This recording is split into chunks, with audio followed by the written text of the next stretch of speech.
Magic Online, Magic Online. Hurry up and fire up.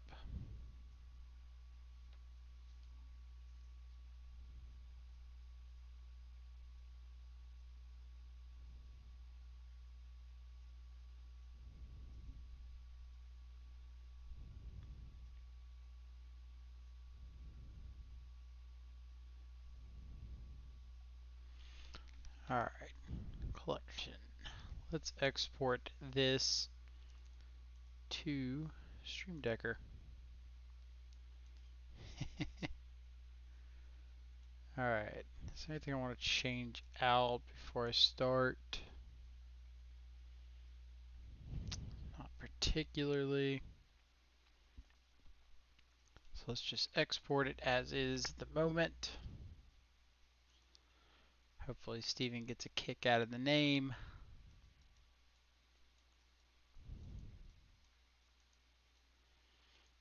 Let's go over here.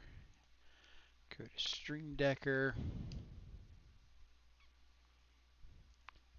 Dex. Upload.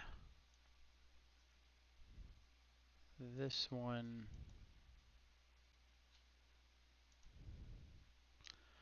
Alright. Let's make sure Stream Decker is working. Appears to be good. Let's organize around the list a tad. Make it easier to see.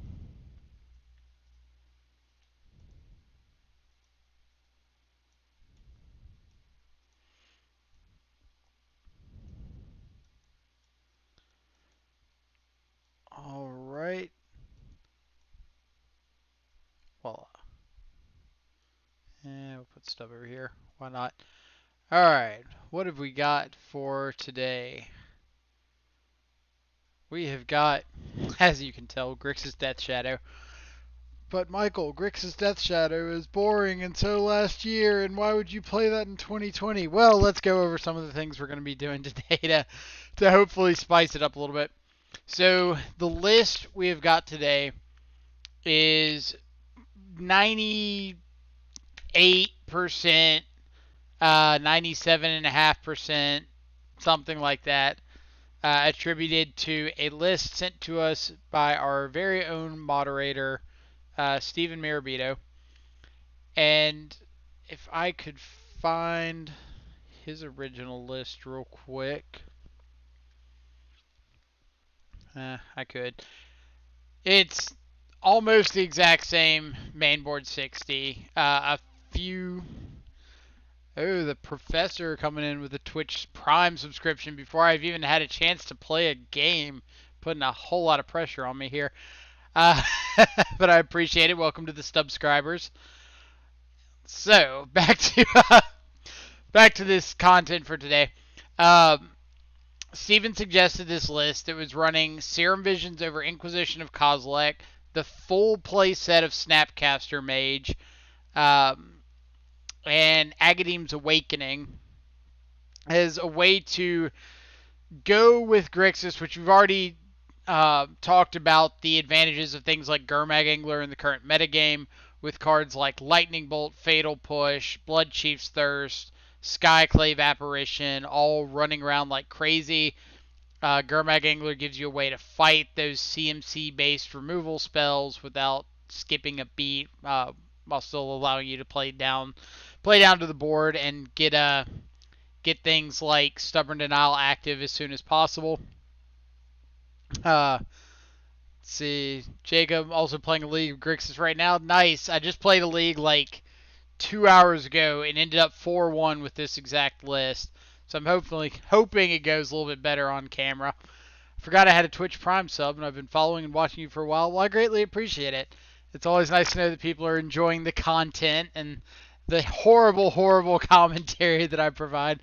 But yeah, this list really wanted to focus on using the extra cantrips instead of the hand disruption, the Serum Visions over the Inquisition, to help power out our threats more consistently. Mana base is about the same as what we always see in like Grixis Shadow lists, except for the Agadeem's Awakening. So Agadeem's Awakening is a a new card from Zendikar Rising. We've played it once on camera before, maybe twice. But you can play it face down as Agadine the Undercrypt, pay 3 life to have it come into play untapped, and it basically acts as a swamp. Or you can pay 3 and X to return any number of creatures, CMC, differing CMCs X or less, from the graveyard to the battlefield. So if you pay 1, you can return a 1 drop and a 0 drop. If you pay 2, you can return a 2 and a 1 and a 0. We don't have any zeros, so we're skipping that part. But it's a land spell, so it doesn't really take up a slot in our spell list. It has the advantage of paying life to come into play untapped, which synergizes well with our shadows. And for 4 mana, we can potentially rebuy a shadow late game. The triple black cost isn't too big of an issue in a deck that only runs 2 lands that don't produce black mana, being Basic Island and Steam Vents. For the sideboard, the only changes I made to Steven's sideboard were these 3 cards. He had these 12 plus 2 lightning bolts and a single copy of Heartless Act. I decided to swap out the Heartless Act for a second copy of Kozilek's Return and the 2 copies of Lightning Bolt for 2 copies of Go for the Throat. Steven mentioned having some success with Bolt Snap bolting somebody, but I kind of wanted to try it with a catch-all removal spell, unless your catch-all requires having to shoot down I don't know, a Sundering Titan. Then you're probably in trouble. But we're going to run it through some leagues, see how it goes. Like I mentioned, I did run through a 4-1 league earlier today. It was the first league I played with this list. Beat Tron, Humans, Dredge, and Steven, what did I say the last one was? Tron, Dredge, Humans, and Storm. And I lost to some Garuda deck, just like a ramp deck with Primeval Titans, because they had main deck Chalice of the Void and top decked one after I Thoughtseize on like turn 1 or 2, and then game 2 they top decked a Chalice on me. Typically, Grixis has a much more difficult time against Chalice of the Void than like 4-color does, because you're so much more reliant on your 1-drops to set up your threats.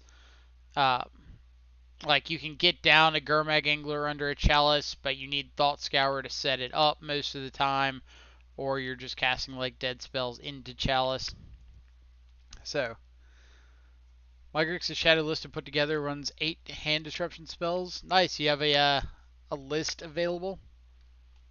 Be happy to check it out. See what kind of spiciness you've come up with. Is it like 4 Thoughtseize, 4 Inquisition, or is it like some collective brutalities or duress? You never know when you say hand disruption. Or it could be, what's that dude's name? Cabal Therapist?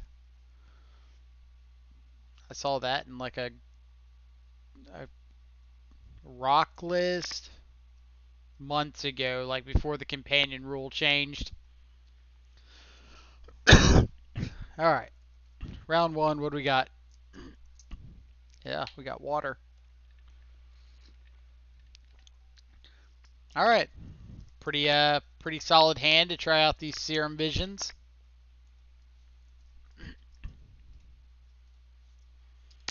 You want me to link what I'm playing? Sure. Oh, don't be humans. Don't be humans. Rude. Alright, pretty good draw. So we could Fatal Push a Hierarch. We could Thoughtseize, Serum Visions.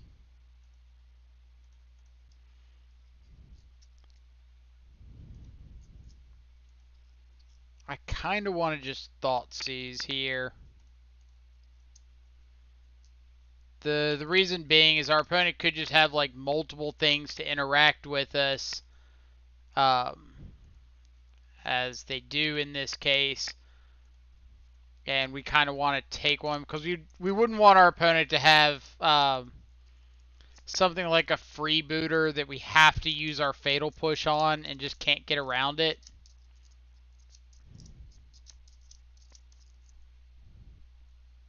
Alright. So opponent has got an unclaimed territory and a reflector mage.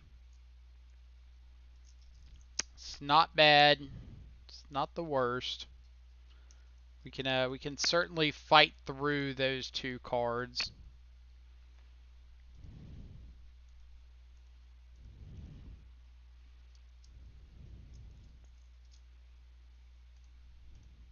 Alright, so I think I'm going to keep the push. And I do like this Thoughtseize. Uh, this means that I can kill something, untap, Thoughtseize away the Reflector Mage, kill something else. And then at that point we just need to find a threat.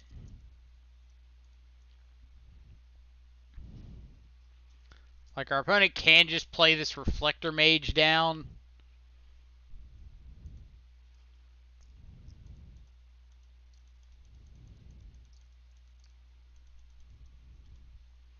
But as we see, they elect not to.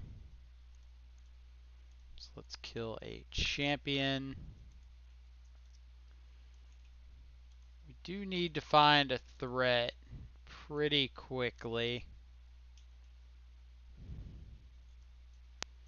So if we Thoughtseize, we go to 5. We Fatal Push here. We're taking 3, going to 2. So like we would have to draw something like a shadow on our next draw step. The alternative would be we could fetch to 6, dismember here, going to 3, untap, Fatal Push here, go to 2.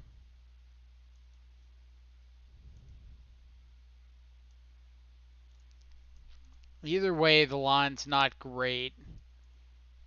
I just feel like there's a chance that our opponent doesn't play out this Reflector Mage if we don't give them a target.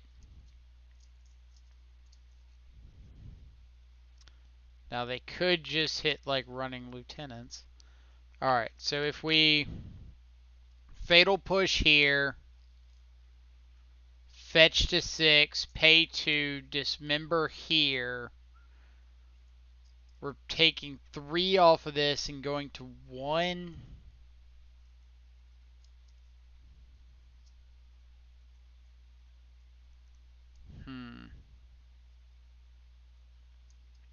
I believe we are at an impasse.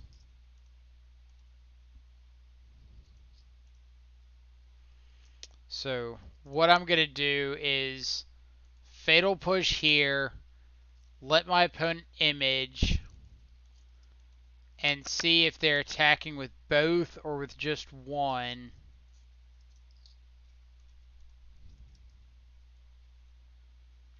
The hope was that they would be nice and attack with just one.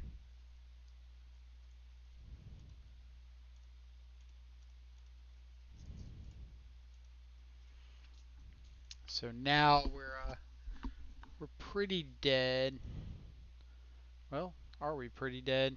I guess we get another turn because we can flash in this Snapcaster, trade with the Lieutenant, push the Hierarch, and that buys us a turn.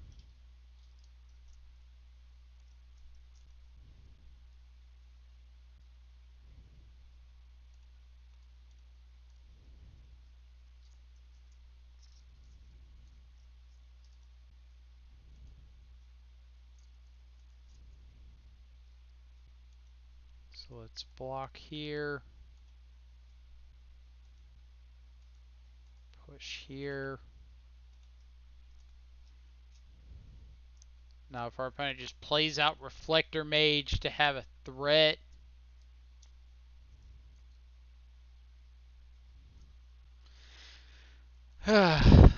Scratch that.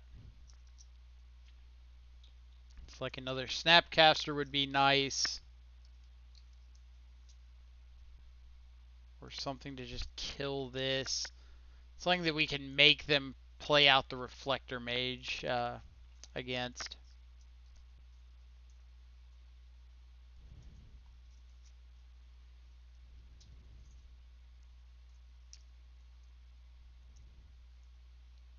It's a pretty tough name. I would say Snapcaster. Because I think that's the best card. Death Shadow. Alright. Alright. Hitting that phantasmal image took a nice turn off of us. But we do have a bunch of good removal spells to bring in here. Get Stubborn Denial out of the deck. Trim on a Gurmag. Trim on some Wraiths.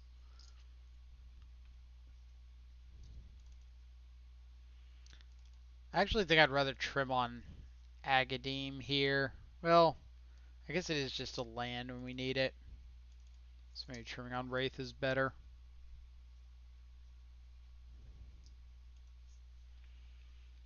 I don't want to cut Agadeem too much if it's one of those cards we're like wanting to take a look at. Alright, let's see Jacob's list.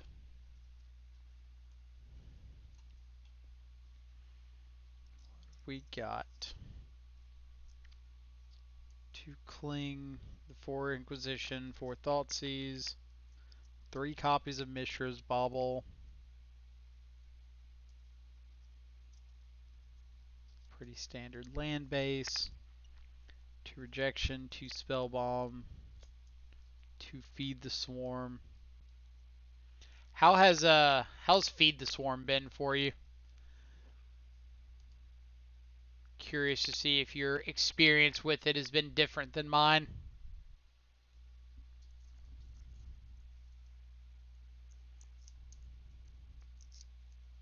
Been amazing.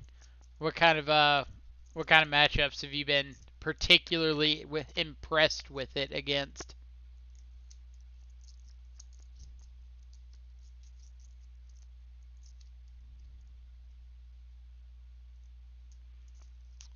What do we got? Opponent's taking a long time to sideboard for a matchup where I'm pretty sure you can just resubmit the main deck 60 and be favored. Humans, the Mirror, and Prowess. So it's been better as a creature removal spell than an enchantment removal spell. Yep.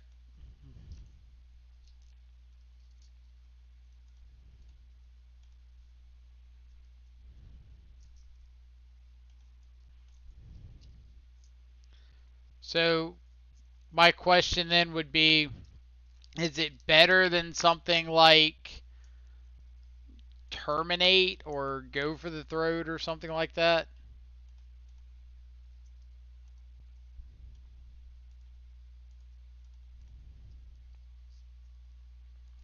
But hitting Moon is a plus. Yeah, hitting Moon is certainly a reason to play the card. MTG Akuma, thank you so much for the follow. Hope you're having a fantastic, what is it, Monday afternoon, wherever you're at in the world, or morning or evening.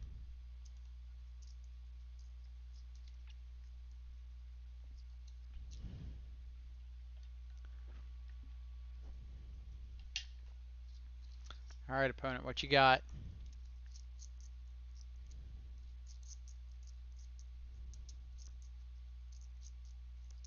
Freebooter? Yeah. Know your demise, opponent. We're gonna kill everything.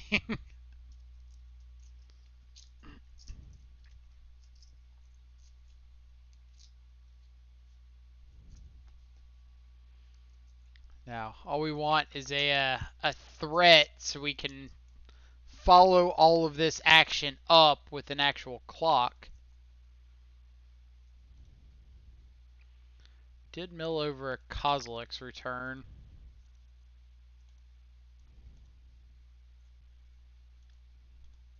Alright, so let's get our red source for when we eventually want to get back this this abrupt decay.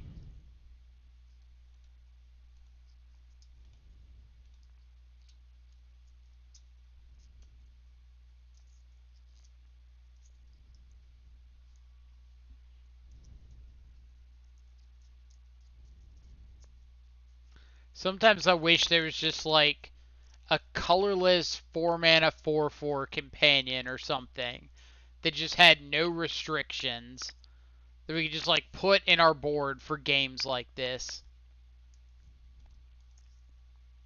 So we just say like we're going to play Shadow, but we're going to have access to some threat regardless.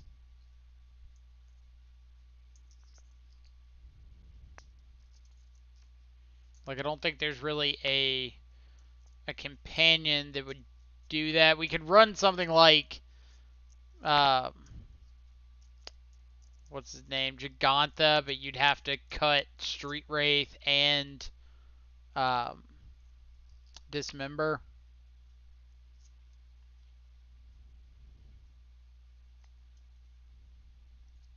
Auriok champion. Yeah. Alright. Well, I do think I'm going to go ahead and get back this this Abrade. I don't really want my opponent to have it forever. Especially now that I can start looking at like double spelling.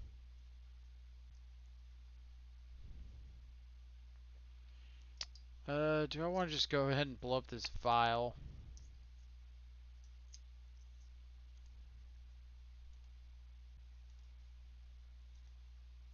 Yeah. Maybe we'll wait. Could run Obosh if we cut Snap.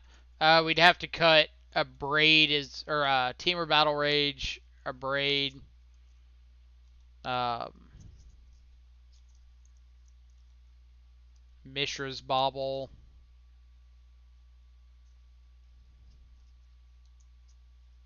What else?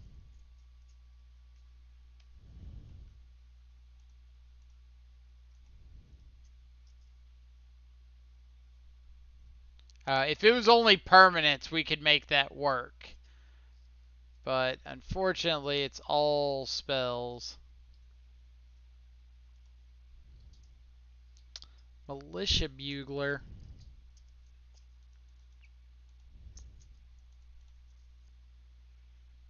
I think if I'm going to braid this vial, I want to do this with the Bugler trigger on the stack.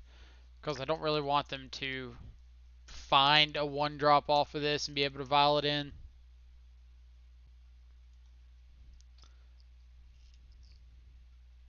Have to wait for Ikoria 2. Oh man, Ikoria 2, if they ever get around to that, is gonna somehow find a way to break Modern. I don't know what that way is gonna be yet, but they're gonna do it. Well, Thalia off the top. Alright.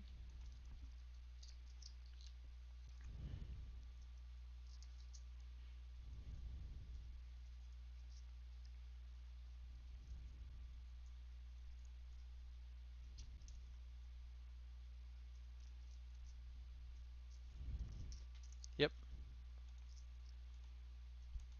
Come on, dude. Not a dude.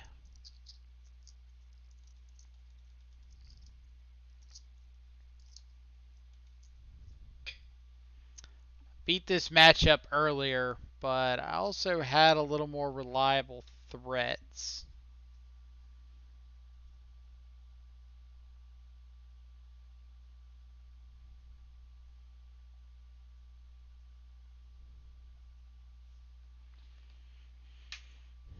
Alright.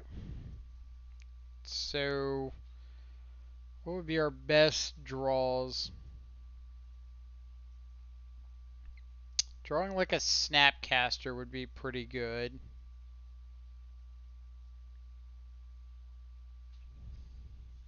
I think Snapcaster would probably be our best draw here.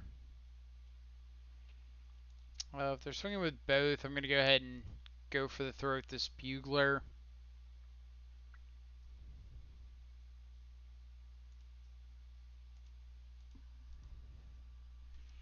How was Serum Vision so far? Is this the first game? This is the first game of this league. I played a league with it earlier, and it felt really good.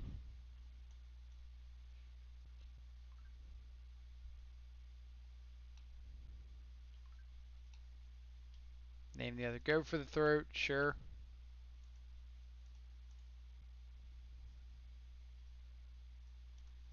All right. Snapcaster. Snapcaster.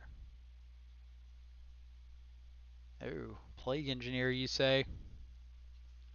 Plague Engineer and Snapcaster.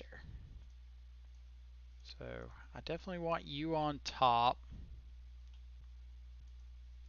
So a little Snap Kozilek's return. I'm pretty down with that. This is only opponents, right? No, it's 2 damage to everything, so it does kill our Snapcaster. Boo! Boo! I also wish the cast trigger was just on any creature with CMC 7 or greater. You could like cast Gurmag Angler, exile at 5, everything. That would be. So like right there, Serum Visions was pretty good. Draw us into the Snapcaster, scry the Plague Engineer to the top. That's solid, right?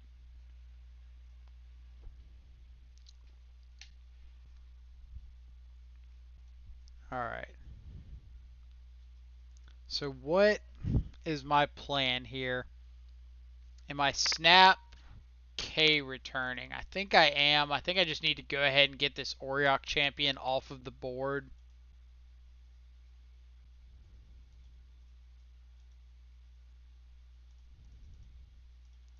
Like, even though it trades off my Snapcaster, like, getting the 2 for 1, especially when it's one of the better cards against us, as well as just opening up this Go for the Throat, is really nice. And like we know, we've got the Plague Engineer off of the top here. Yep.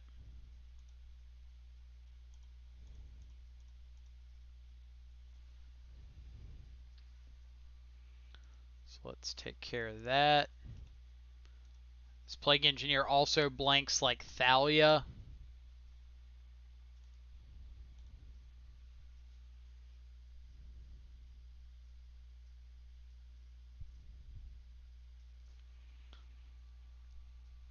I almost would like to see this list with like 2 or 3 copies of Kozilek's Return in the board. So you would open up things like K commanding back Snapcaster in matchups like this. But I think you'd have to go up to 18 actual lands, not like 17 plus Agadim.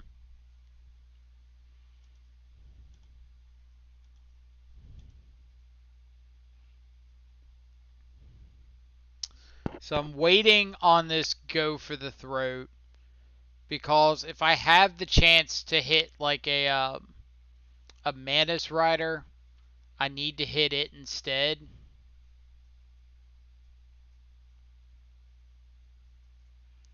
Did you like the Agadims in Grixis? This is the first time that I've played them in Grixis. Like I said, I played this list earlier today, and it never came up. It was a land every time I drew it. Or I played it face down as a land every time I drew it. But it's kind of the idea that it's not a dead card. It's a land when you want the land, and it's a spell when you want the spell. So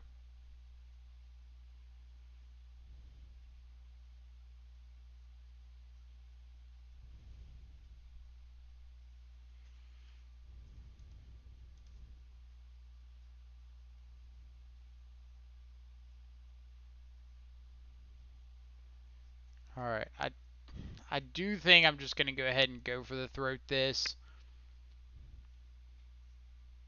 Like, I don't really want to sit here and lose more life if I don't have to. It's the post-combat Manus Rider. Yeah. Alright. That's a good draw. So we could...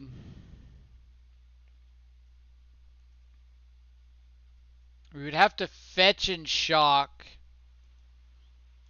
to do anything too crazy off of this Snapcaster. So I think I'm just going to pass. This way I can get like a tap Steam Vents with this Bloodstained Mire. Snapcaster can come in and find one of our 50 removal spells to kill the Manus Rider.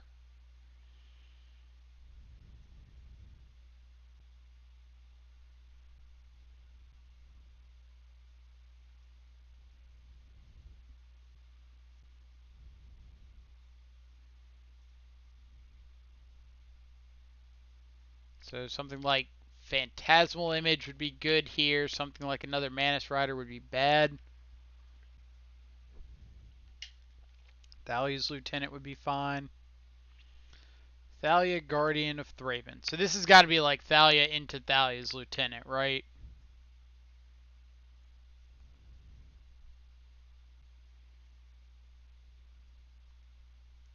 Like that's about the only thing that kind of explains this line.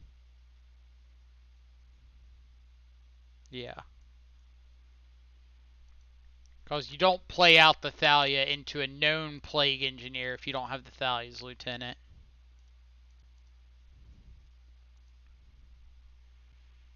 Let's just go for the throat.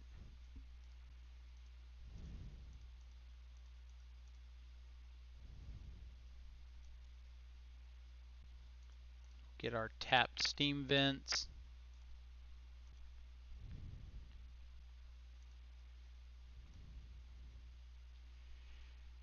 Alright, so I'm playing this Bauble because we have enough mana to play out the Plague Engineer as well as hold up Temur Battle Rage. If we'd been a mana shorter, I wouldn't have played out the Bauble because I might want to trade off like this Battle Rage and Snapcaster for the Thalia or something.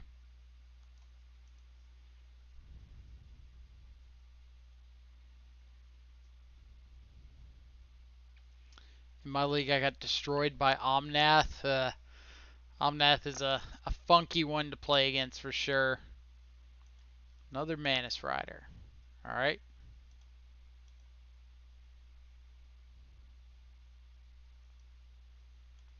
So let's see what they're drawing off the top. Champion of the Parish. So I think I am going to trade off for this Thalia here.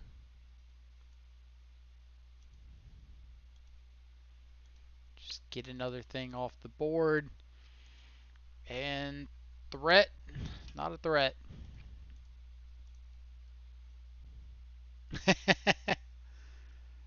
Oh man. Am I taking this attack?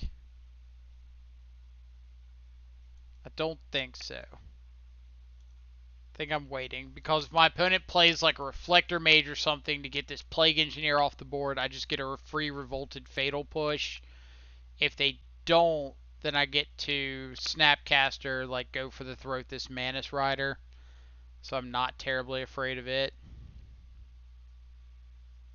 So there's our free Revolted push.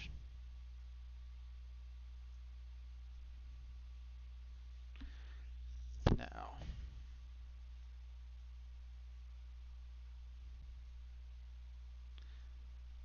Oh, we do have a Shadow in the yard now, don't we? So we can snap Agademe.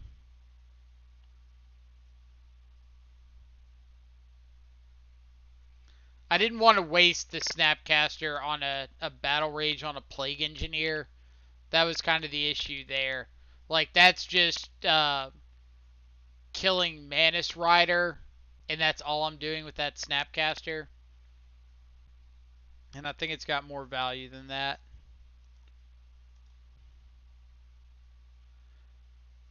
But somebody suggested the Snap Agademe line, and I like that. So Snap Agademe for 2 gets back Death Shadow plus a Snapcaster.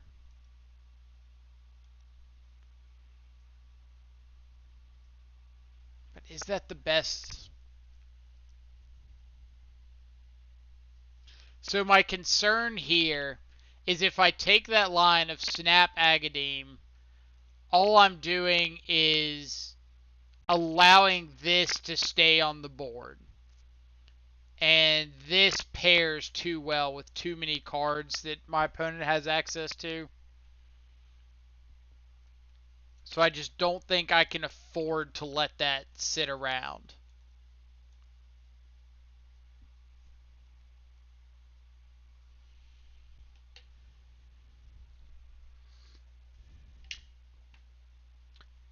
We couldn't cast Plague Engineer that turn because it was Reflector Maged last turn.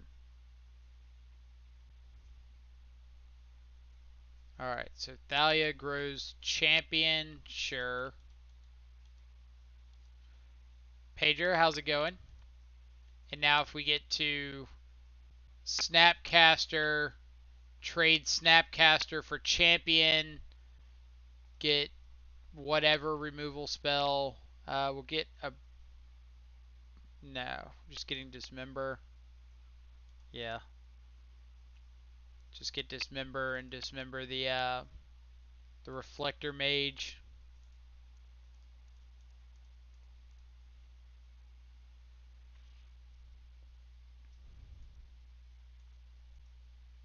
Trade off here.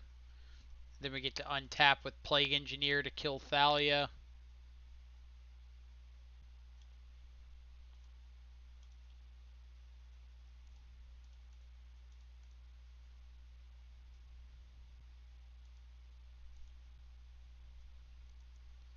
Alright.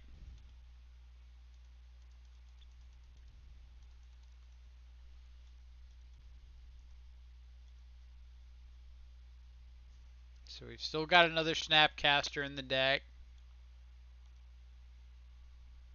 It's a bit of a slow clock with this Plague Engineer, but gotta start somewhere, right?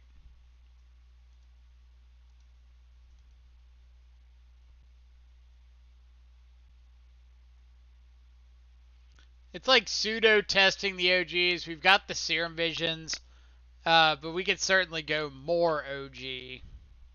Alright. There's our clock. Swinging in with his Plague Engineer because our opponent's not viling in a Thalia against us.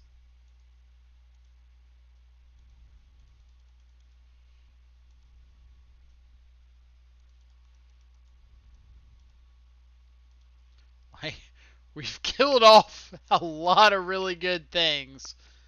Double Auriok Champion, double Manus Rider, double Reflector Mage.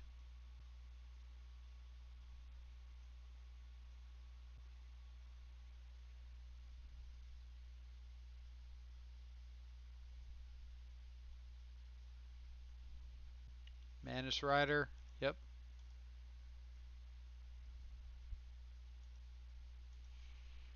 Alright, let's find a way to turn Revolt on.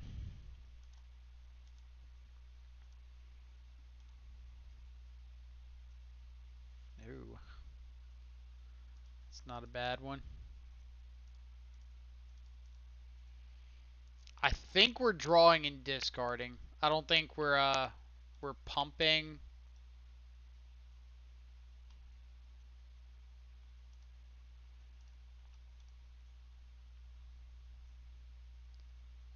So let's keep the Blood Chief's Thirst because we can just cast that on Manus Rider next turn if we don't find anything better. Opponent taking the Plague Engineer trade. Alright. So this does mean we just have a lethal Shadow next turn.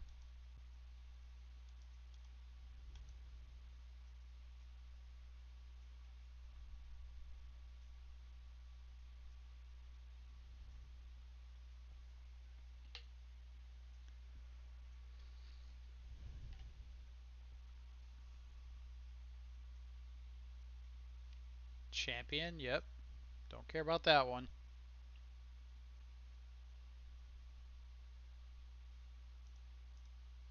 So let's shoot this down.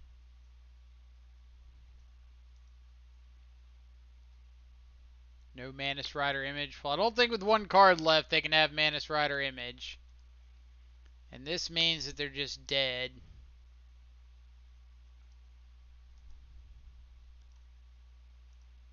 So let's push you. Untap.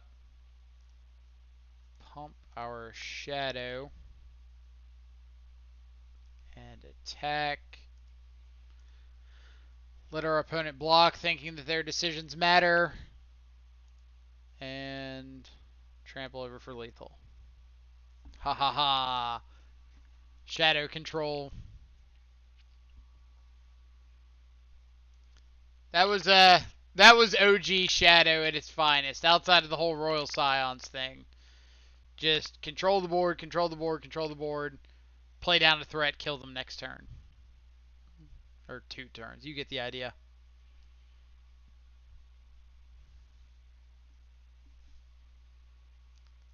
I should make the most bench Grixis Shadow list I can think of and have you play it. Are we talking like 4 main deck 4 main deck copies of Lazatep plating and Peak? Oh god, Peak.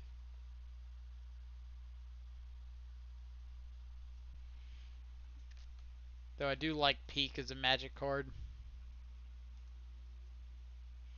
No, it would be better if your Gataxian Probe were instant speed. Alright. Got a mole to oblivion, but this is where we end up. If that had been game 3, I'd be so happy. So would I. So would I.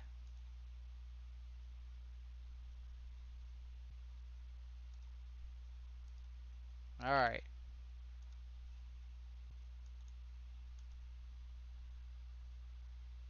JVP was the GOAT. I don't know about the GOAT. He was alright. Like, I played him at a couple opens, so I understand the appeal.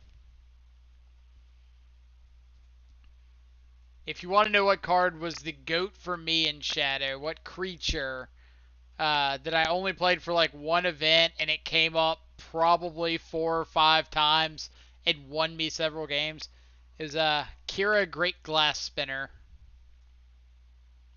Who that card was sweet.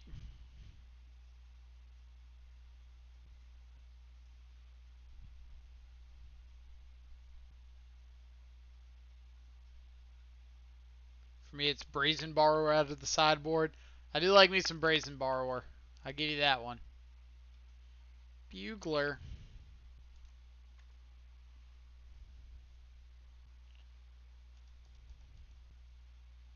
What you got off this Bugler?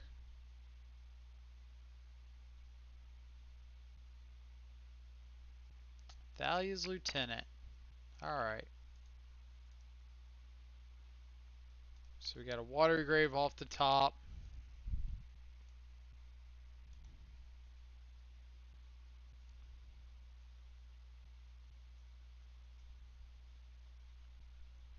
Snapcaster's a good draw. So let's say go. We'll hold up this Revolted Fatal Push again.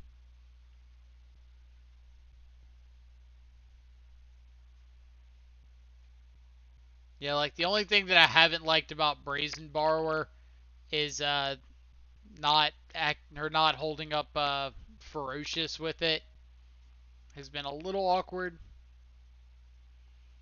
But I've gotten a lot of use out of Echoing Truth in the past, so Last Hope has to be the worst it's ever been right now. It's not the greatest. Like, with everything being an X2 or greater, she's a little awkward. Is this a Manus Rider? Yeah. Well, I don't know about you, but I kind of want to kill that.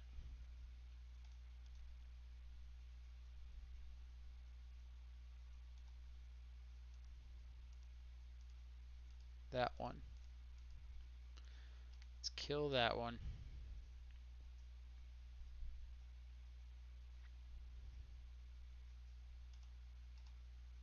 Would be kind of nice to dust off my San Diego Comic-Con last hope and no paper events.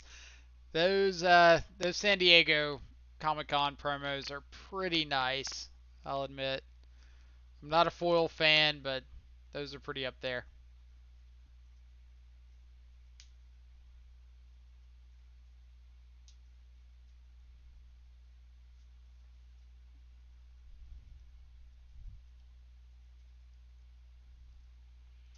I could kill the Hierarch, but I'm pretty strapped on removal, and we already know that our opponent has a 2-drop with Thalia's Lieutenant. So killing the Hierarch without presenting any sort of pressure is just kind of like a stopgap.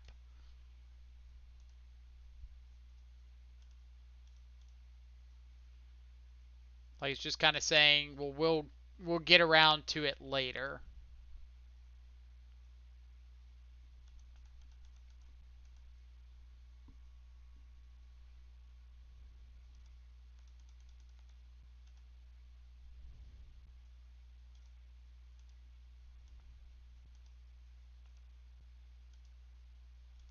Like let's say we kill the Hierarch on this upcoming turn.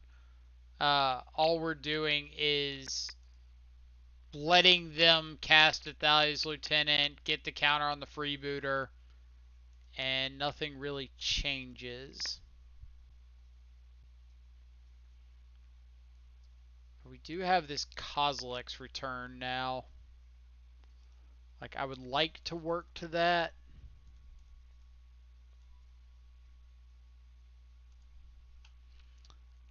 Choxitron, thank you so much for the follow. Hope you're having a fantastic Monday morning, evening, or afternoon, wherever you're at in the world.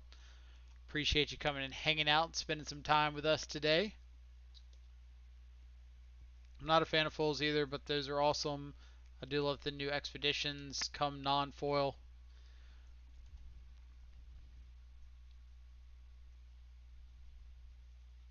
Yeah, they don't have a third land, but they have spells that they can cast regardless of whether they have the third land.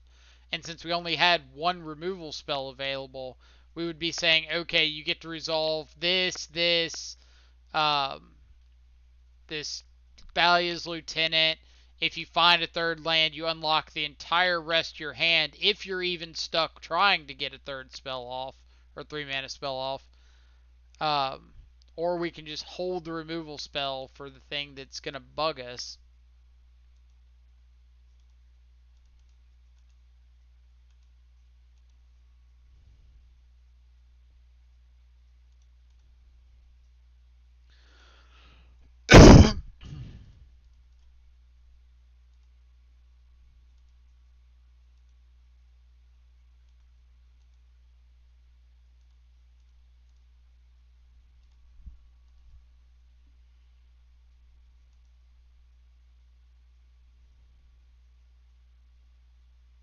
Battle Rage isn't the worst.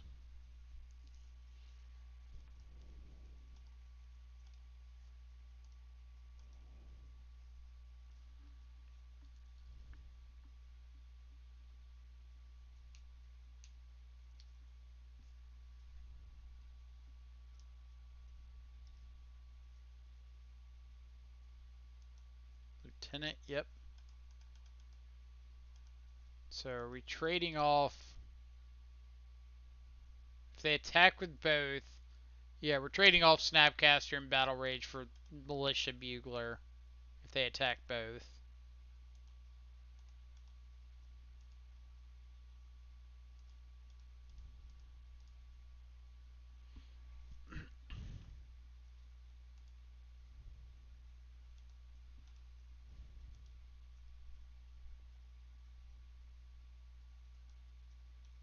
Little Vial, sure.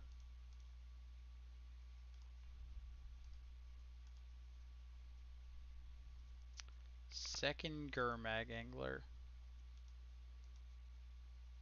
Probably not the greatest.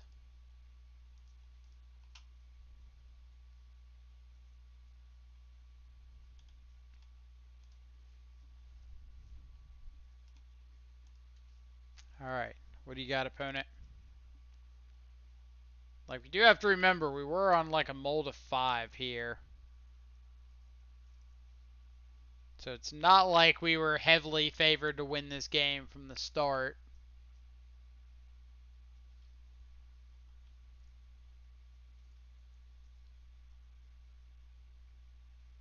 Not dead yet, Death Shadow. Oh, yes, the form of shadow I like. Love it. Love it. Alright.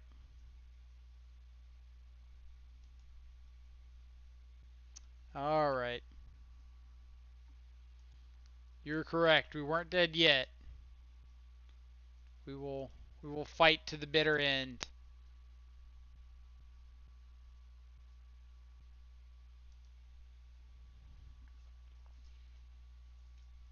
Alright, what do we got for round 2? Aspiring Spike. Oh, man. We'll keep this 7. I feel a little bit like I'm cheating because I was watching his stream earlier. So I kind of know what he's on.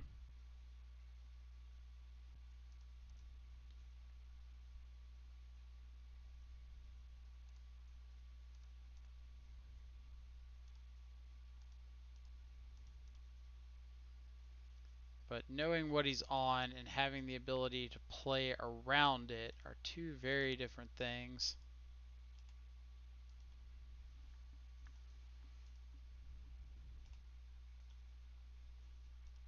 Opt off the top. Alright.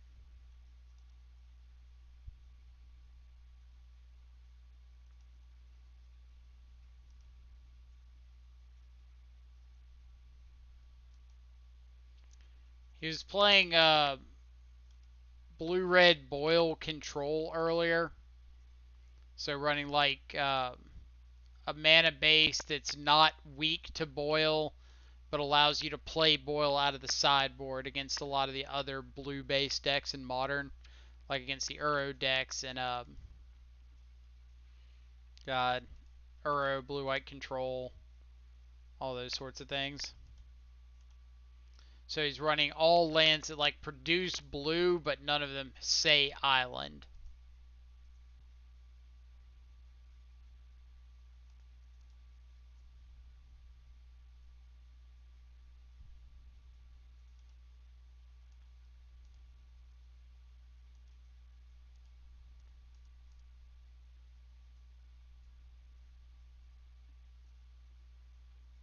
Alright, a few less lands would be kind of nice. Gurmag Angler's pretty good here. So that does let us get a threat down on the board. Could very well have a counter spell. So maybe we go for the shadow first.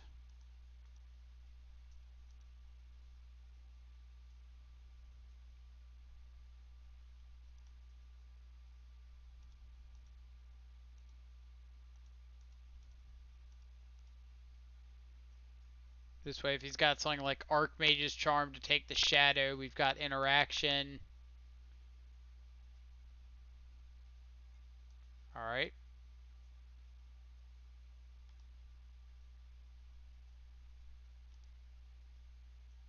Nothing like Remand there is nice. Another Omen, sure.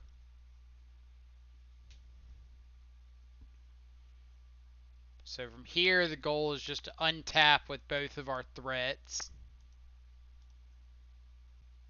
Because then we're just putting a very, very large amount of pressure on the game.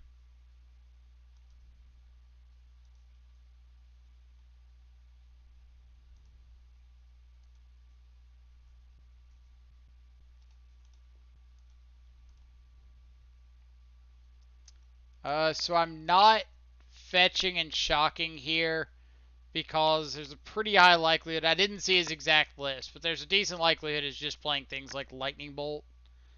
And I don't want to just leave myself dead to like Bolt Bolt, Snap Bolt, something like that.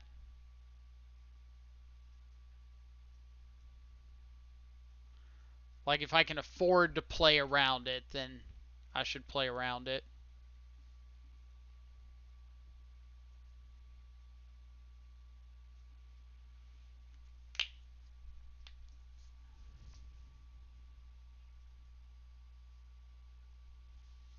Kraken Omen.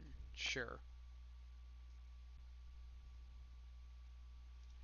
But, like, I can always snap Thought Scour at the end of his turn just to make sure that I have, like, lethal attackers on board.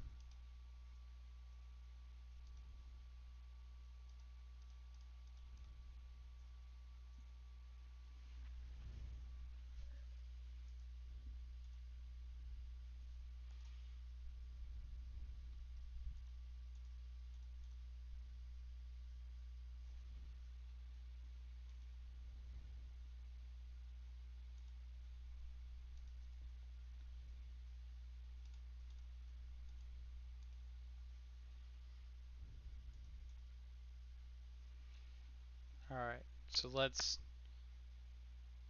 fetch and shock so that we're showing lethal, so he's got to make the action.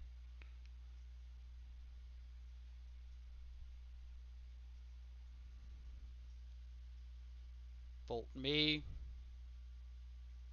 Sure.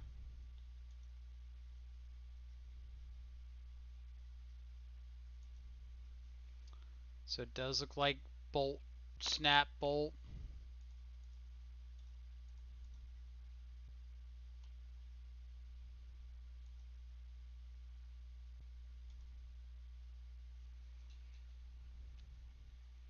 Remember that time I said I didn't want to leave myself dead to bolt, bolt, snap, bolt? And then I left myself dead to bolt, bolt, snap, bolt?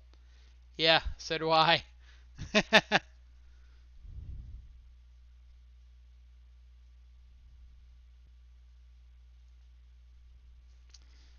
Alright. Alright.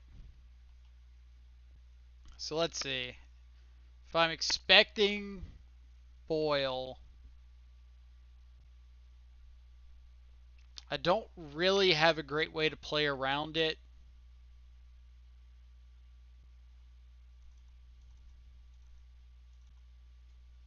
We can board in spell bombs for sure.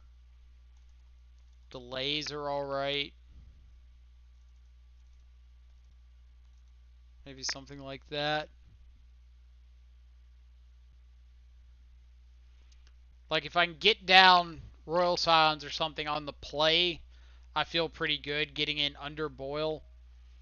But if I'm on the draw, I may not bring it in.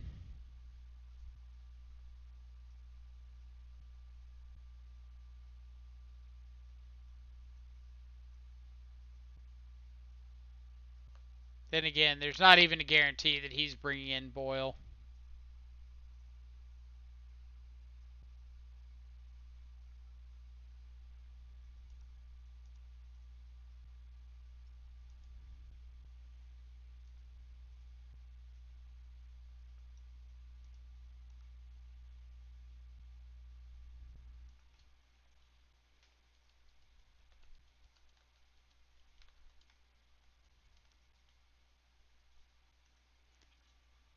I was gonna say I was gonna spend I spent 3 turns that game telling myself not to play into like bolt, bolt, snap, bolt, and then did.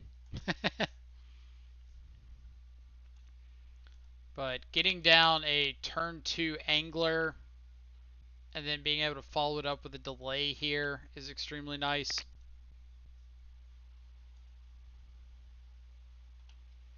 Or would we just get down angler and shadow? Not against it.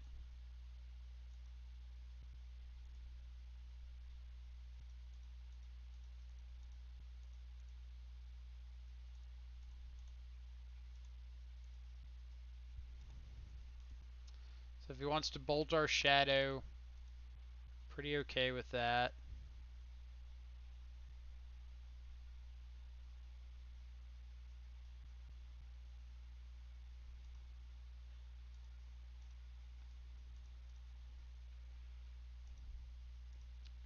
Alright, so I'm not going to cast this Thoughtseize this turn.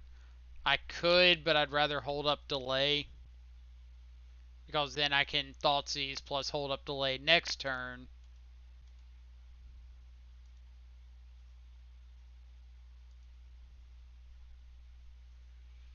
Now I can Thoughtseize, and if he has nothing, I can cycle Street Wraith, play out the second Gurmag Angler.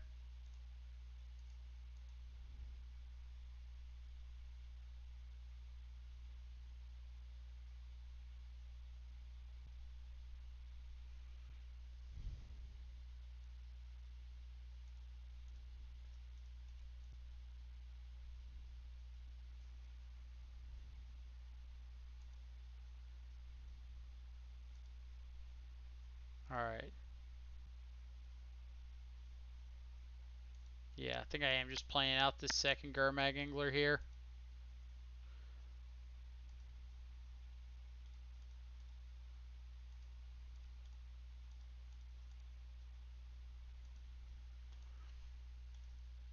Like, just really put the pressure on him having to have something this turn.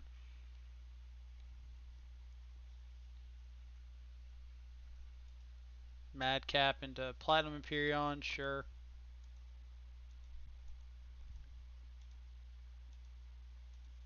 Punished.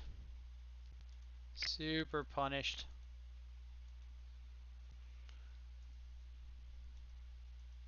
I don't think we have an answer for Platinum Imperion in the deck.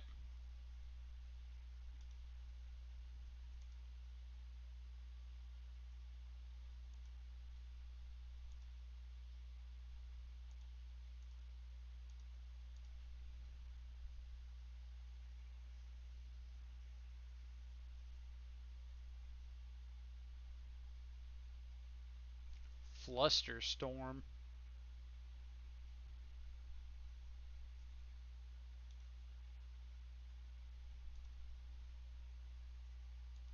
Was not expecting Flusterstorm.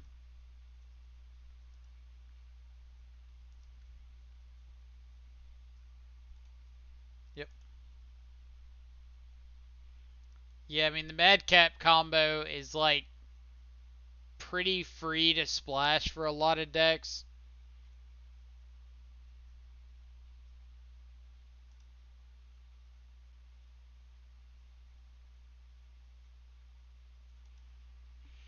But we just got greedy by playing out the second Gurmag. I should have just played or held up the delay. Wasn't really a reason to get too aggressive there because we just had the win in 2 turns.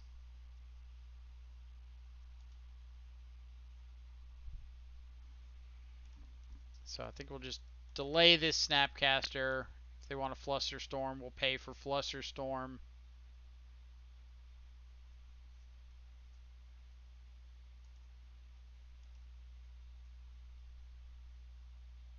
So this is Flusterstorm for 3 or 4 total. So, yep. Can't do anything there. GG's.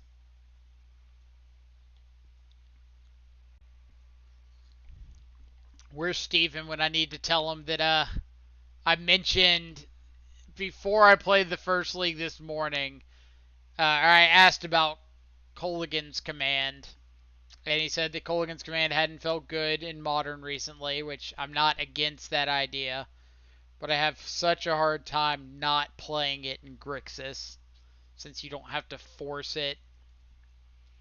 Like in 4-color, you really have to stretch the mana to accommodate Colligan's Command, but in Grixis, like, you just get to run Colligan's Command. And that part's pretty nice. But yeah, Aspiring Spike, who we just played, is a pretty regular everyday streamer, and he's one of the people that's really been pushing that Madcap experiment package. Like, he's played it in Jund, he's played it in that Boil Control, a couple other decks. Alright, Gurmag Angler off the top I'm interested in. Seen it in Scape Shift as well. I have not seen it in Scape Shift.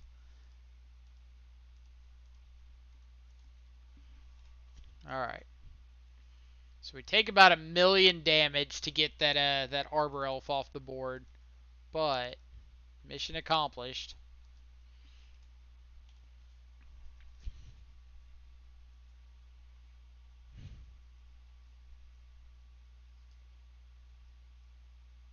Hope here is that our opponent doesn't play something like Utopia Sprawl this turn and kind of takes a turn off.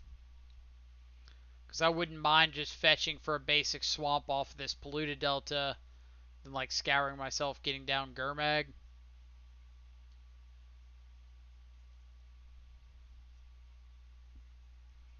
This could also be something like Scavenging Ooze. Nope.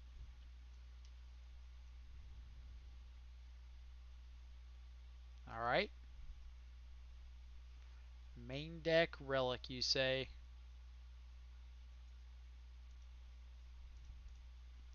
So I can Thoughtseize plus Wraith and Gurmag, right? Yeah. Chandra Clothis. Fortunately, we got to take the Clothis. Cause like I can beat the Chandra ticking up. I can't race the Clothis at the moment. It's like if Chandra comes down here and ticks up, I can just swing into the Chandra and kill it off. It deals 2 to me, but eh.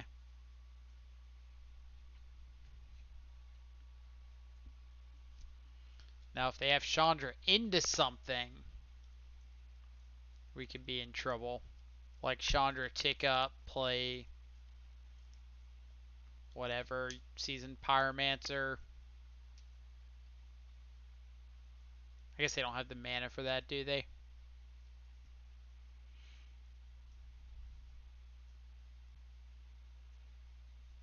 Chandra might be acting as a pseudo fog.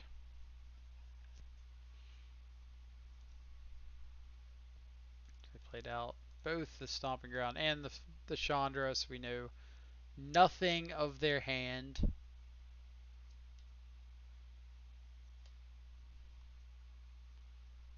Tick up. They do add mana. Pop Relic, sure.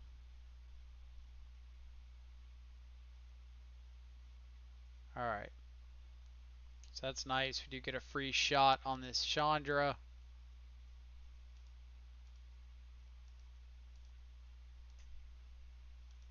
Let's say go.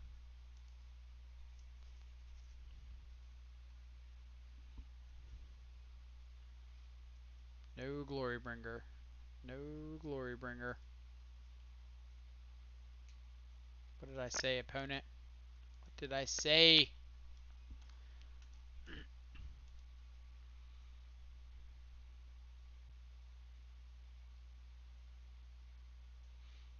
Alright, so let's Thought Scour before damage in case we hit a Dismember, which we do not.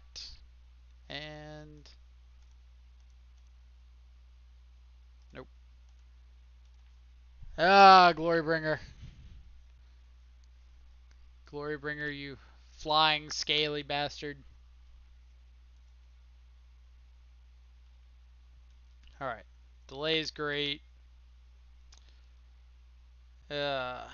Everything else is mediocre at best. Probably say like Royal Scions is like our next best card to bring in. But it's not spectacular. Snapcaster is a little underwhelming here.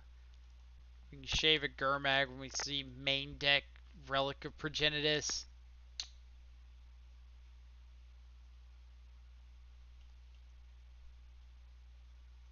And we'll just shave on a Wraith. That was about the only card you couldn't deal with. Yes, yes it was. Like, anything else. I think another Clothis. Well, no, we'd race another Clothis. So yeah, it was kind of Glorybringer or bust.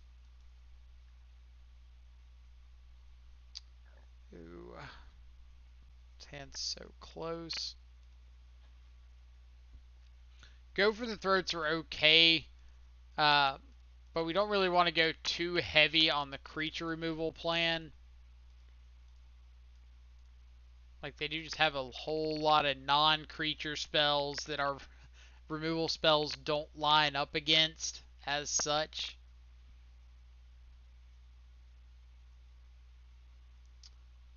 Oh. So let's take the Seasoned Pyromancer. It's the best card at the moment.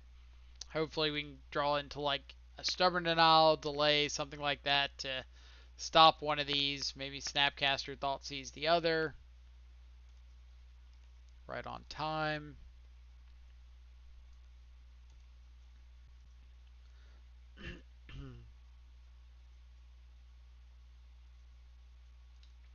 We do just need a third land though.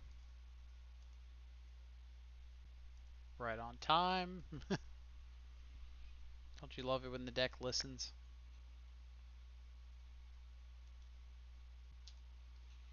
So now the hope is they play either Klothys or Blood Moon, and we get to delay it, untap, Snapcaster, Thoughtseize the other. But opponent decides not to. Sneaky, sneaky opponent.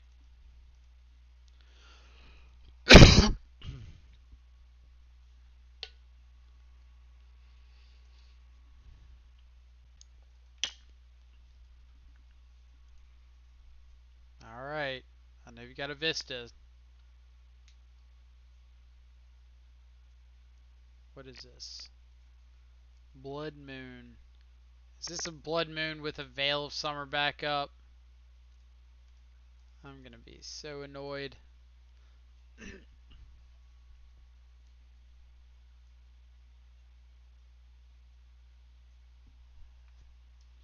Don't do it, opponent. Don't do it. Don't do it. I can fetch around Blood Moon, but I don't want to have to.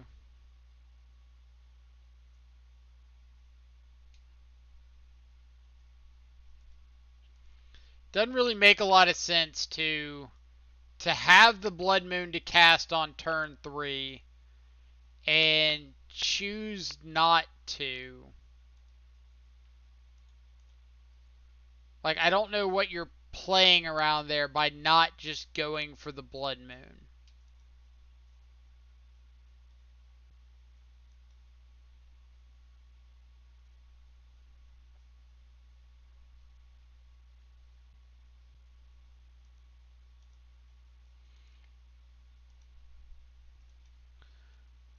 I mean, you're playing around Stub, sure, but you can just go for Klothys if you're scared of Stub.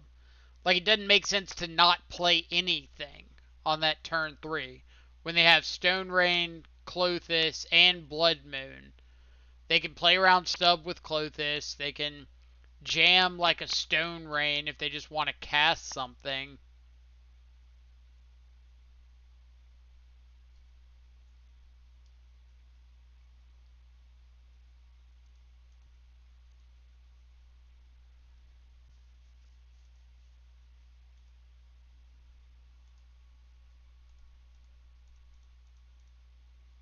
So I'm just snap delaying this because after this, like, I don't really care if they Stone Rain me. I'm just going to have Gurmag Angler down.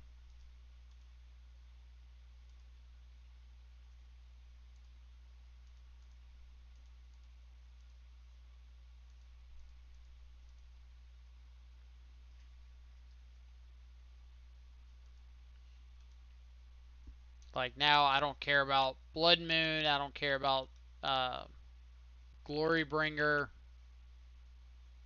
Glorybringer plus Klothys would be a little annoying. Or if they just have double Lightning Bolt here.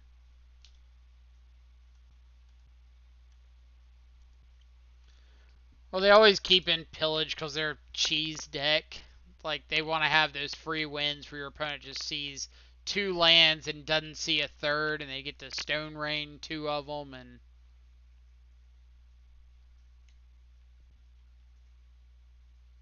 This looks like Clothis, maybe. Nope. Be Glorybringer. Dang.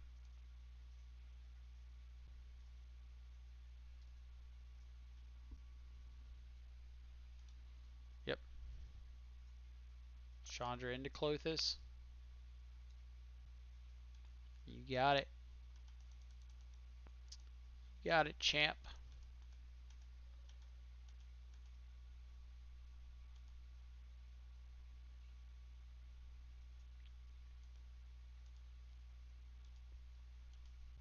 Alright.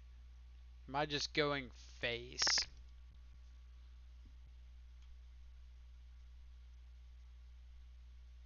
I think I am.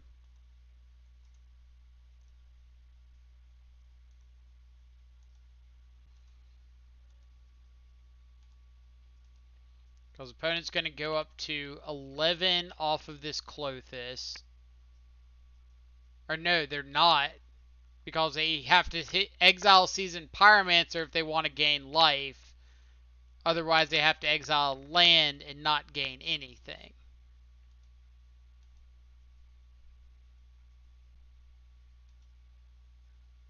Yeah, like I don't care about this Blood Moon.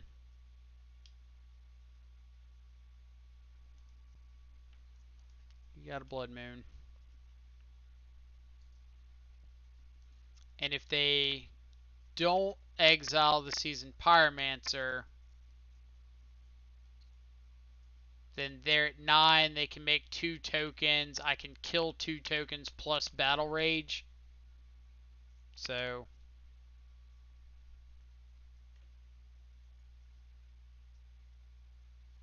let's see what you got. Have they used this Prismatic Vista? They have.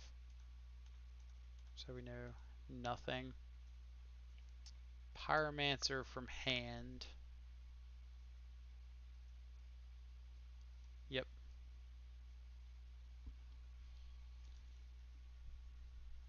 So now we can kill Clothis.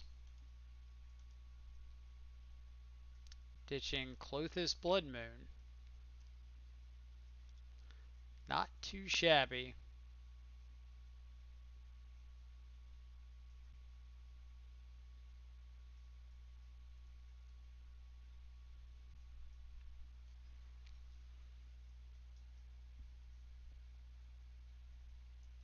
So if we... No, we're just like 100% dismembering this Clothis, right?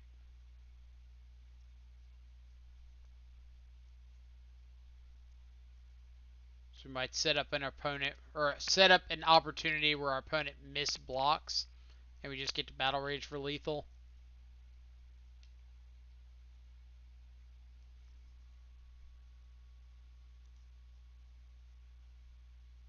It's going to be Seasoned Pyromancer come back. Karn, the Great Creator. Well then.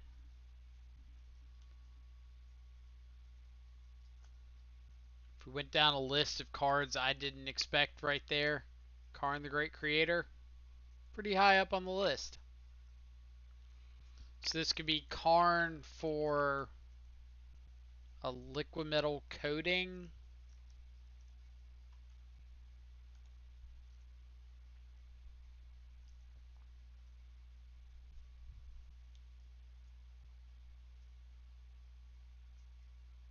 Karn for Wormcoil Engine. Alright. Got ourselves a game. Unfortunately, it's a game that I'm pretty sure opponent just loses now. So, 1, 2, 3, 4, 5. We can dismember the Seasoned Pyromancer, and that takes Clothis out of the equation. Then we don't have to waste an extra removal spell.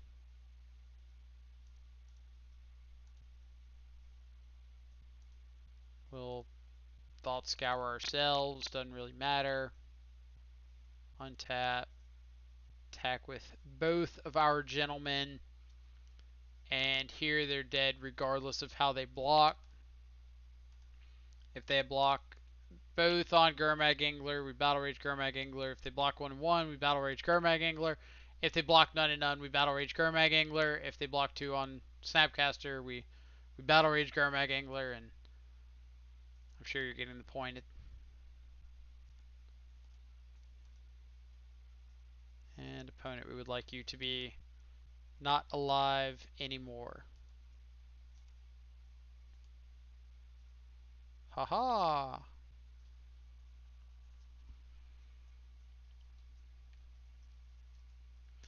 When in doubt, Battle Rage the big guy. That's my philosophy. Alright, is there anything we want to change up based on what we saw of that game? We saw Karn the Great Creator.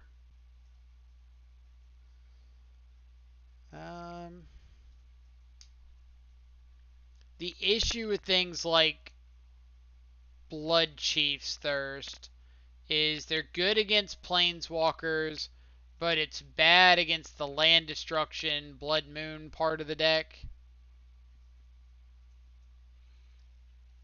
Let's see. Is Kozilek's Return just for pro-red creatures? For the most part, yes. It's a pseudo board wipe against things like humans and mono white taxes, because they have a lot of stuff that just isn't getting above 2 toughness. But the fact that both of those also have Auriok Champion is a pretty big reason there. A Braid for Bridge.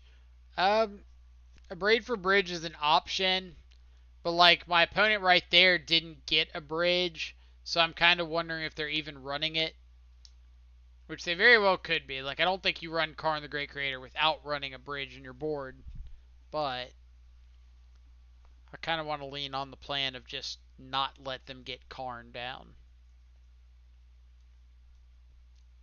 So this hand's pretty solid. We've got interaction for a turn 1 elf. Otherwise, we can Thoughtseize, stub, whatever. Worst case scenario would be turn 1 elf into turn 2 Clothis. Or not turn 1 elf, turn 1 Utopia Sprawl into turn 2 Clothis.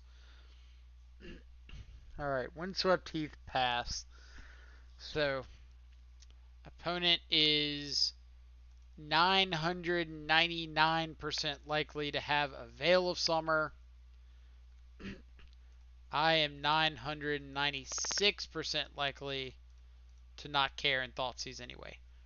They don't have it! They don't have it!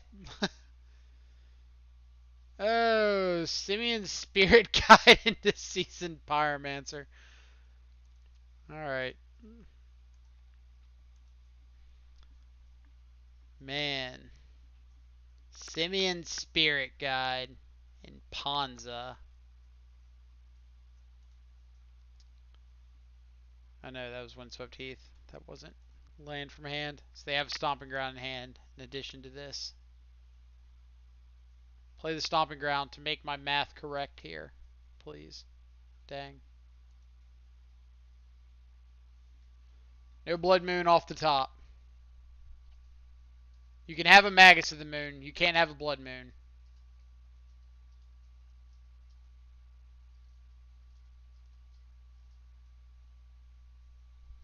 Was it like a Stone Rain? Pillage, sure. You got a Pillage, champ.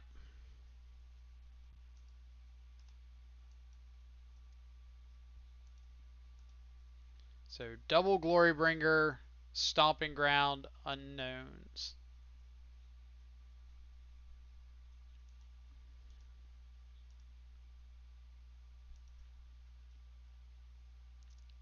Agadeem's Awakening. Alright. So let's just say go.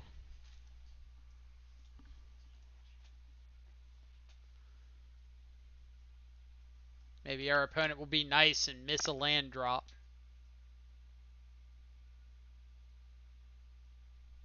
They're just hard. I think I'm going to delay this. Our opponent's hand isn't the greatest, and we've got a little bit of an opening to resolve this Royal Scions here, and I kind of want to just take advantage of that. It might backfire. They might just play like fourth land here and then Glorybringer us next turn. But our opponent would have had to run off 3 lands in a row, however many lands in a row.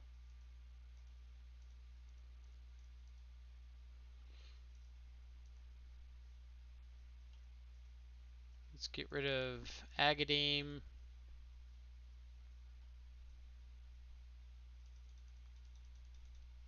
Alright, opponent. Don't draw a land off the top, please.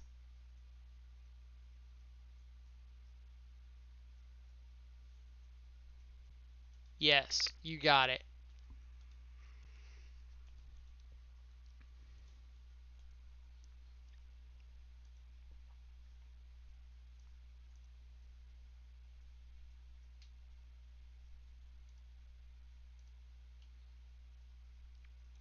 Alright, say go.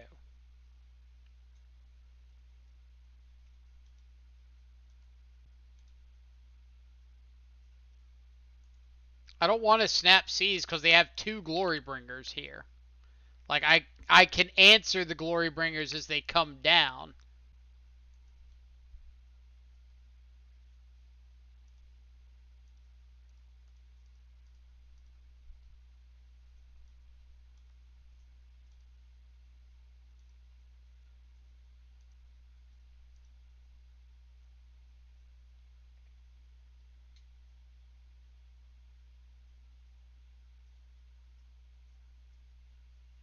And like now, if they get this Seasoned Pyromancer back off suspend, they have to discard a Glorybringer. That's pretty awesome for me.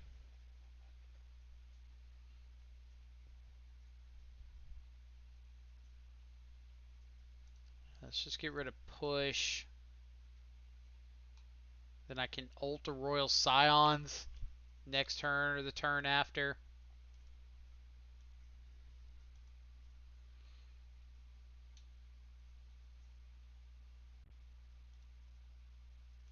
So I could snap delay this, but like I said, if they play this Seasoned Pyromancer out, they have to just discard their Glorybringer. So they have to make a choice whether or not this Seasoned Pyromancer is more important than the Glorybringer. And if they choose to just leave this in exile, and I get to like snap dismember the Glorybringer, I'm ecstatic.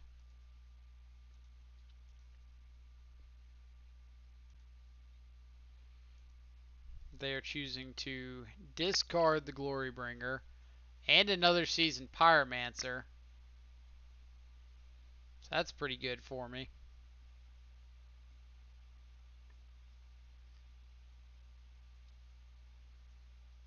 You're only allowed so many Glorybringers, opponent. Chandra. I think I will snap delay a Chandra.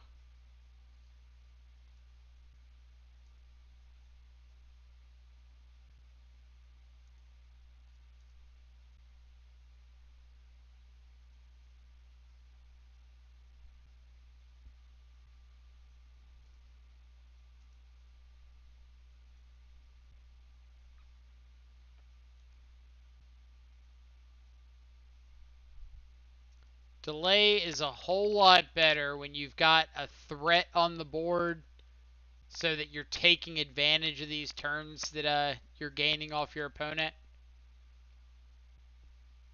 Much less exciting when you don't have uh, any pressure going on.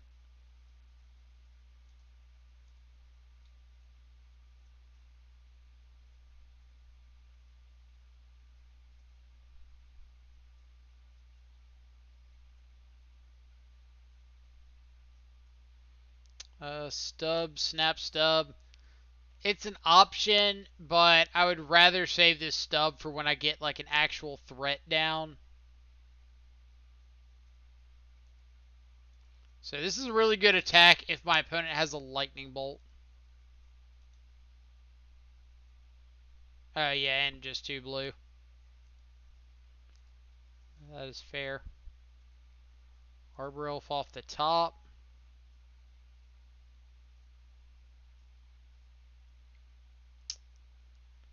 Let's see. So we could draw discard. Like, we're not afraid of the top of their deck. So do I want to assume that the last card in their hand is not good?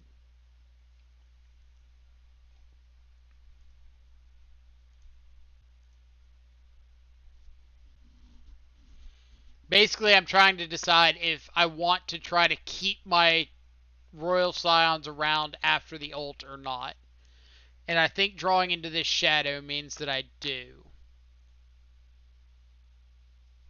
Well, drawing into that means I probably just don't care.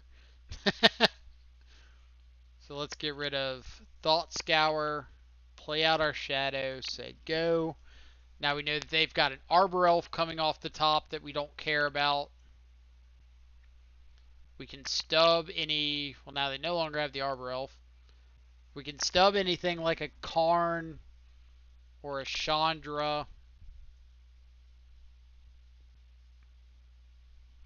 Best case scenario would be opponent plays Glorybringer, attacks and exerts on our shadow, and we get to cycle Street Wraith to save our shadow.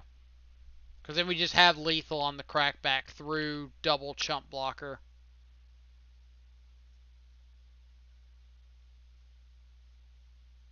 But that would use up, like, basically all of their mana. Yeah. Put us in a pretty good position. Utopia Sprawl, sure. But I mean, like, we're in a pretty good position anyway.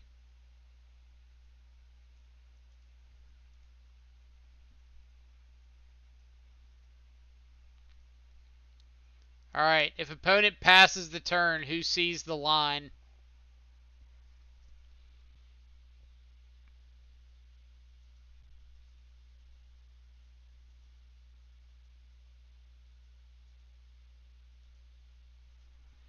The line is still applicable.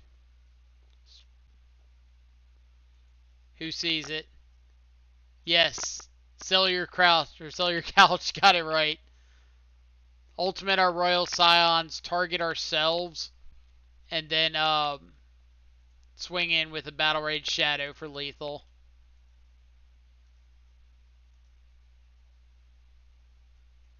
Good call.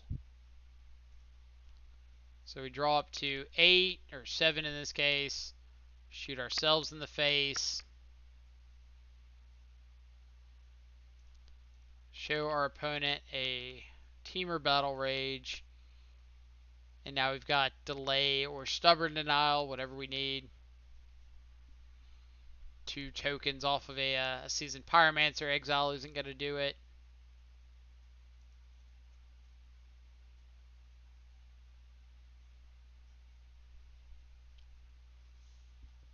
And we crash in.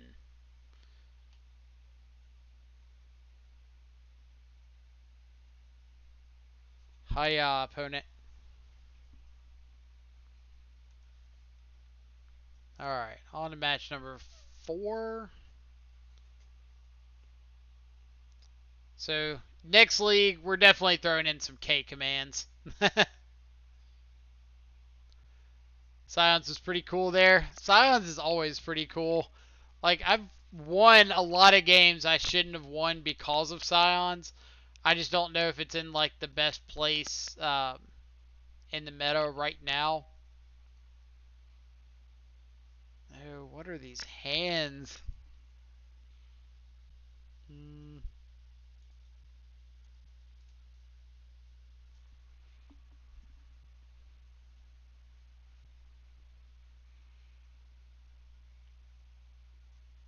Triple Fatal Push. Or no, what was it? Thoughtseize. Thoughtseize Bobble. Thoughtseize Aghanim something into Triple Fatal Push.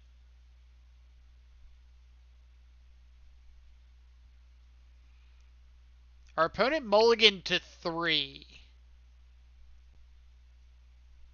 I don't know what to think of that. Sidewell Junkie, good luck for the rest. Good night. Good night to you as well. Appreciate you coming in and hanging out. So mulligan to 3 and Tron. Best draw here. Stubborn Denial. Off the top. Not a Stubborn Denial. So I get to go Power Plant and... Did they just keep the 2 Tron land map opener? That would be rough.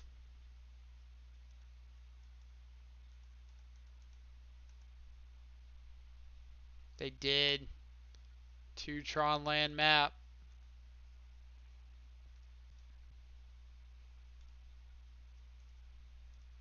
It's always like the worst feeling in this matchup is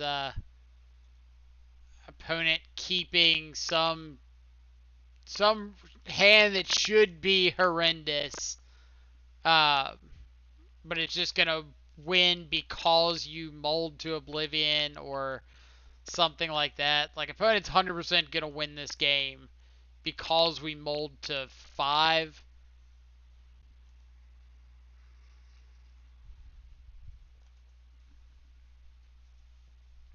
Mold to 5 and it was a bad 5.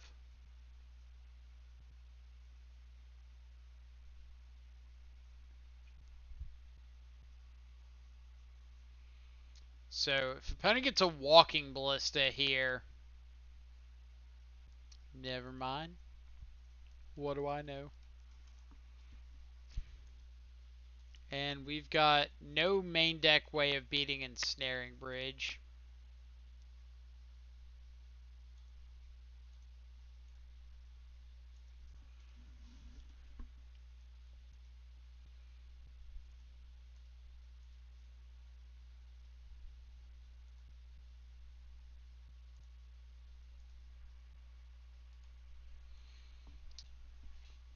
So what is our plan here?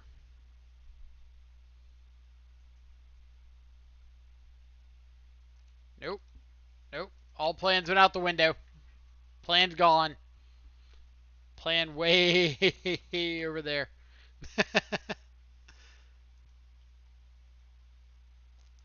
Concede is in fact our plan.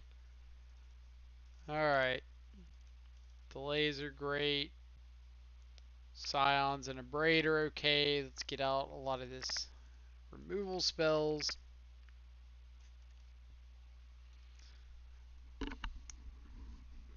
Somebody needs to ban Tron. Not that I think it's too good. It's just having a deck that you can mold a 3 and like still do very competitive things is nuts. Come on, Spotify. Go over there.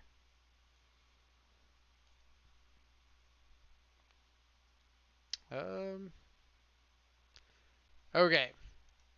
Let's rap for a second about hands like this against Tron. We can interact with a map on turn 2. We can play down the Scions on turn 3. But I don't think that's good enough to win.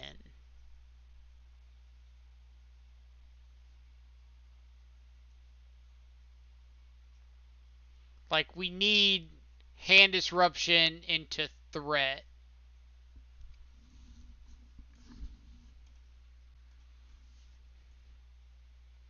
I just beat Dredge with Grixis Shadow. Seems insane. I should never win.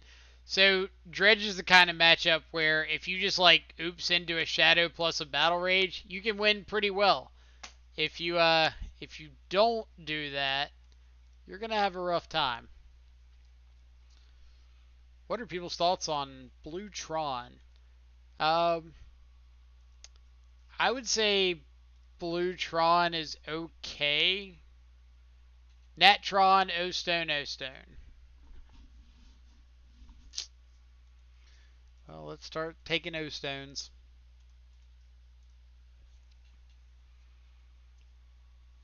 Like, I know, what's his name? Shock Trooper puts a whole lot of work into Mono Blue Tron, and the results show.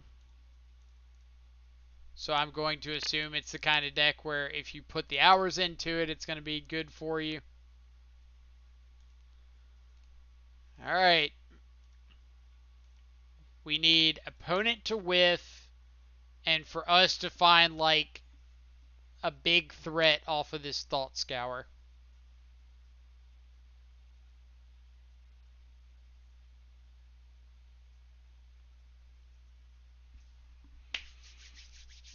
Hoping for Thought Scour into Wraith Shadow, untap Battle Rage.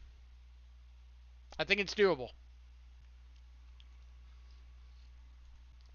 I believe.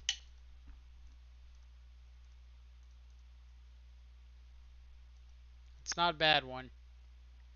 That's not a great one. So I'm just going to plan on Snap Scouring. I could snap Thoughtseize here, but there's no guarantee that they have a spell, and we know one of their 2 cards was a land.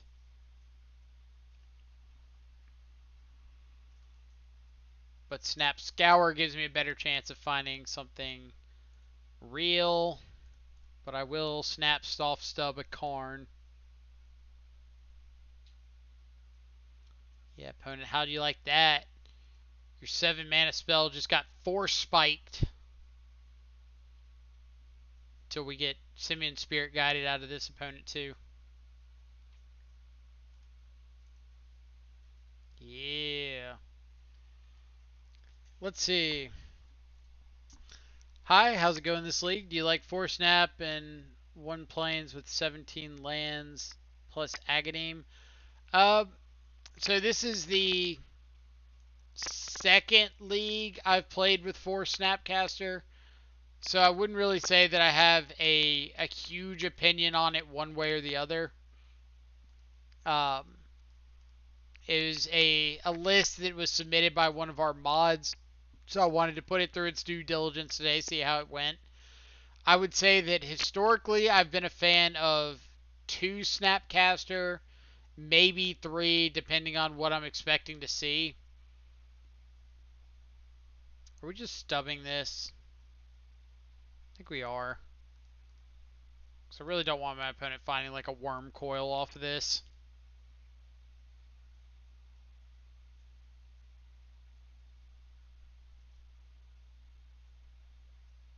So 3, 4, 5, 6, 7. So they've got 7 mana. So if they have a payoff in hand outside of Ugin or Ulamog, they can just cast it right now. So if our opponent doesn't cast something here, I'm under the impression that they don't have a payoff and the rest of their hand is like more lands or something like that. Maybe another green spell.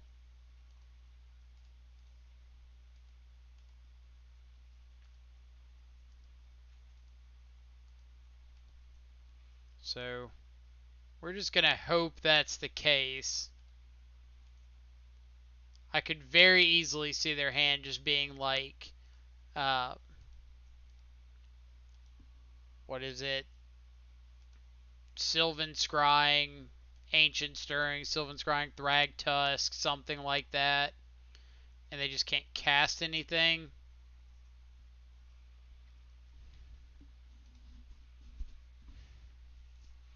So this gets Bridge.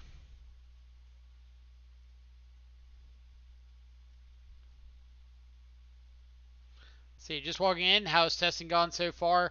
So this is the second league I've played with this list. The first league I went 4-1, currently 1-2 in this league.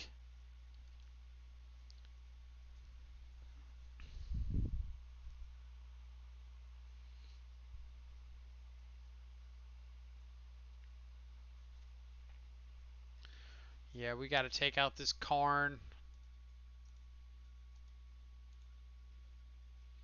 Like I can't win if my opponent gets to Karn and get like uh, a worm coil or something here. So I need to stop them from tutoring.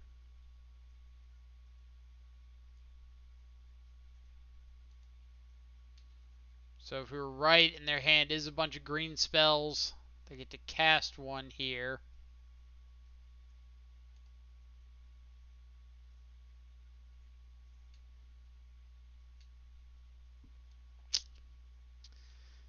Ugh.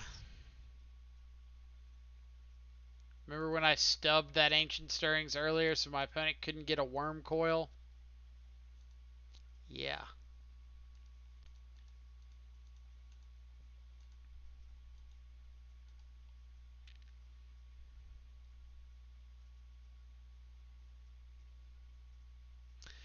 So, if they didn't have the Worm Coil, we could win here. We could fetch and shock, dismember our own shadow, and get it down below Ensnaring Bridge to kill them. But because they got the Worm Coil, we can't dismember the shadow first.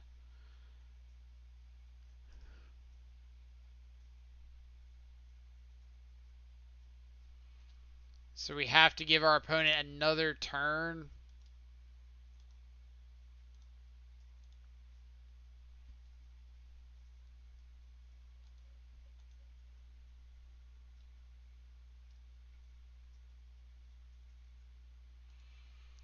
I swear if they got like 3 green spells in hand and they just keep drawing running stars and spheres.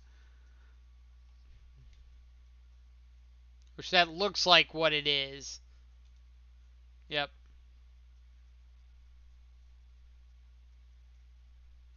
Get basic forest. Does this mean they have a Thragtusk in hand?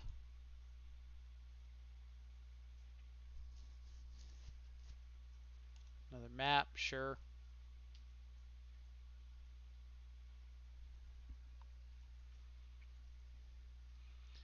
I can't imagine why they wouldn't just like play and crack map off of the tower. So I'm sure whatever land they would want to get off a map would be better than just playing out basic forest.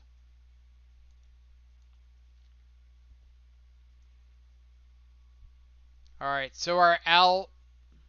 Do we have an out? If we do, it's not that.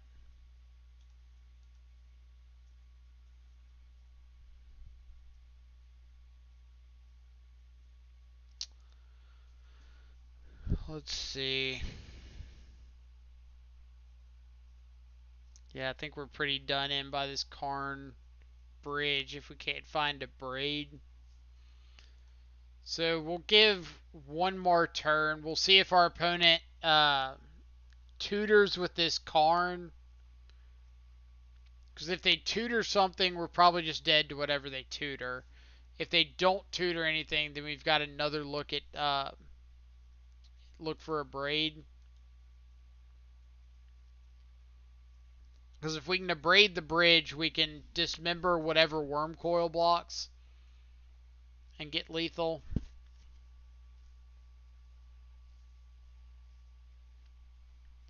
And scratch that.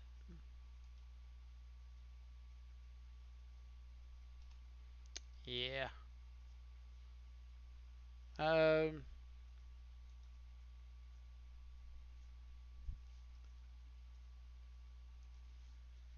is there an out?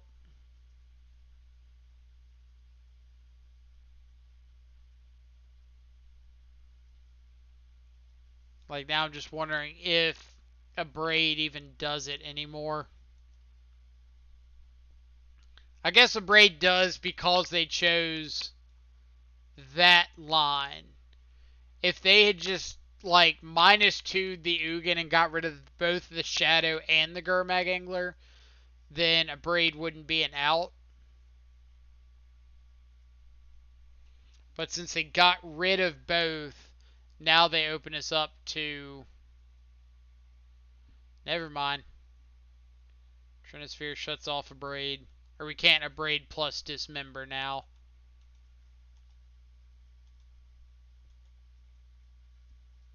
Alright. Oh, Karn the Great Creator.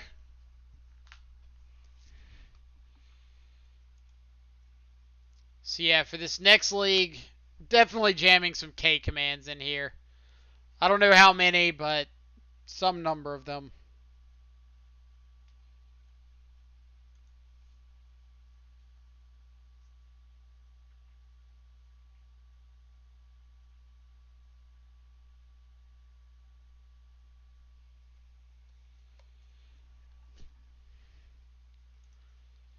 Hmm. Luris deck, eh? We'll keep it.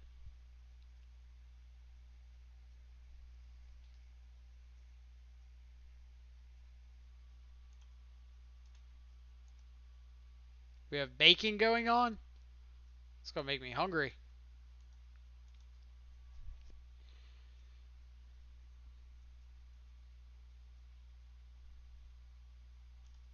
Yep.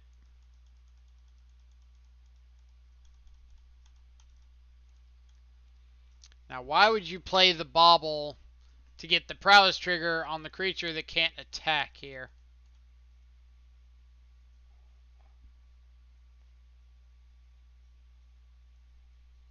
Not saying I'm an expert on what our opponent should be doing,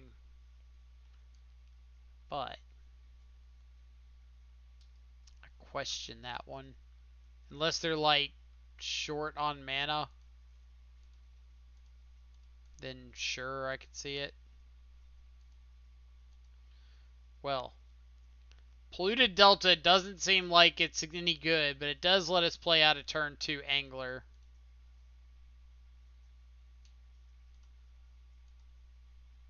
And that part's kind of cool.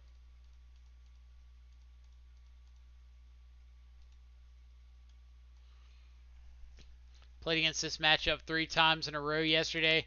Yeah, it's kind of all over the place at the moment. Because it's like the presumed best deck in the format that you can afford with mana traders. But it just like has such a hard time against the Uro decks. It's hard to say it's worth it.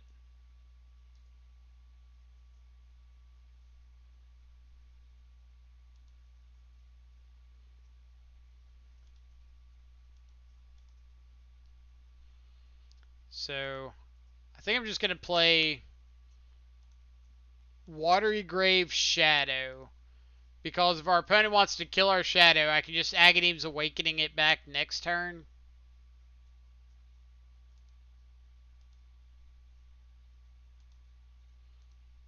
Right, they didn't crack the bauble either. And Steven, I hope you see what I named this deck list.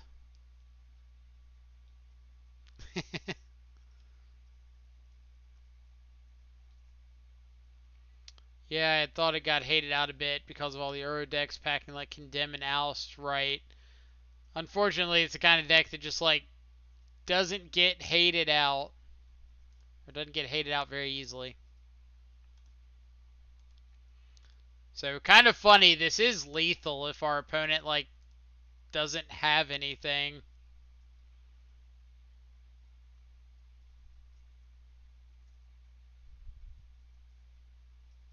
Kill our Shadow. That's rude.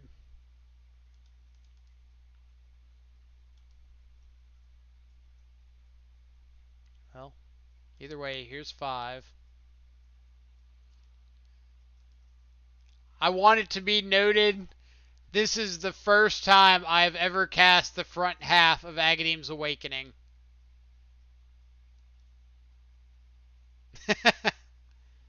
Yeah! I've always played it as a land. First time I've cast it.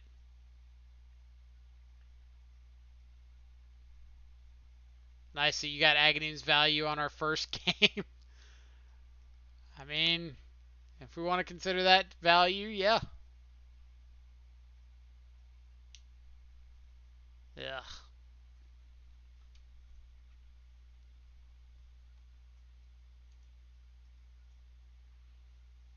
Let's see. Scourge, you say?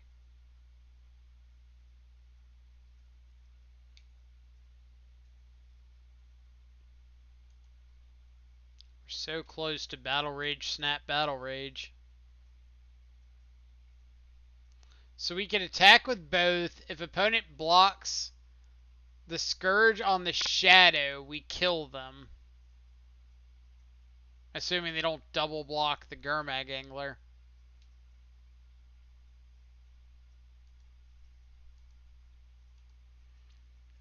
Which would have been funny. But the problem is, if opponent blocks like Scourge on the Gurmag, we just die. Without even like putting up a fight.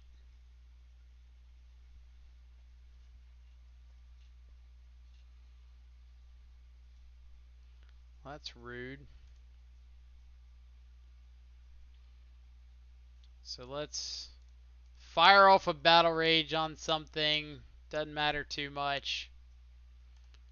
And fire off a Snapcaster. And let our opponent have their Thoughtseize. We'll target Battle Rage, yeah. Be afraid, opponent. Be afraid.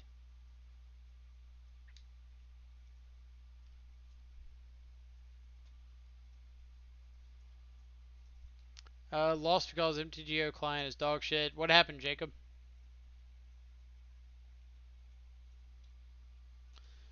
Sell your couch. You talking about Agadine being no bueno or like Scourge being no bueno? Which card? Agadine. I think it's just build dependent. Like it's okay in like Jund Shadow, 4-color, where you're a little more reliably hitting two things. But if you're talking about just like 4 mana to get back a Shadow, that's kind of undervalued. But the fact that you can just play it as a land is a big reason to at least consider it.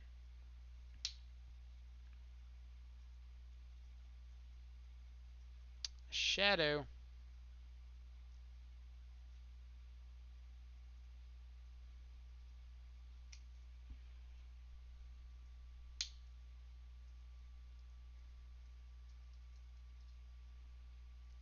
Jeez. Opponent going wide with these dudes.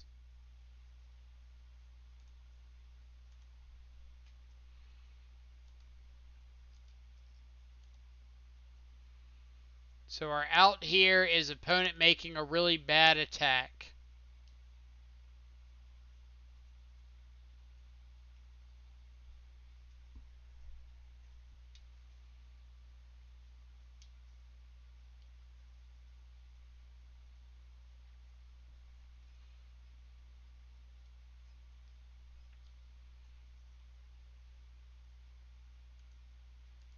And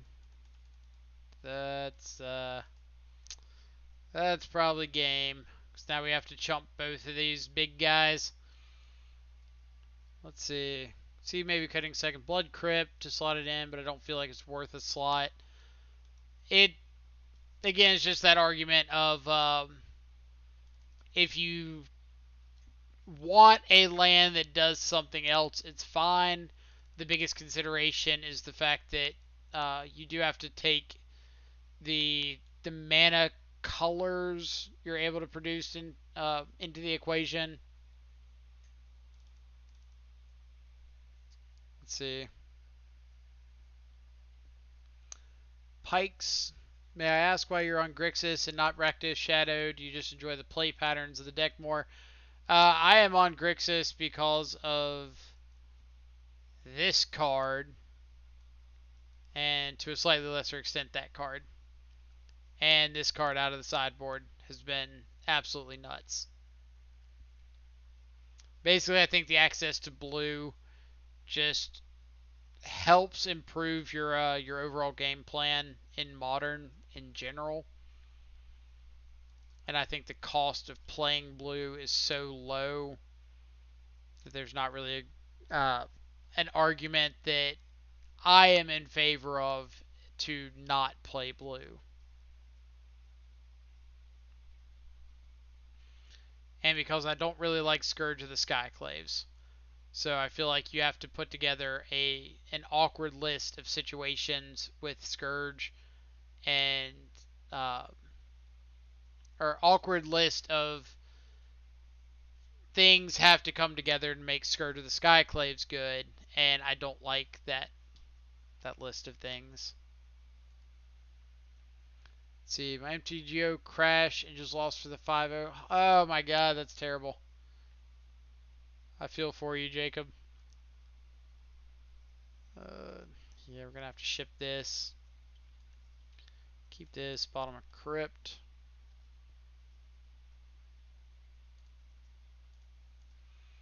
It's basically like Grixis has a problem with flood and screw. And as Mike has said before, 17 and you screw, 18 you flood. So the 18th land needs to be utility. Kind of reading over this while I thought seize. Uh,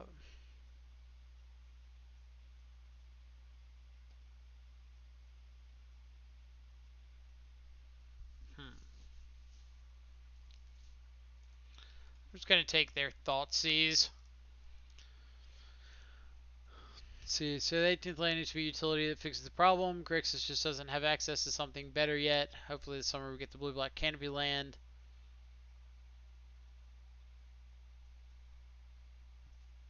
Easily play at least 3 of the blue-black canopy land. Yeah, it seems like everybody's kind of hit the major points there about the blue-red canopy land. Like, seeing as how we're so ingrained blue-black and red is such a light splash color, we really, if we're running a canopy land, we need it to be able to produce blue and black. But I do think if a blue-black canopy land comes out with Modern Horizons 2, that it will be an inclusion to some extent. It might not be like an auto 4 of or something like that, but can't really come up with a good reason not to include it. So I'm saving this Fatal Push for Luris. Like, they can have the Soul Scar. I'm not really in fear of dying to, like, prowess triggers, but I need to be able to answer Luris.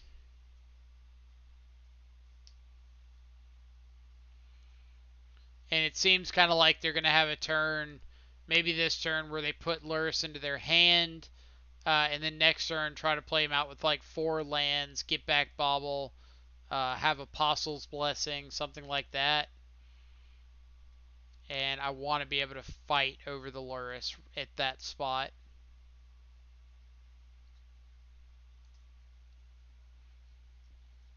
Trying out Snap or Baby Jace over Snapcaster in my next league. When I played Sultai Splash Red back in Oko days, Nurturing Peatland always felt insane. Yeah, I played that deck at the same time too. It was pretty nice.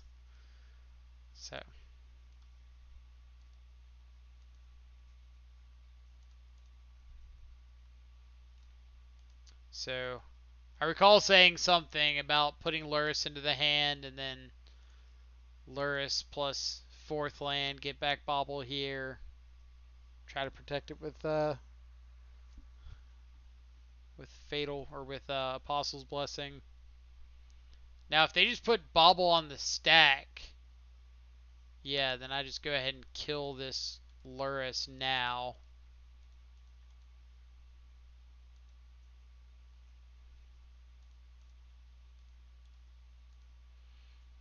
Kill all the things.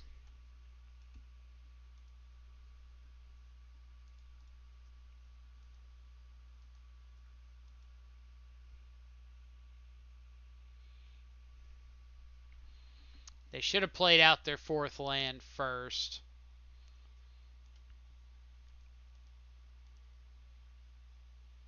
But I think they got a little greedy there. Yeah, I'll draw a Bauble.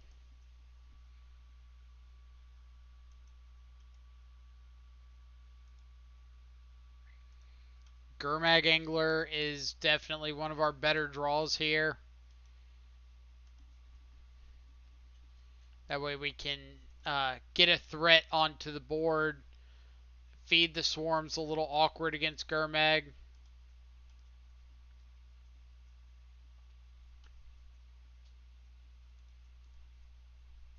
Alright. So I do have the Apostles' Blessing to back this up.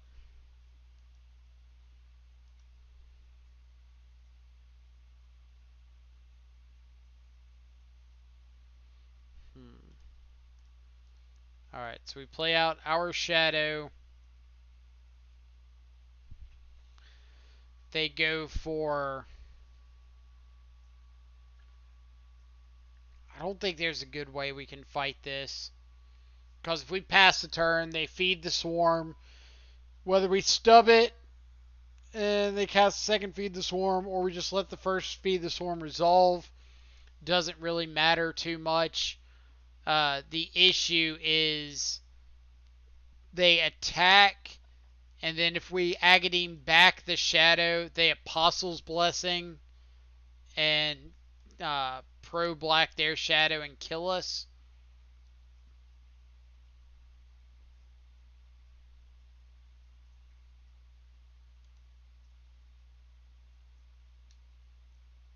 Now some of this changes if they just use all of their mana. Like here, I'm going to stub this Feed the Swarm because they can't cast another one this turn.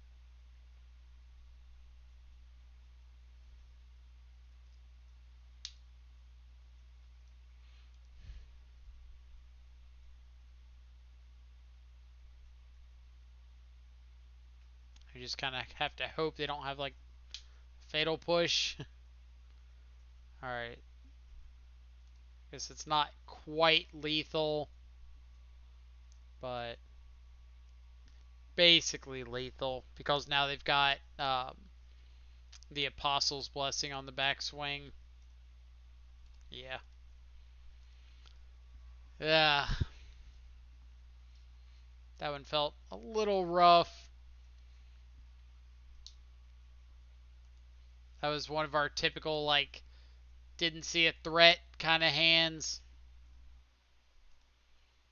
Alright. So things that I want to look at.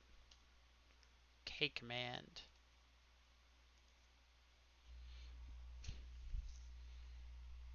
Alright, Steven, I'm going to mess with your list a little bit. Don't hate me too much.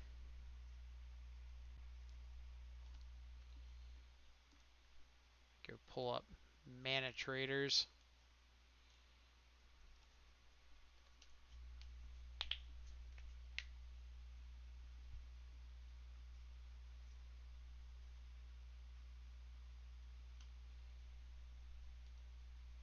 Let's see. I would like to get one of you, one of you.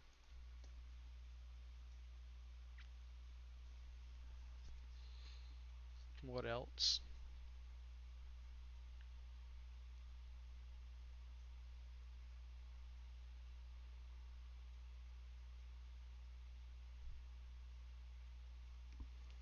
Set everything. Do I have any? I do. Baller.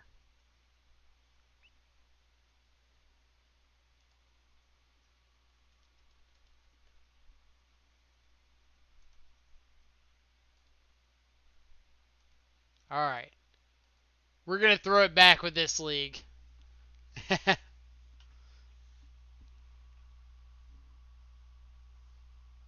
Just looking over the decks from the challenges, someone played Soratami Cloud Skater. Dang. Let's Soratami.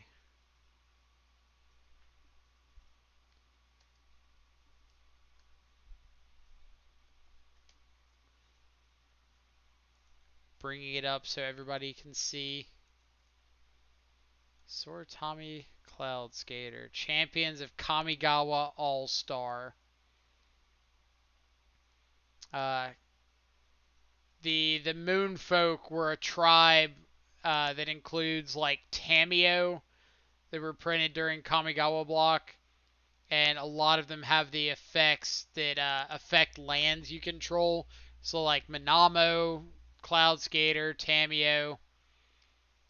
But Cloud Skater lets you effectively get the Minamo effect, but you also get to loot with it.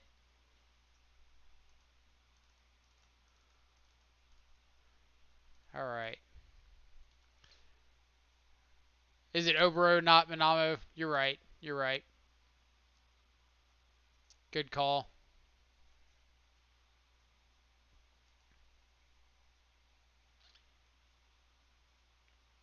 Alright.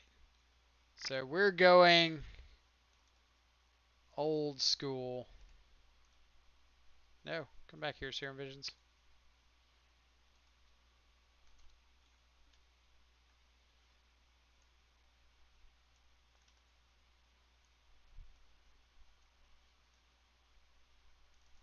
When I say old school, I mean we going old school.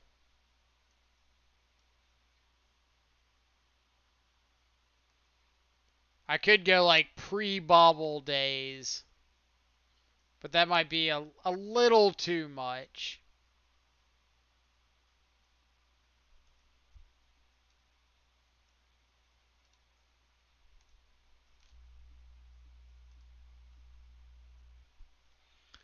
Alright, so we need to get rid of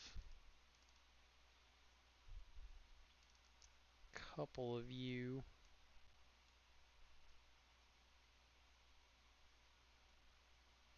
Are we cutting the baubles altogether? Is that what we're doing?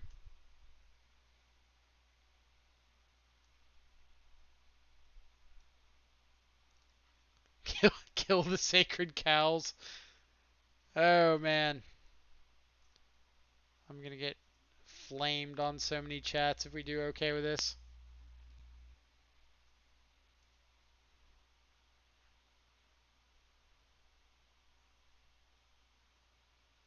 Do I want Liliana main or the side? I think main. So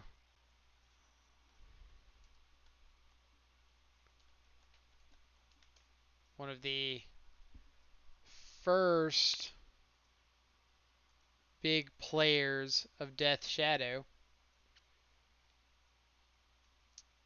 were the Jessup brothers. We're going to take a little bit of inspiration from some of the earlier lists. See what we can throw together.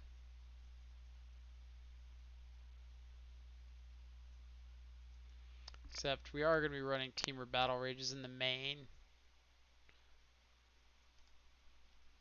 Let's see.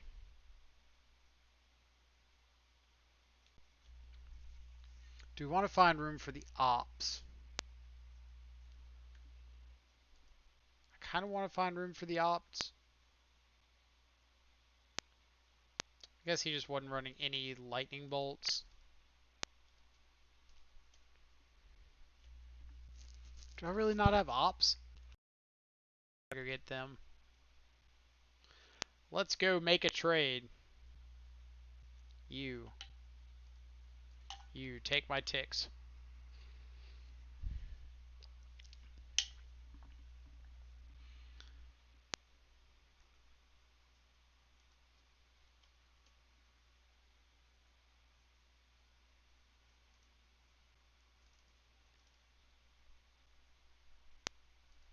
Alright.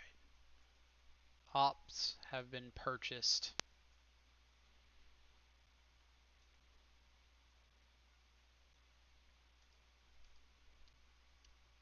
Add in those.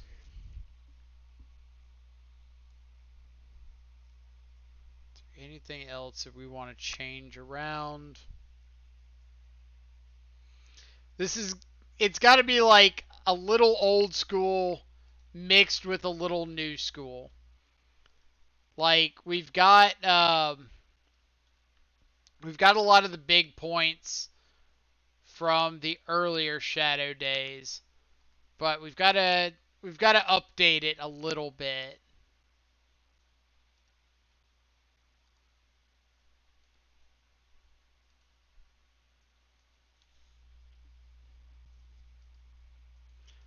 Let's see. So we are gonna I'm renting a couple more Scalding Tarns right now. We are gonna go down to some original Shadow mana base, and let's see how it goes. So let's change our stream title. Testing OG Shadow. Update. Accept. And we'll update Stream Decker here in a second.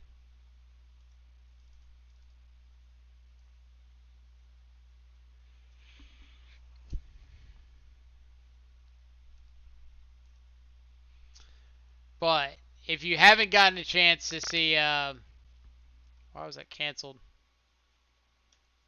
Did we get the Scalding Tarns or not? No. Mana traders.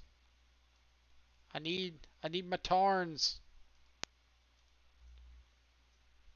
Please and thank you.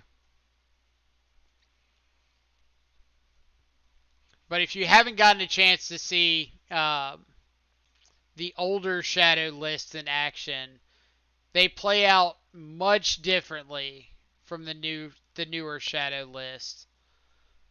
And one of the primary ways that that's going to be apparent is the older lists play a much more controlling game plan for the first few turns, and then try to really turn the corner by playing out a Shadow or Gurmag Angler and just ending the game in like a turn or two. They're not so focused on getting down a delve threat right away.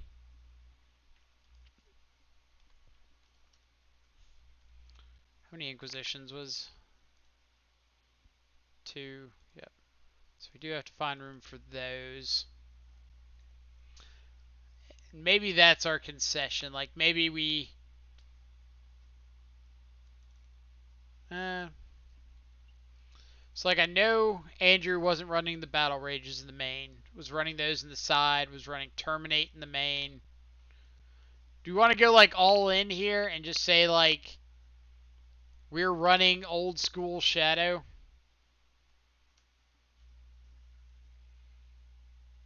I don't even have Terminates. Oh my god, I'm a scrub.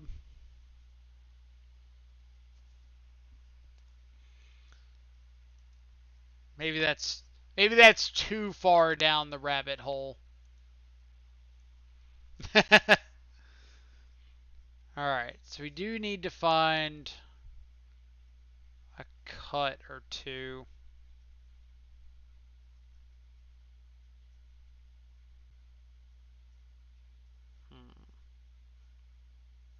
I don't mind cutting the 4th Snapcaster Mage, especially since it doesn't match.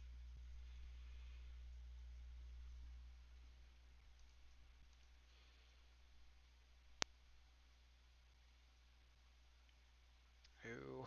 Oh. Are we running Young Pyromancers? Alright.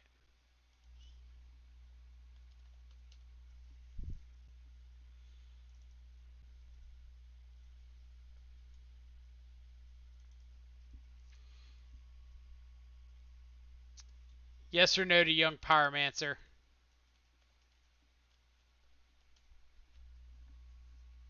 Which I don't even have Young Pyro... I'm done. What did I need? Terminates the Young Pyromancers?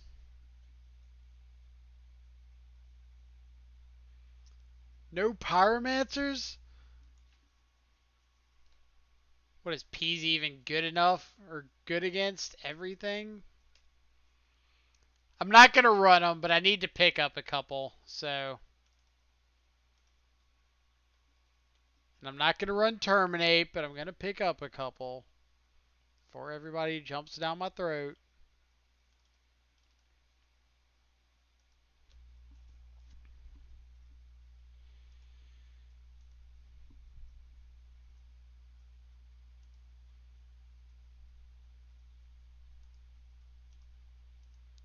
Alright.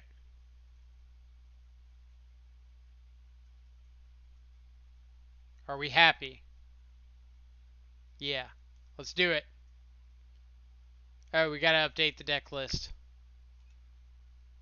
Uh, sorry, Steven, it's no longer the Mirabito special. Circa 2017. Export. Save. Let's get Stream Decker. Decks. Upload.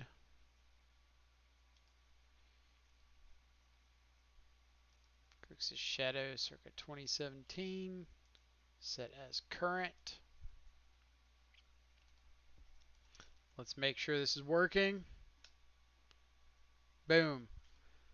Dregboy, thank you so much for the follow. Hope you're having a fantastic Monday morning, evening, or afternoon, wherever you're at in the world. Also missed a follow from Birdlord92. Thank you so much for the follow. Hope you as well are having a fantastic morning, evening, or afternoon, wherever you're at in the world. All right. OG Shadow. Let's do it.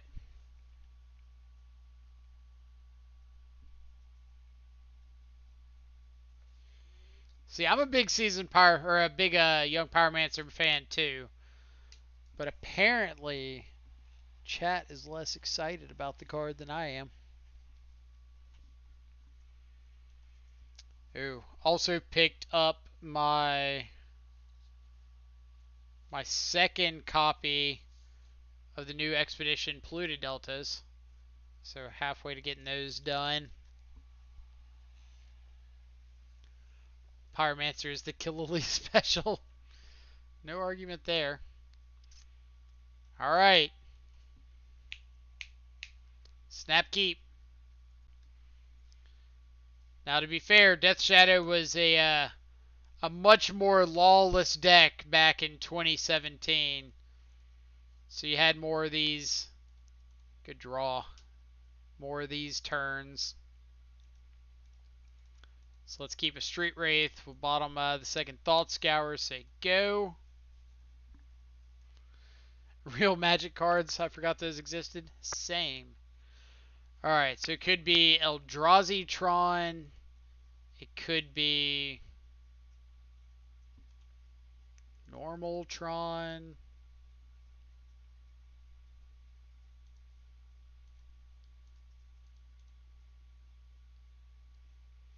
Please don't dismember me.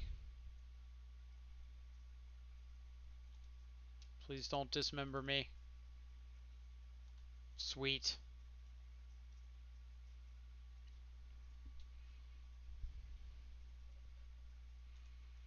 Alright. I'm once again asking for your cooperation and not dismembering me.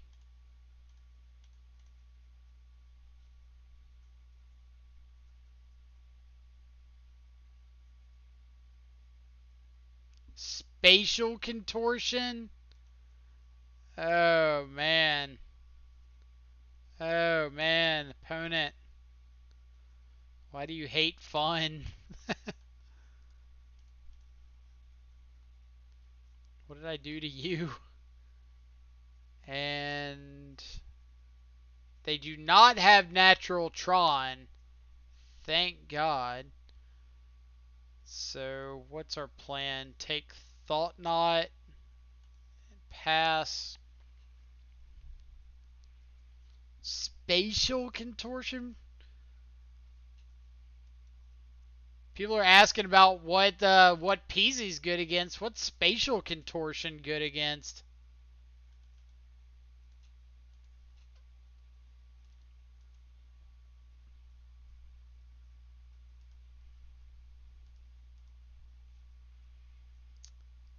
All right, we've got K command to get back our shadow, hopefully, or we can just draw another shadow.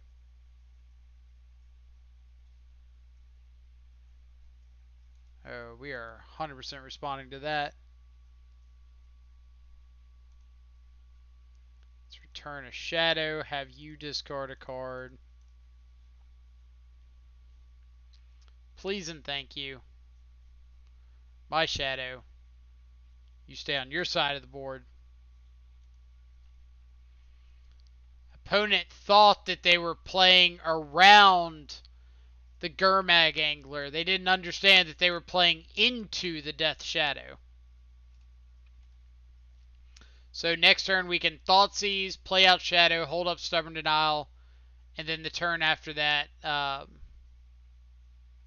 Battle Rage for lethal.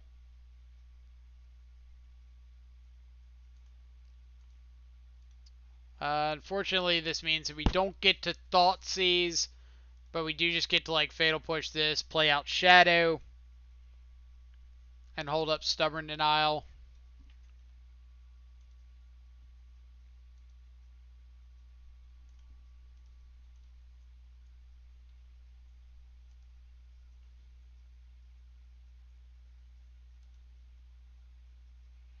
Alright, opponent. What you got?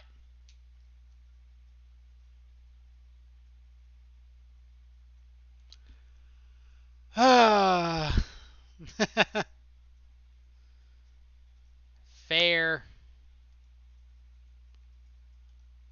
I swear we already took one of you. We did.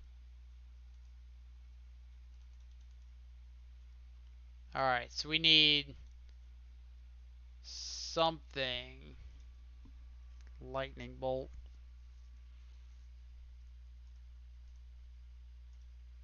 Don't think Lightning Bolt does enough for us.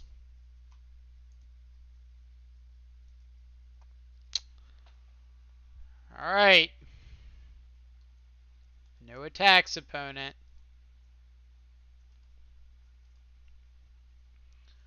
So our hand is Mine Karn.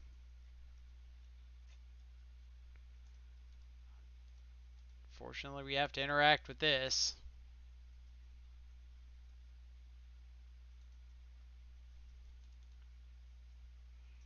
Battle Rage off the top, deck. Battle Rage off the top.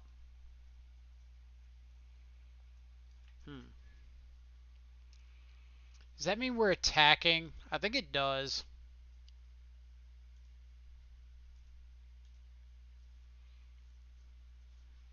This also bluffs us drawing Battle Rage.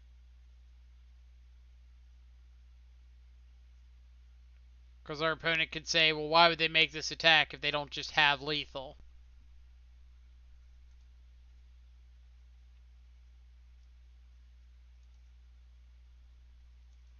Alright.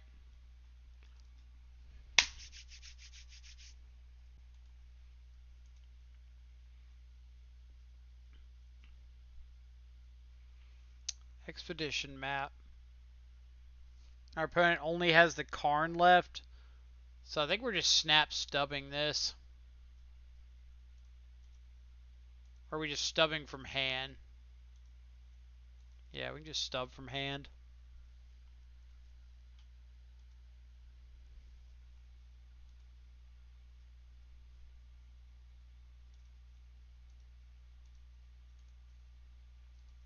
Shoot you in the face.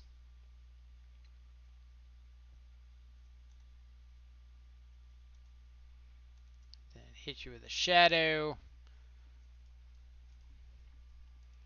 Now we can revolt a fatal push if they draw a Thought Knot Seer.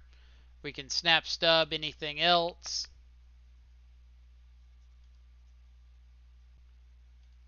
Did you say snap Battle Rage? I wish, but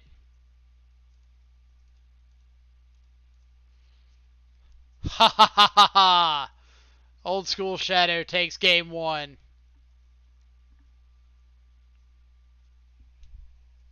Who needs your new fancy magic cards? So K commands, Braid comes in, Liliana comes in, go for the throat. God. Pretty much any of that stuff can come in. I'm not saying we are bringing all that in, but it's at least worth looking at. Fatal Push is a little bad. Inquisition's not the greatest. Lightning Bolt's eh.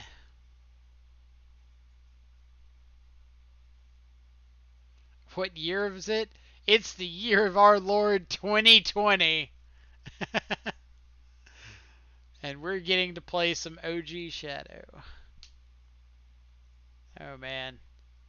I forgot what it was like to have just a whole bunch of good cards.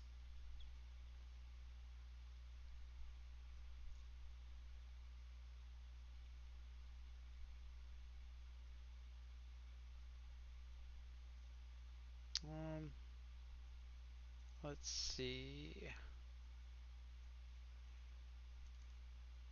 Royal Scions is a little less. It gives us an out to like. No, we just have K command. I was gonna say it gives us like a bit of an out to bridge, but ops are less exciting. God, I still have to cut another card. I don't want to cut another card. Do I have to cut another card? Dismember? Sure. Scourge, no bubble. Interesting. So we are playing some circa 2017 Shadow. Uh, which instead of running baubles, we're running serum visions to help find and power out our threats.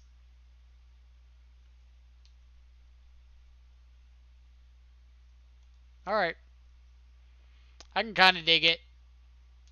Like we're looking for a threat anyway, so serum helps us dig pretty well.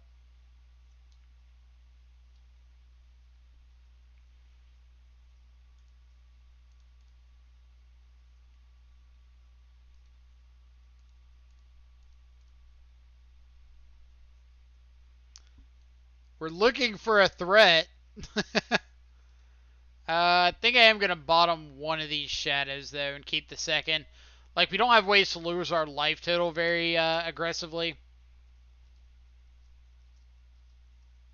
Old school or not, Visions has been pretty great. I can believe that. Map number 2.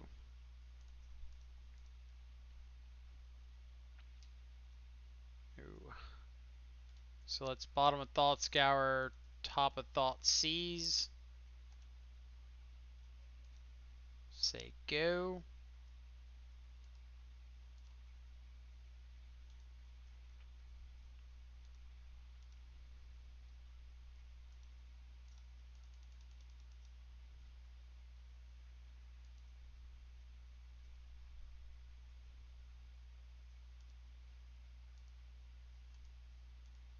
Alright. So let's draw into this Thought Seize.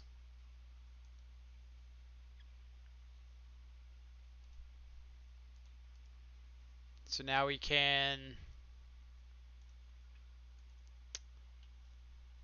Do we want to just cast the Thought Seize? Yeah. Let's fire it off here. Smasher, Smasher, Realities, or Matter Reshaper, Spatial Contortion. So the double blue earlier, I got red because we would eventually need the Battle Rage. I got double blue because we wanted to cast Serum Visions plus any more cantrips that we drew off of the Serum Visions in the first couple of turns, and we would set up. Like, we couldn't play the Liliana on turn 3 if we didn't draw running black spells, but that was fine. We weren't planning on playing out the Liliana. We were planning on trying to find a threat.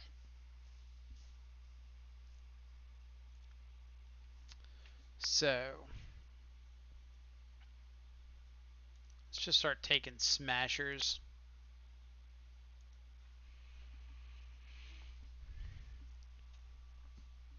It's like this variation of Shadow isn't trying to max out on throwing down threats early. It's supposed to find a threat eventually and play out from there. So our opponent does get Tron next turn.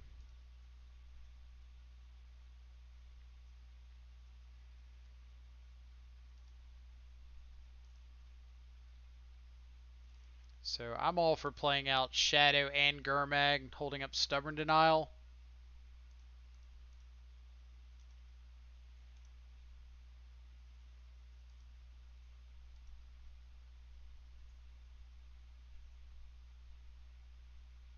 Yeah. If opponent has like a Ghost Quarter and to play a non-creature spell, props to them. But strange that opponent didn't crack map on their turn 3 to make their land drop. Yeah, they probably should have. I don't really have a good explanation for that either. Yeah, we'll just stub this so I can keep my threats around. So now, like, we know their hand is Matter Reshaper, Reality Smasher, Spatial Contortion.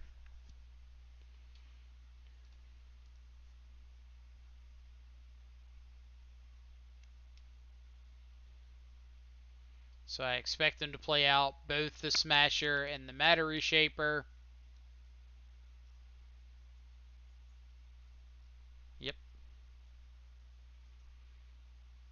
Now, what's our plan?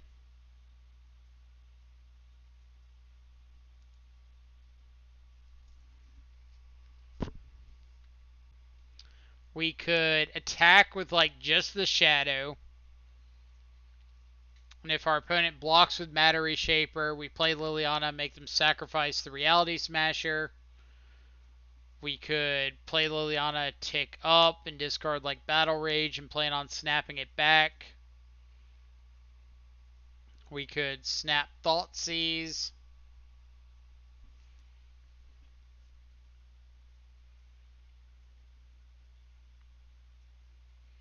So if we snap Thoughtseize, we do have a lethal attack if they don't block. Are they dead if they just block with Matter Reshaper? Like if we go Snapcaster Thoughtseize, we go down to 6. We know one of their hands is, or one of their cards is Spatial Contortion. So we go to 6, Shadow becomes a 7/7, and we attack with both.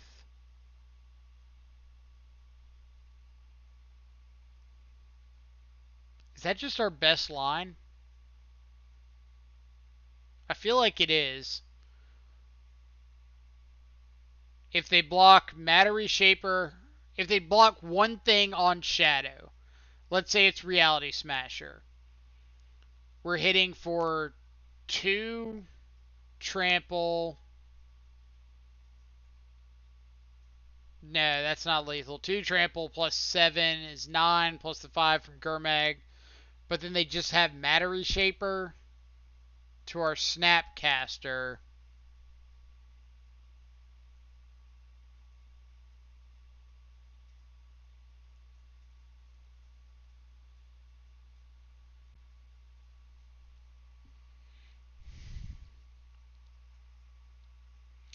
If we Liliana and Edict them, they sack the Matter Reshaper. Like, the thing is, I've got a chance to attack for just lethal here. And that doesn't need to be just overlooked. It doesn't mean we need to go with that line. It just means we need to consider it.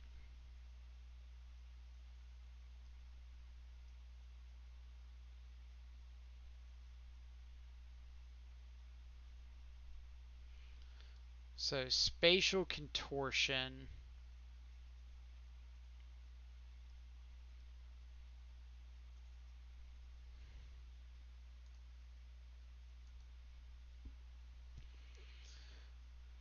Spatial Contortion.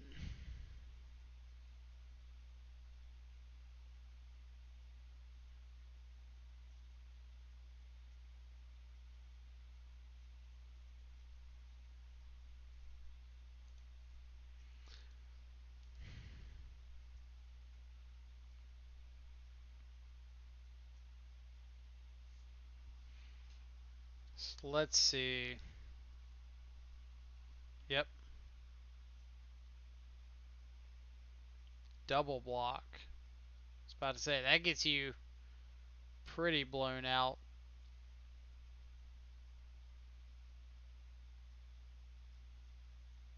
I kind of want to just Battle Rage this Shadow if he blocks with just Matter Reshaper.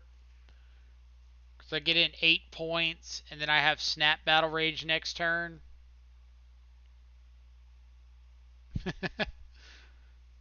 Looks like opponent's spending as much time thinking about this block as we were thinking about the attack. Justin, how's it going? This is a third league of the day. Had a 4-1 earlier, then a 1-4, something terrible. And then this is the third league, first match. We won game 1. So currently 0-0.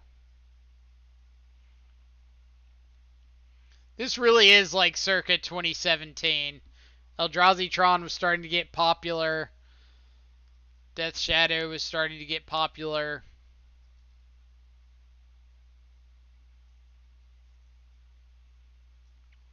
Alright, so we'll take the block here.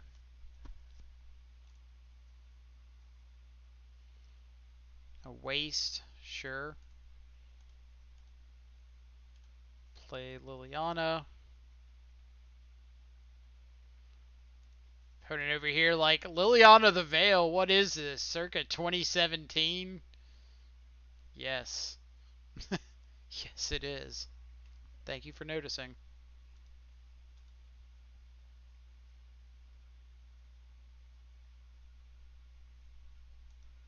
Alright.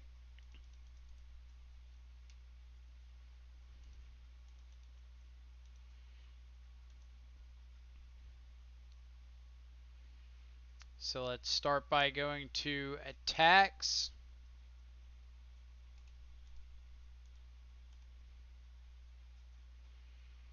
This just kind of makes opponent crack this blast zone.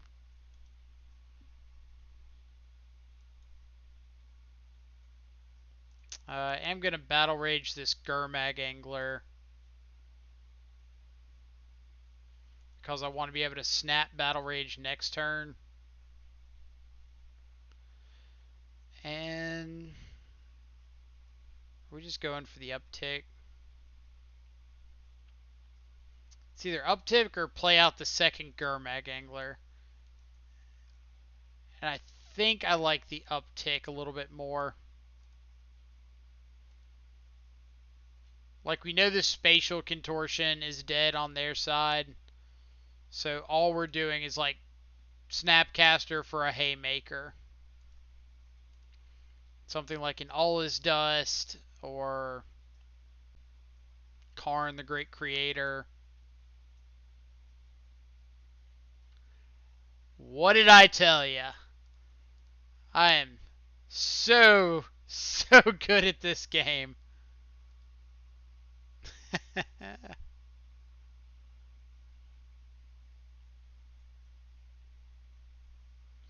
Crazy that Liliana is maybe the third best 3 CMC walker now. I guess it depends on format. Because if you're talking about like vintage, then yeah, she gets beat out by Narset, Oko. Legacy, she gets beat out by Oko.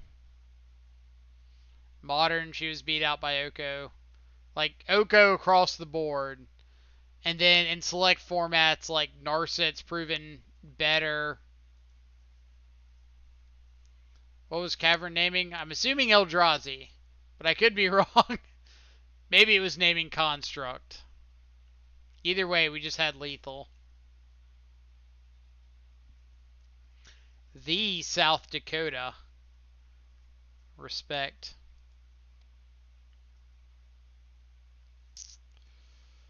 Alright. We're going to bank on drawing something hot here. I believe South Dakota is on a creature deck. Is it Planeswalker? You mean Dak Faden? I wouldn't say Dak's the best, but it's a lot better in Vintage, or he's a lot better in Vintage than like Modern. Alright. Good old Dredge.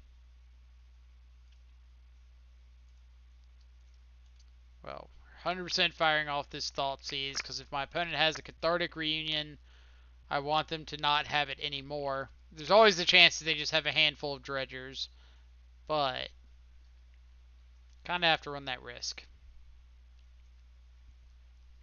Since I don't have like a Stubborn Denial to stop a Cathartic Reunion. That one.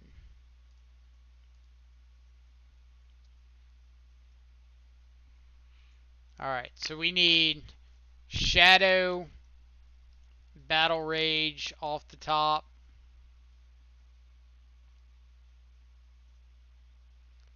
Narcomoeba action.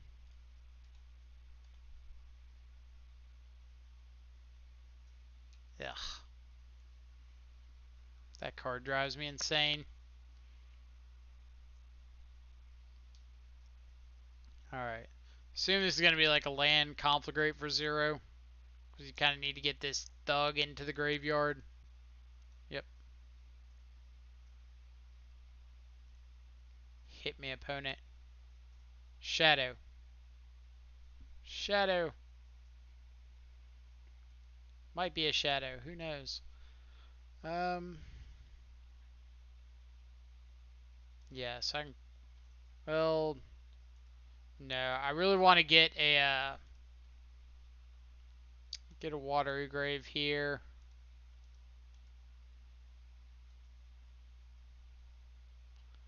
There's half of the equation.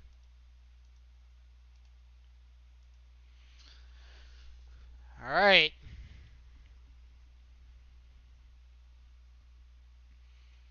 They do get back an Ox here. This gives them 5 cards. This is 6, 7. So I guess they don't get back an Ox. Unless they hit over a Dredger. So they have to hit a Dredger to get Ox of Agonis back. I like my odds. 2 cards for a Dredger.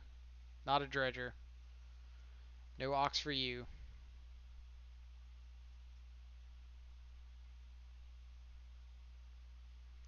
You must wait. But now they can Conflagrate and get back this Thug.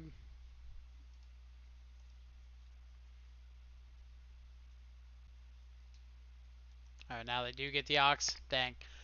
You're going to play that dual land tournament in December. I have not decided yet. The fact that it's standard makes me a little less enticed.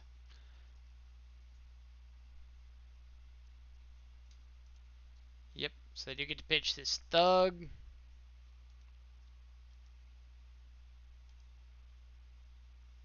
Alright, be nice, Thug. That's not nice at all. They hit another Ox. Loam. Triple Amalgam. Okay. Okay. Okay. Let's see. That's what makes me balk at it. I don't want to buy standard cards exactly. So if I were to buy a standard deck, and what I'm probably gonna do is play around on like Arena or something in standard and see how it feels before I make any kind of decision. But I want to play the Rogues deck because it seems pretty sweet. No idea if it's good, but it looks fun.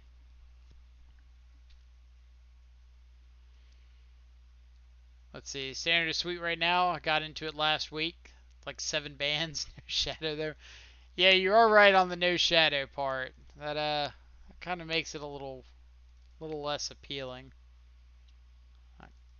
Yeah, carry turn's fine. I just want to get out a lot of this 1-for-1 removal. Go something like so. Oh, I still have another cut. God, I'm not used to bringing in good cards. 1K return's fine. So, secret to beating Dredge. Kill them quickly. Have Battle Rage. Have Shadow. Have grave hate. Pray to whatever god you pray to.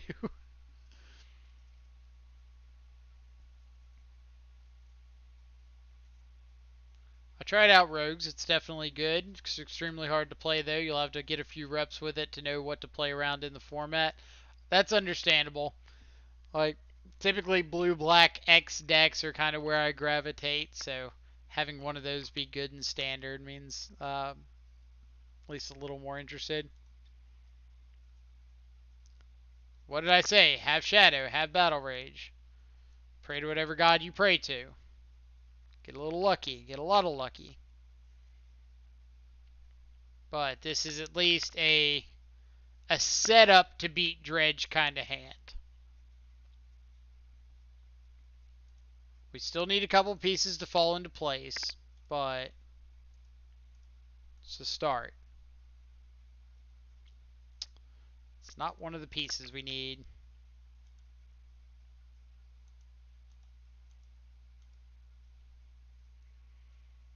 Standard has Scourge of the Skyclaves at least. Is that a good thing?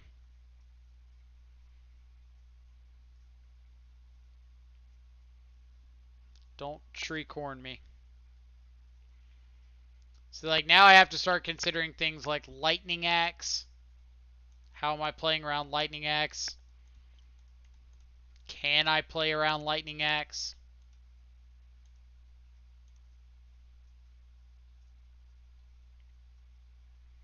It's probably just going to turn into like play out Shadow here and plan on K commanding back Shadow next turn if they do have the axe. Because the upside is they don't have it and they just like creeping chill me a bunch so they don't put anything on the board. Scourge cheese me out in pre-release. It's the closest to Shadow you'll get. That's fair.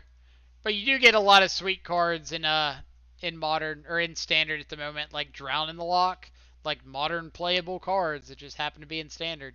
And that part's kind of cool.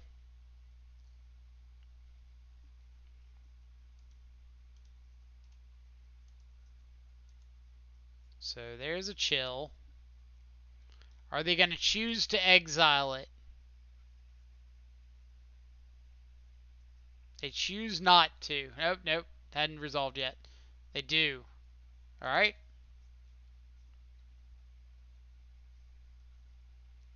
So you're saying there's a chance.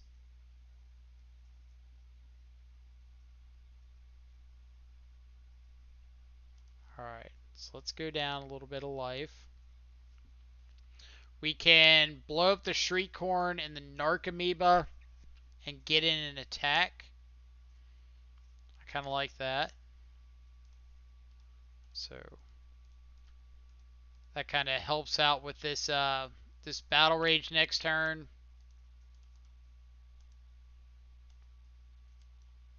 Especially if we assume that our opponent's going to hit us with this prized amalgam.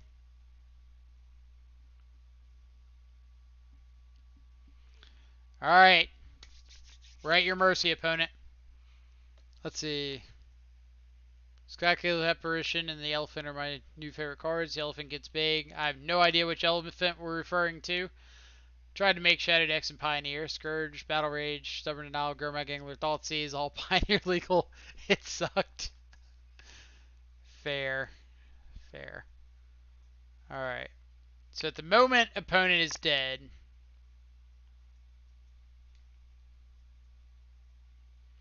We can, yeah, we can fetch and shock a Steam Vents, Battle Rage our Shadow, Thoughtseize ourselves. Now, if opponent has a Lightning Bolt or a Fatal Push, we die.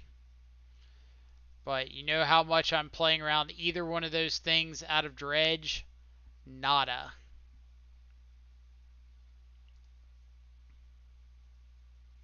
Not a single bit. They could have like a Forgotten Caves, cycle Loam into hit a Creeping Chill. That'd be pretty good. Also not playing around that. This is kind of one of those matchups where you need to get a bit lucky to win a 3-game set against Dredge. So, like, if my opponent just has the thing that kills me, then I'm not getting lucky this match. So, I kind of have to play to them just not having it there.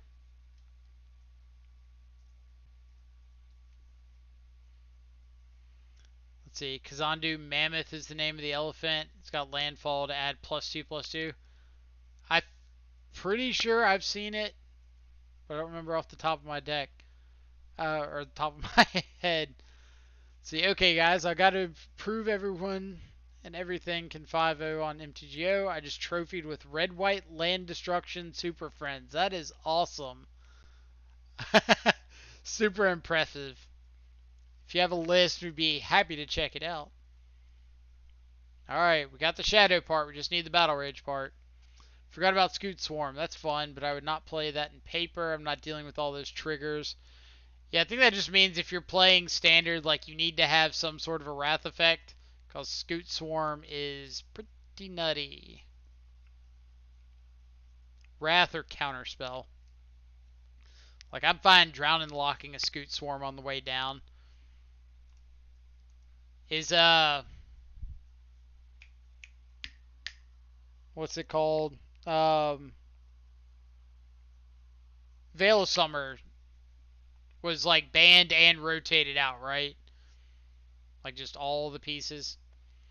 Okay, so interesting situation here. I could Thoughtseize my opponent, but since they conflagrated on one, I'm kind of just assuming that the rest of their hand is Dredgers, because if they had something that they didn't want to discard, they'd be a little less prone to go ahead and conflagrate. So I'm just going to let them have this if they want to discard their hand to it, and go about casting the rest of my spells. Like, cast this Thought Scour, untap, get a Shadow down. Loam is fine.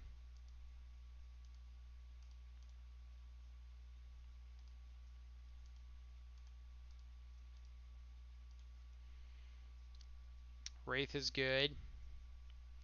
Wraith does let me get down Shadow without Thoughtseize.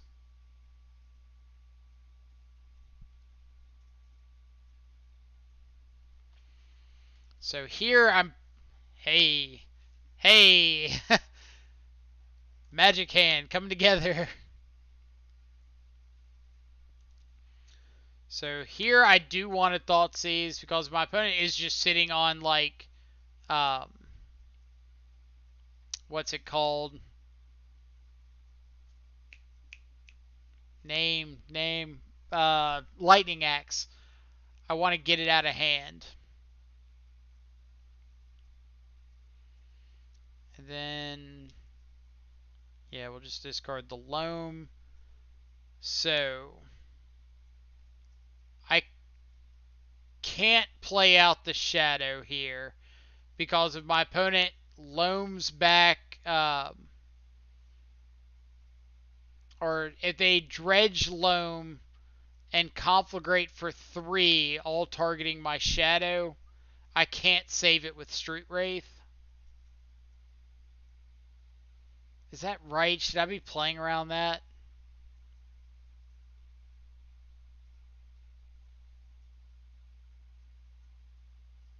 No. I'm just going to wait. Because if I see, like, a fetch land, or next turn, like, Wraith into a fetch land, I'm just fine off of that.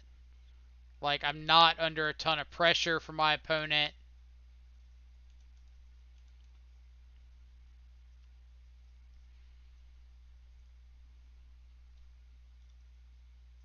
And I'm pretty good if they just, like, hard cast a, what's it called here? I guess I could have stubbed that Loam. That might have been better.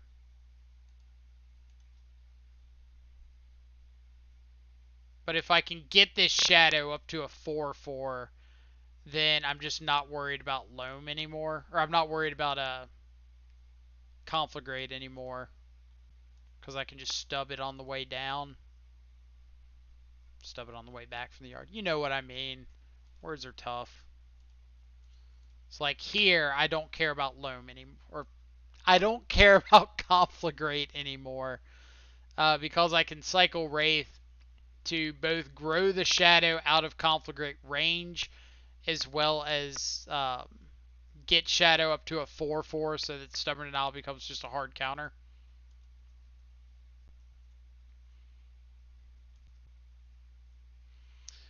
And this looks like it's going to be the kind of game that turns into Battle Rage a Death Shadow and then Snap Battle Rage a Death Shadow the next turn or two.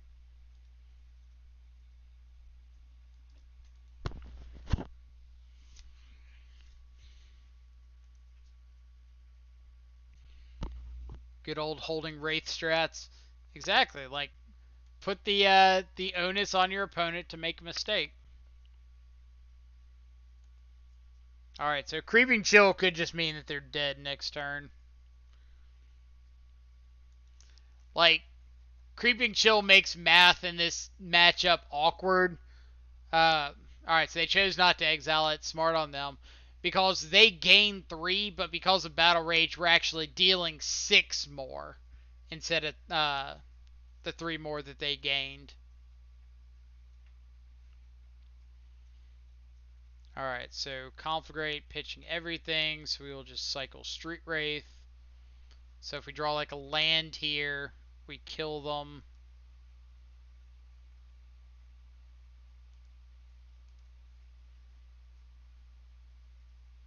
Opponent's welcome to hit us with a Bloodghast. Fetch land. Boom.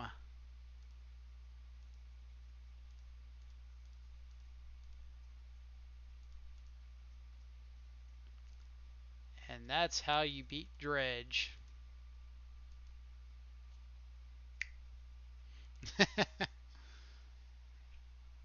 What I tell you, all it takes is Shadow plus Battle Rage plus Quick Clock, turn 4 kill, plus some Disruption. Easy. It's Dredge is a buy. South Dota, great games, for sure.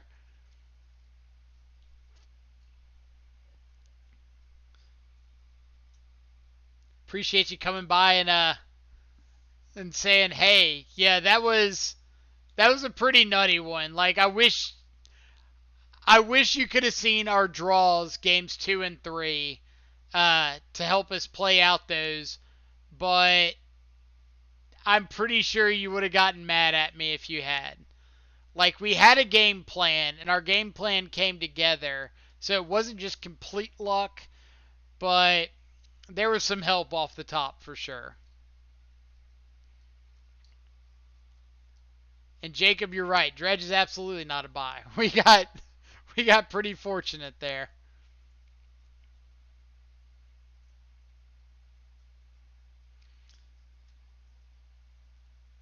Let's see.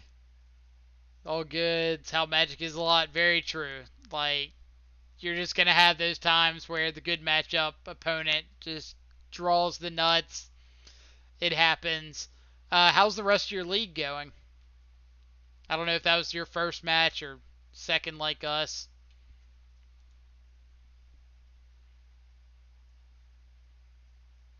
Good deck building, it's called. Are 18 lands necessary? So in this list, we are running 18 because we are going pretty old school and playing more higher CMC spells. And 18 lands helps accommodate that. See, this is my third league today. Gone 3-2 in both, and I'm 1-1 in this one. Nice.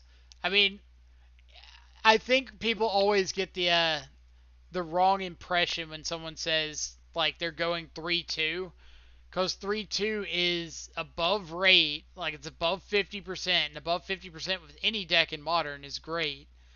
and then to do it twice, plus like be on the path to go positive again the third league, like technically that's going infinite, which is about as good as you can expect to do.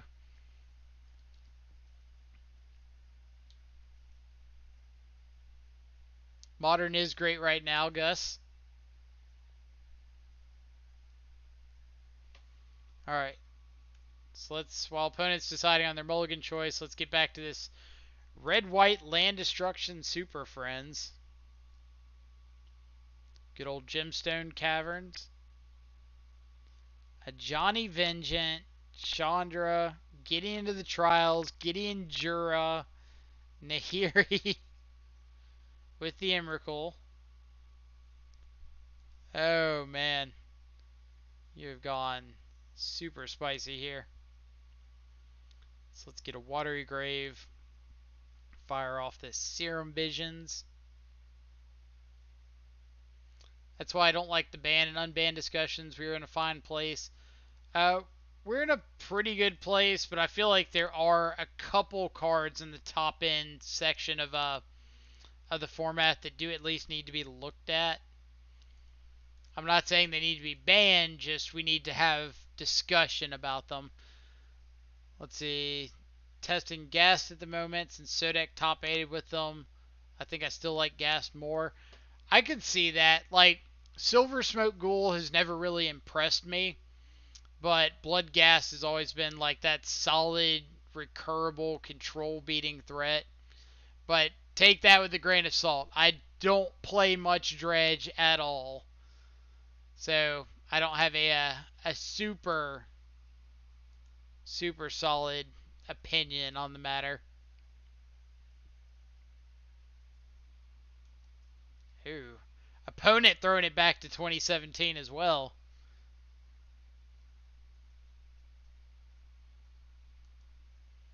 Sorry, I meant Ghoul. Ghoul is more explosive. And that makes sense. Like, I can understand Ghoul being the more explosive one, and if the meta is not control oriented, then I could see Ghoul being the right choice. But Ghoul against me has never been uh, that impressive. Not that it's bad, just hadn't done as much as I would expect that card to do. All right, so a little storm action, eh? How do they scry? One top, one bottom. So let's just go ahead and take the Baral. So we could go. We can't get down Gurmag this turn, so we can afford to wait.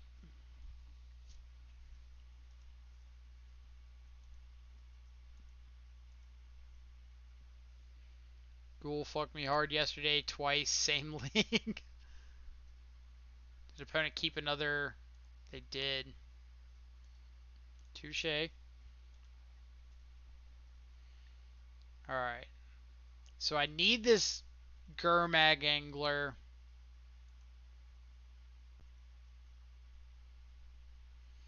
But I don't think I'm casting it right here. So I'm going to Wraith to see what's on top, because I would like a removal spell for this Electromancer. But if not, I'm probably Snap Thought Seizing to take this Gifts Ungiven.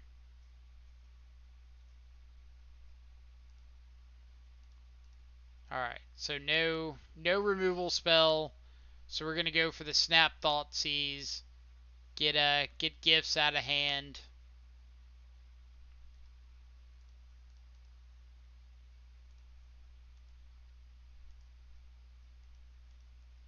Like the rest of our opponent's hand isn't great. And now that we've kind of taken their payoff, they're drawing to a second payoff. And we'll get to kind of get a little bit of pressure going in the meantime. I got it. Cleaned them up. Usually don't, but every now and then I remember.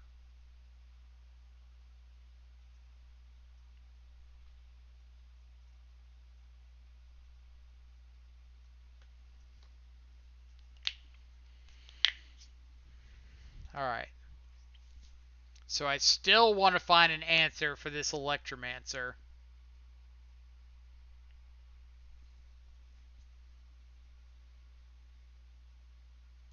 Alright. So that leads me to believe that our opponent drew pretty dead that turn.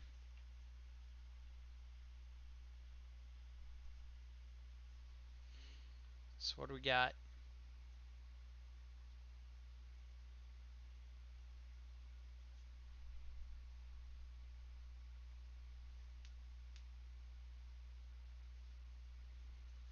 Sell your couch. Thank you so much for the follow. Hope you're having a fantastic Monday morning, evening, or afternoon, wherever you're at in the world. Appreciate you hanging out with us today. Stubborn Denial's a good one.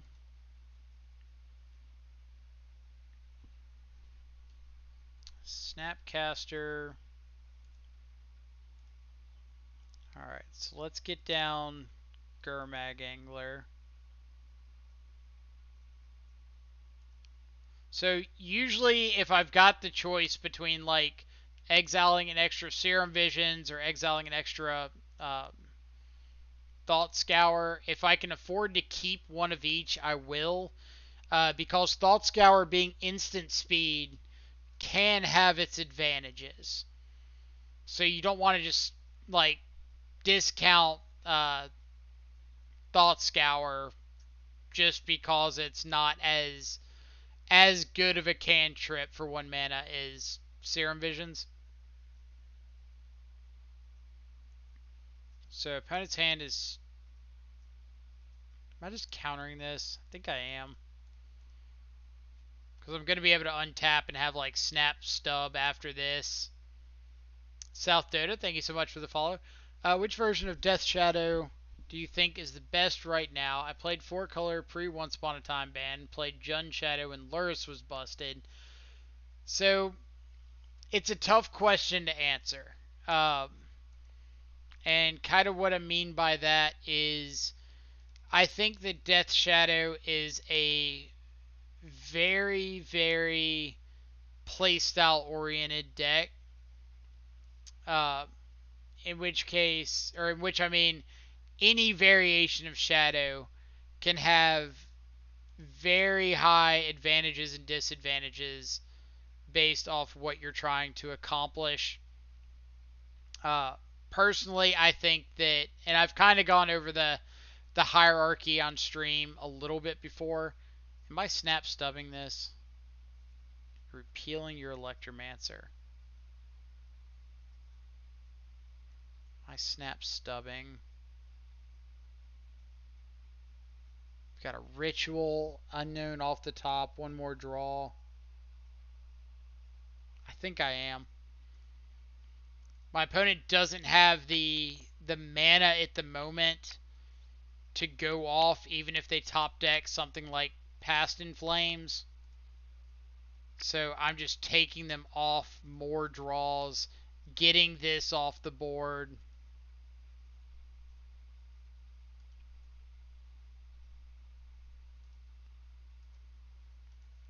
But yeah, the hierarchy, I would put it like Grixis Shadows, smooth draws where they see a threat is the top of the Death Shadow spectrum. Like when everything's going smoothly for Grixis, it's one of, if not like the best deck in all of Modern.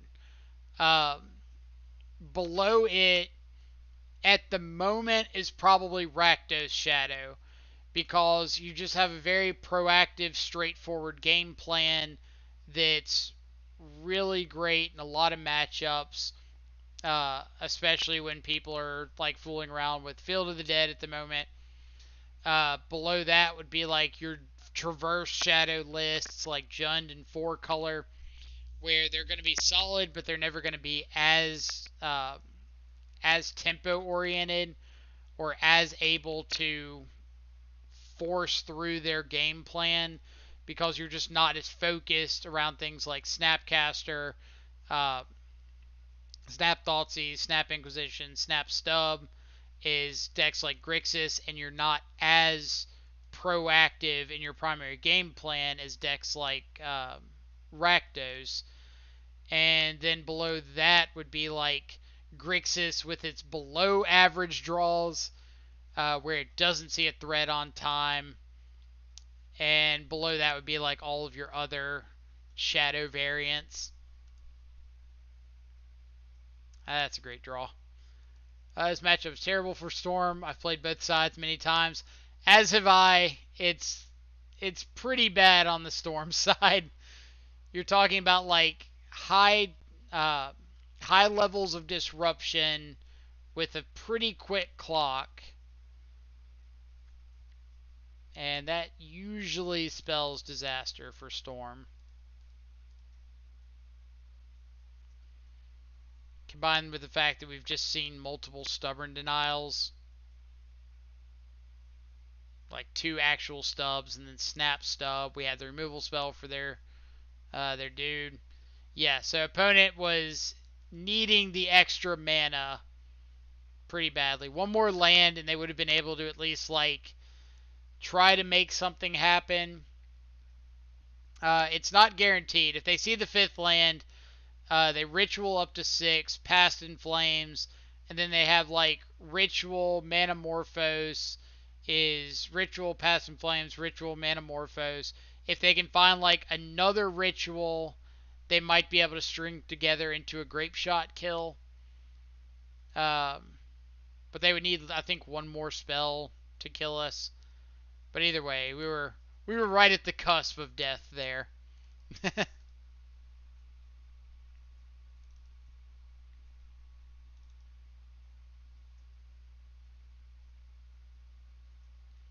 Let's see. Looks like a fire truck going by. Is Serum Visions better than Bobble?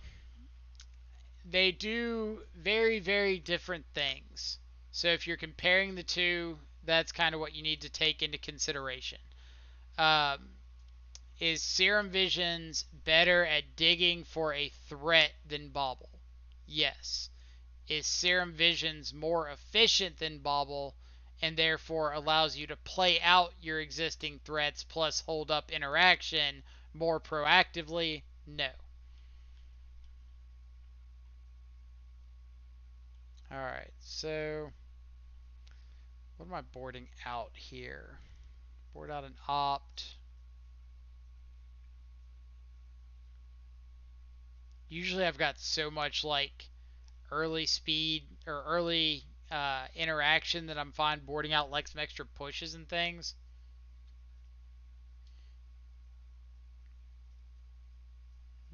Just board out a Wraith. Sure. They are 2 spells with different mana costs. I cannot argue with that one. Which one do you prefer as a long-time player? It Again, it depends. Like, if I'm building a shadow deck that is low on threat counts, like Grixis, and my goal is to see threats as often as I possibly can, then Serum Visions is better for that plan. If I'm building something like Traverse Shadow and I want Traverse the Ulvenwald to be live, then the Mishra's Bauble is significantly better. So it all depends on what your goal is. Typically, I have enjoyed real cantrips over Mishra's Bauble, but I understand that most of the time that's not the most efficient answer.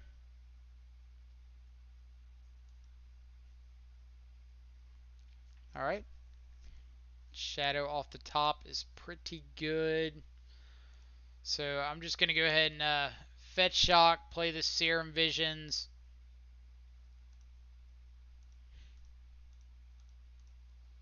This lowers my life total a point more than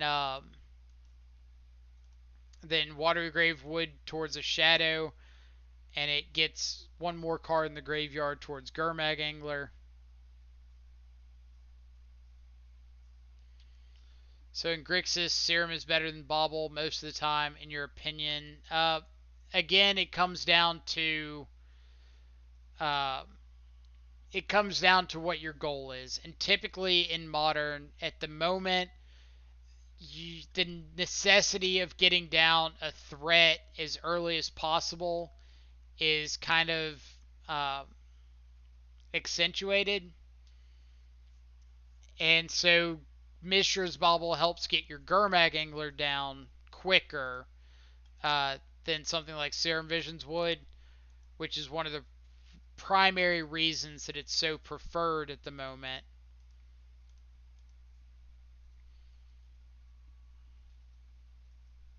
Ooh, little Aria action. Let's take that one. Because I don't really want you resetting all this hard work I've been doing to get these shadows online.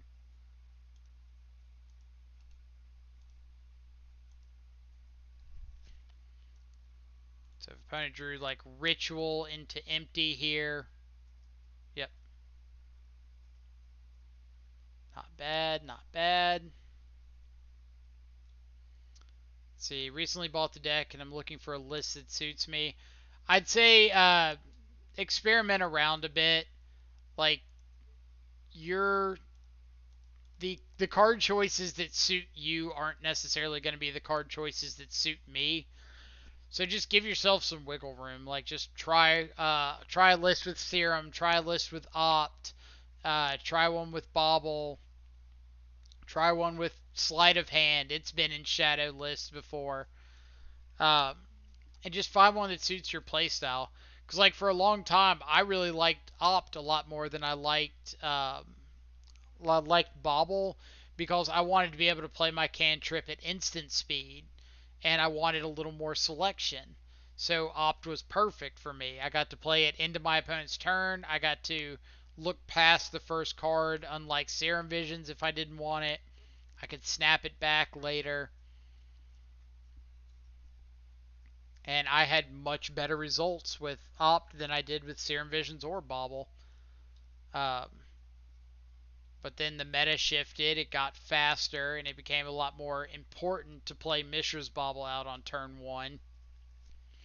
And then I got kind of spoiled and got to play the list with like Mishra's Bobble, Once Upon a Time, Street Wraith, and you just get to make so many game actions on the first turn of the game. It was phenomenal.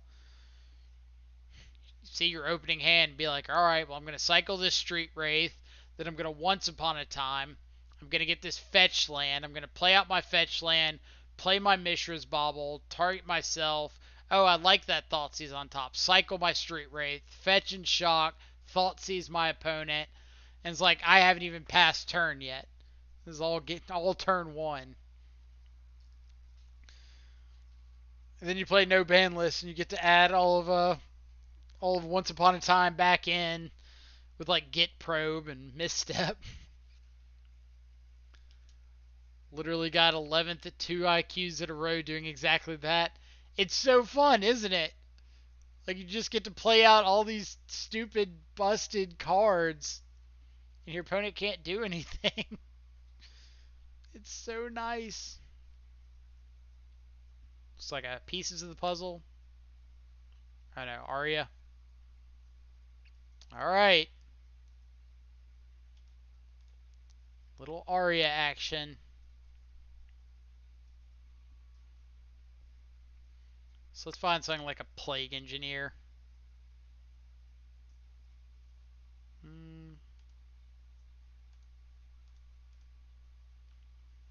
Alright, so we're going to have to slowly work our way back into this.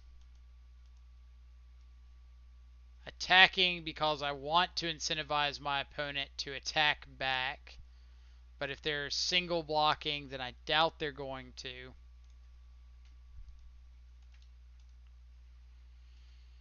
Here, I want to draw into this Street Wraith.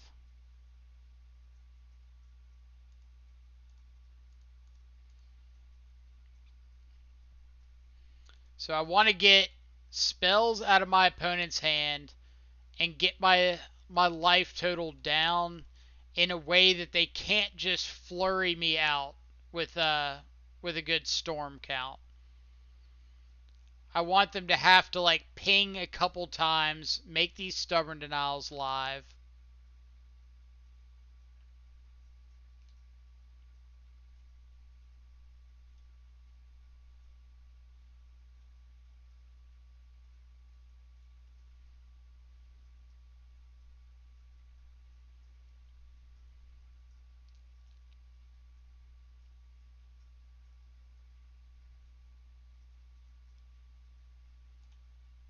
All right.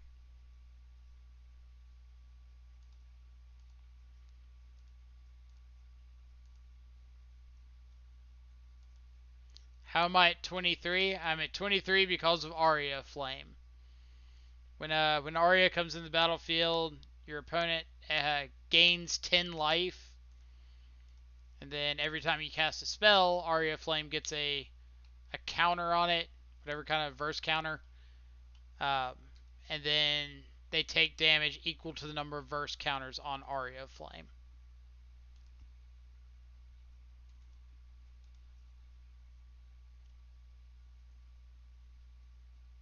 Alright, so this is where I need to start closing out the game pretty quickly. My opponent's going to get this draw off of Serum Visions. See how they scryed, top. So it's probably running spells.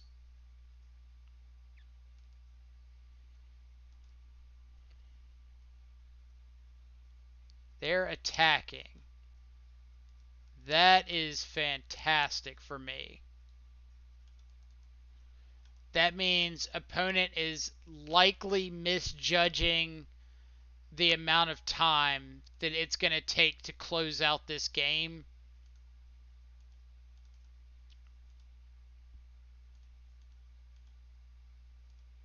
Or they're really expecting this top card of their deck to be a haymaker.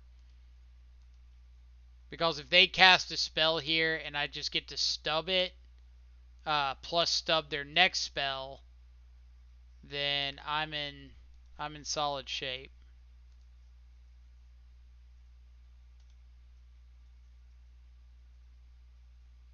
Now, am I opting to look for a battle rage?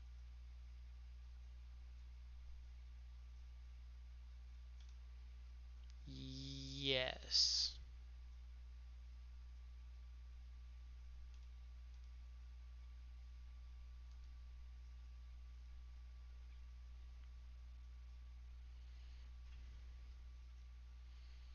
All right, so we are we attacking all out? Yes.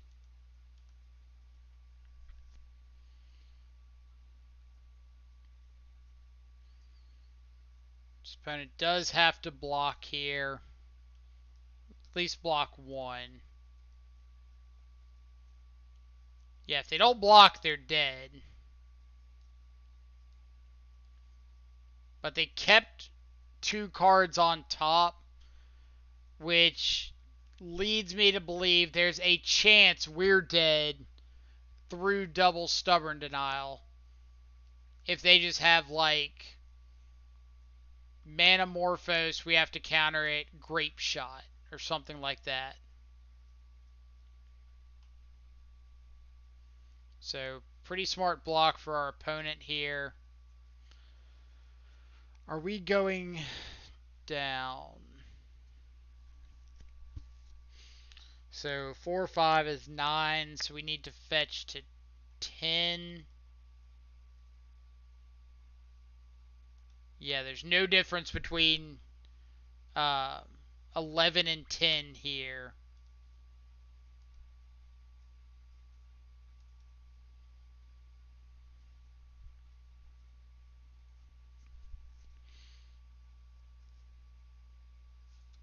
But now we do have to play out the other shadow.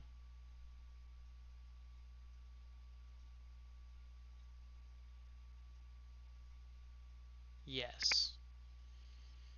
Because if our opponent hits us for 1, then them just casting 2 spells kills us.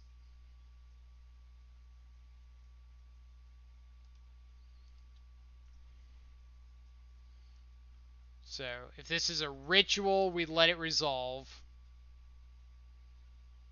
Counter whatever the second thing is. If the second thing is a grape shot, we die.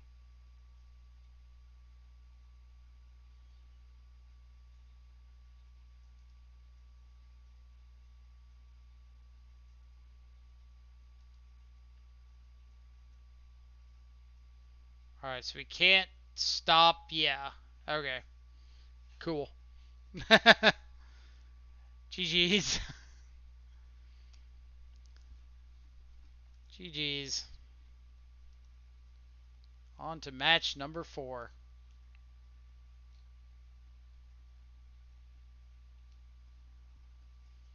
That worked out way better than I thought it was going to.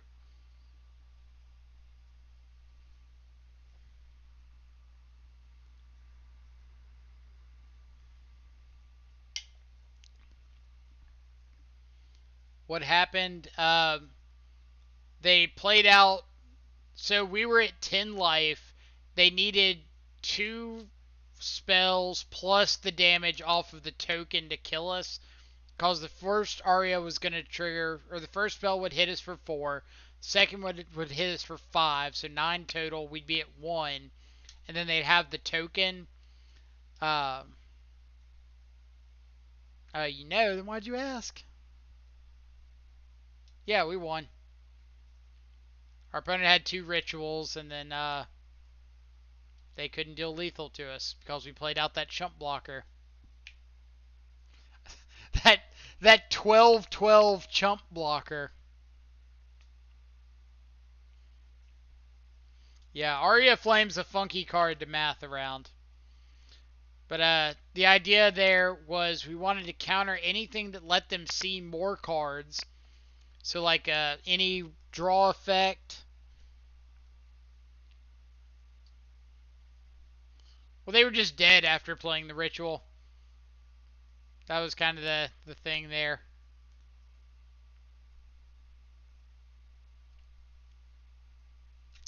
Do I want it, or can I do a better 5? 5 on the draw. I'll get a 5 on the draw. Rewarded. Let's get rid of Scour and Bolt.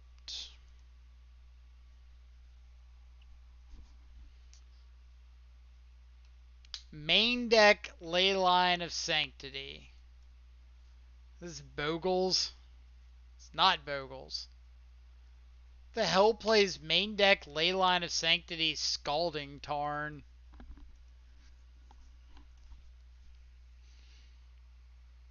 Like, it can't be all spells. Maybe it's a restore balance deck.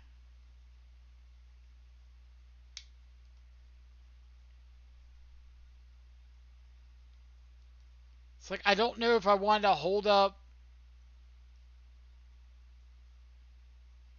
Solemnity off of a Steam Vents. I don't know.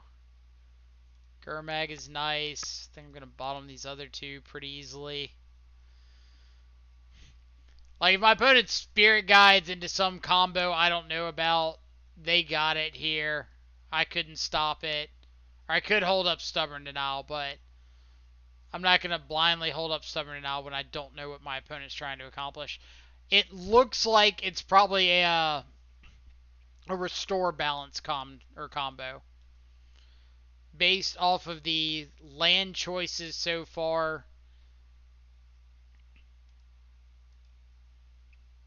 So that's my guess. Is like a, yeah, restore balance.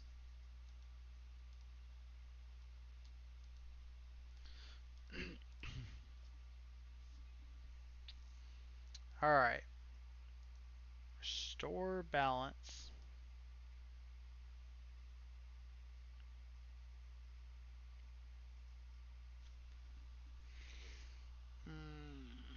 Not having access to this Thoughtseize is rough here.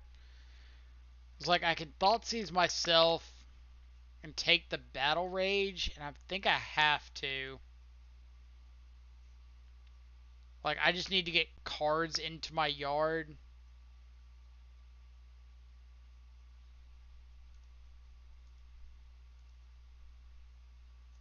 But I can't play out the Angler yet. I need to wait till next turn so I can play it and hold up Stubborn Denial.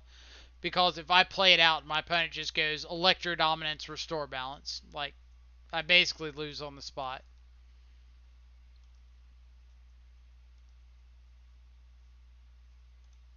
Thought Scour is pretty good. This might find me another land so I can play out Gurmag and hold up double Stubborn Denial. Or it can find me that. It's 1, 2, 3, 4, 5. And just get rid of Serum because I'm not planning on a main phase snap seruming anytime this game.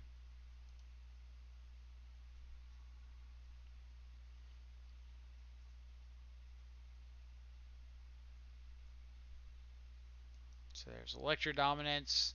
We'll let that resolve. We'll counter whatever they try to cast off of it. I don't really want to counter the Footfalls.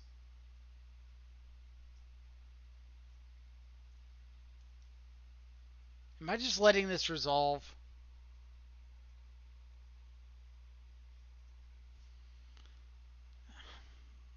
I just don't think I can afford to.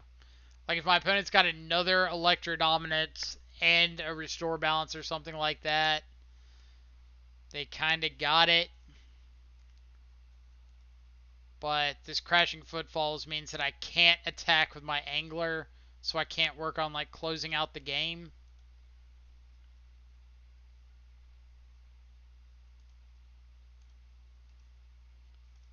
Alright, we can start attacking now. But we do need to find, like, another Snapcaster or Shadow or something to clog up the ground from this Gargadon.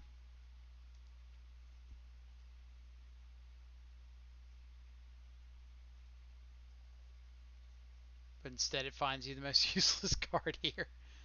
Yeah. Am I countering this? I think I have to. Like, I don't like countering these enablers. Um, but it just snowballs so quickly.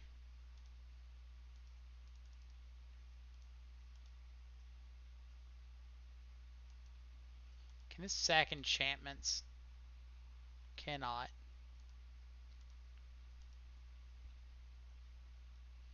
Like, I just... Hell yeah. I was going to say, I just couldn't afford for my opponent to have, like, As Foretold into... God, whatever on my... Or on their turn. And, like, have another spell on their next turn. And I just get outvalued by that thing. Alright, so Delay is great. Stub's great. Liliana's pretty great. Go for the Throat's probably okay is a one of. Just like better than my other 1-for-1 removal. Because it actually deals with Greater Gargadon if it comes down. Royal Scions is okay. Spellbomb's okay. But I think this is probably fine. Oh, Lightning Bolt. Forgot about Lightning Bolt. You don't really kill anything.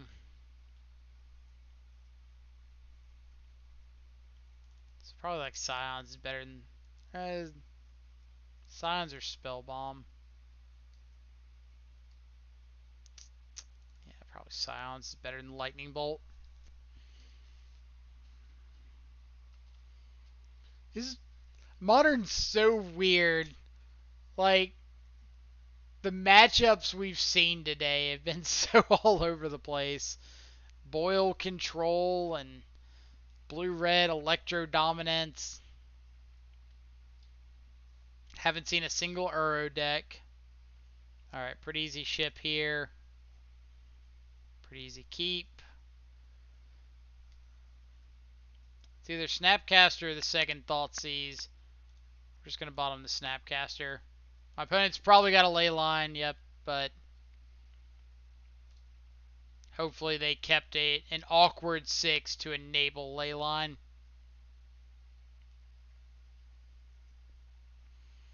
Yeah, like Silence is okay here. It's not great,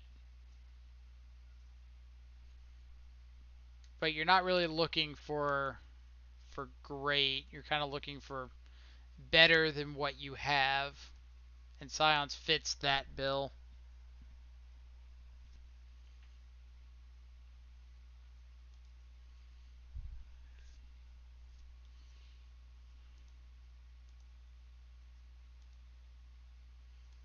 I feel like I'm going to have a bunch of people asking, well, why aren't you running Feed the Swarm for cards like Leyline? It's because that's very narrow.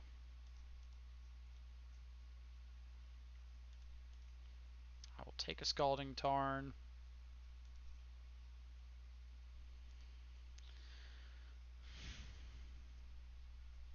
I don't think there's anything I'm really looking for off of Opt here, so I'm just going to wait.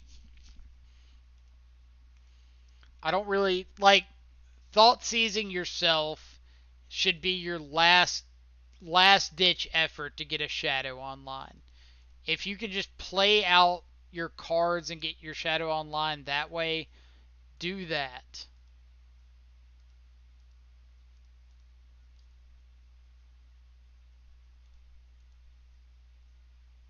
Alright. Delay's a good start. So now I can play out a Shadow, hold up delay. And if my opponent has something like Lightning Bolt to kill my Shadow, then that fuels my Gurmag Angler.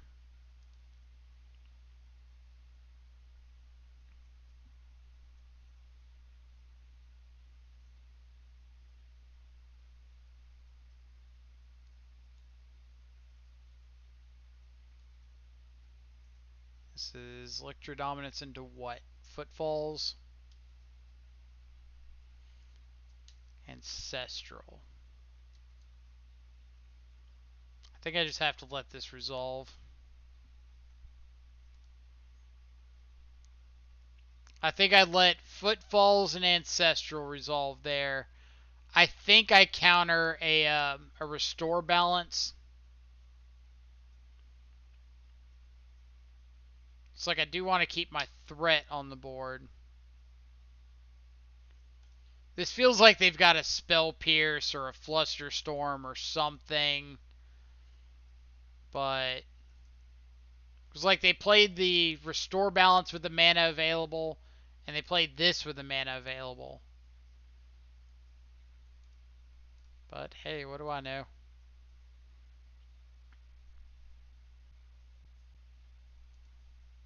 Stubborn Denial's pretty good here. So let's play out Angler. Leave an opt, or eat an opt.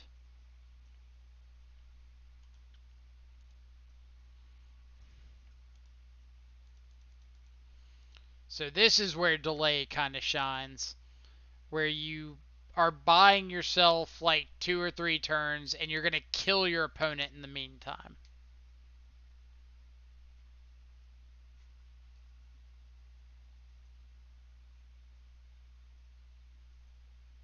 What is this? Finale of Promise. Targeting Electrodominance and Ancestral. So we're going to stub that. No thank you, opponent. Stay over there.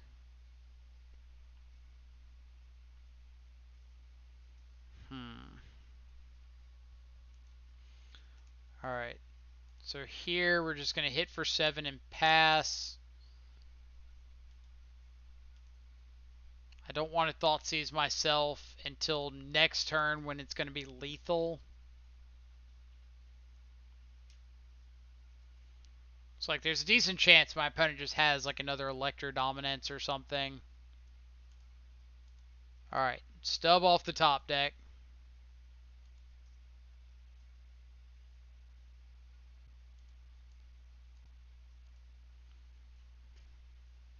Why no Shadow or Inquisition? Well, we can't Inquisition them because of Leyline.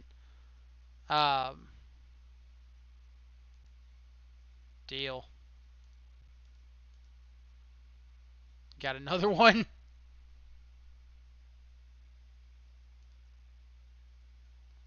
Yeah, we couldn't Inquisition them because of Leyline. And I didn't want to play out more threats because of Electro Dominance Restore Balance. Yeah, like I didn't need to play out more guys because they were dead to this, and they needed to interact. And if they played Electro Dominance, Restore Balance, and made me sack all my creatures, then I would just be giving up resources out of my hand. But I can play around that by just holding another threat in hand. So then they have to have Electro Dominance, Restore Balance, plus untap something else. Yep. Good question, though. Good question.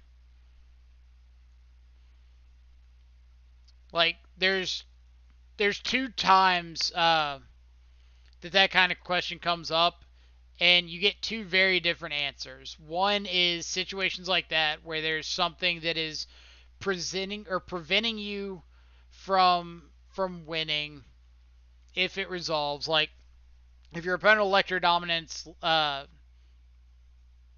Restore balances you there, you're not winning on that next turn. But you have the ability to work around that by winning like the following turn. And then there's times where your opponent, so like when my opponent has cards in hand like that, I give them the benefit of having whatever it is that stops me. If they don't have cards in their hand, I'm more likely to go for just play out creatures. All right, so I'm just gonna pass with Stubborn and All up here. This helps me play around like a non-creature card, like Amulet or Vial or something on turn one. Plus, I have a 1 mana spell to play if they don't have something like that. Winner, winner.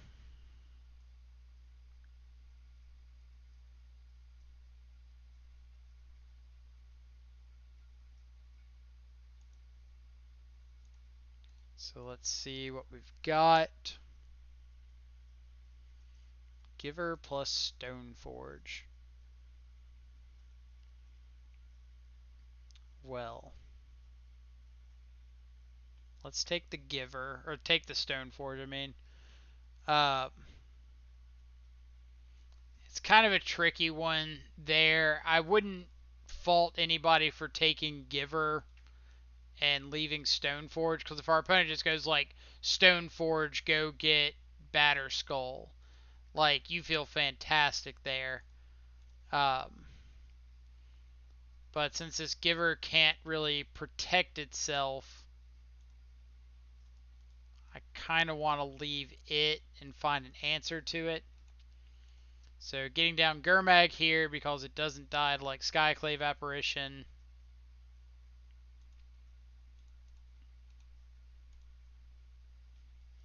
Gotta love that exactly coming up.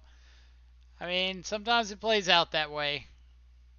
And you get fortunate and you look like you know what you're doing.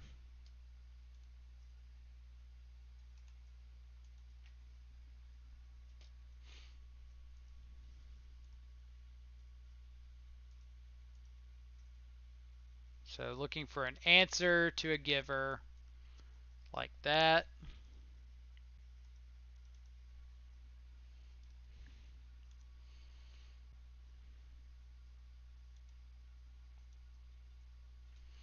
Yeah, like that plays a lot better when you have an instant speed spell to cast.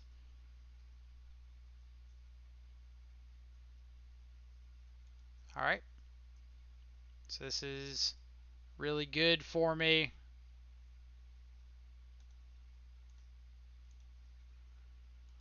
I think I am gonna flash in a Snapcaster. I get punished by like a Path to Exile here, but I just want to like get the pressure pretty hot on my opponent. And like now I get to have a Revolted Fatal Push, um, or I get to push something, untap, Battle Rage with Stub back up. Like I just open myself up to a lot more options by getting that Snapcaster down. So yeah, we'll respond by pushing this, and now our opponent's dead. Now they get down Skyclave, they take our Snapcaster, we untap Battle Rage Gurmag for lethal.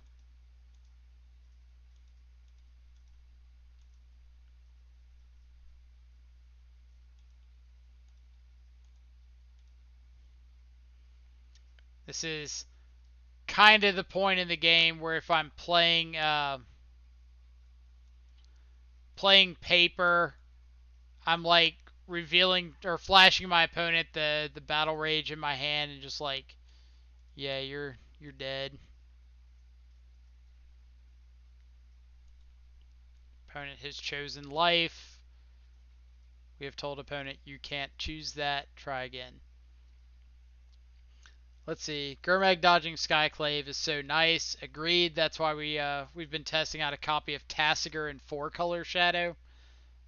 Being able to dodge Gurmag or dodge Skyclave Apparition right now is really, really important.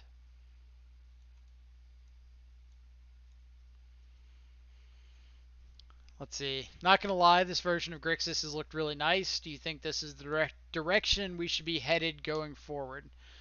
Um, I don't know because we haven't seen a lot of the top matchups this league.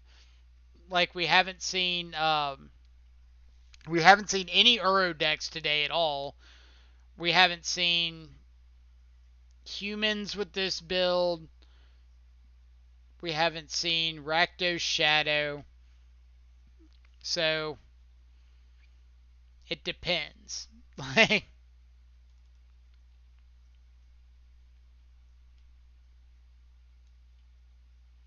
so I'm kind of boarding out a couple things that are bad against Path to Exile, Condemn. Um, what's that other one? The Celestial Purge. Then boarding in a little better removal. I think Liliana's kind of the weakest of the bunch. But I think that this version of Shadow at least has some potential. We've kind of shown that today. We've got a really good ability to find threats and close out games once we do.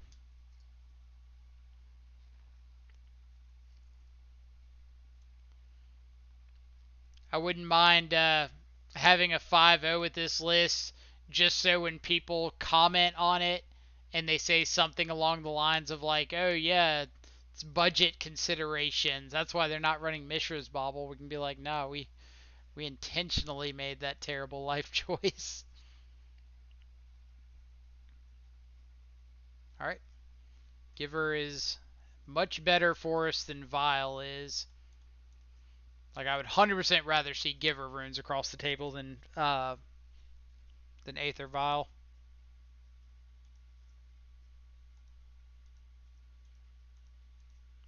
The mana in Grixis is pretty good. So let's take Arbiter. Next turn we can play out Shadow and Inquisition away the Archon.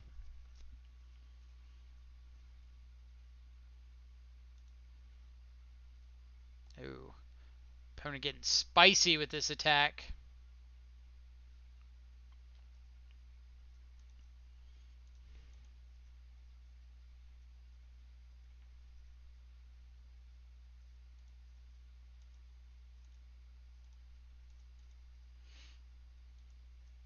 And they drew a Batterskull. Alright. So next turn we get to attack with a Shadow, play out Shadow Gurmag. Yeah, fair just seems to make a lot of sense given the meta right now. I mean, I think it's worth looking into. Like, I don't know if it'll ultimately be the best build of Shadow or anything like that, but you never know what's going to be the best build of Shadow until you build it.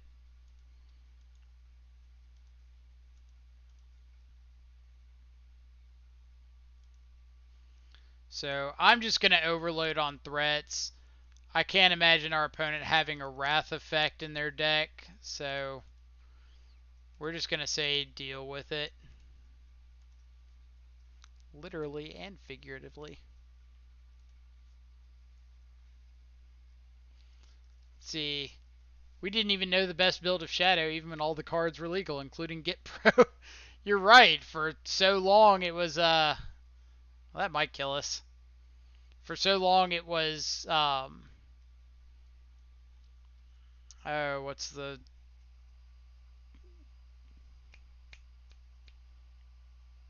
uh Suicide Zoo was like the right answer for a while. So our opponent's got Batter Skull in hand. They can't activate that without another white source.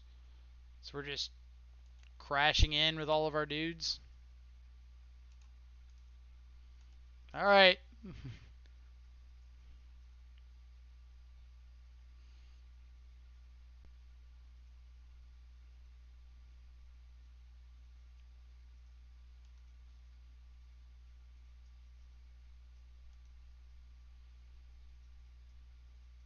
This is such a weird game. Alright. Please don't hit a land.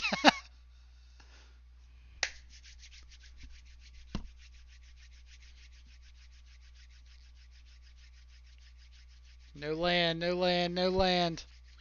I don't want you to get this Batter Skull onto the field.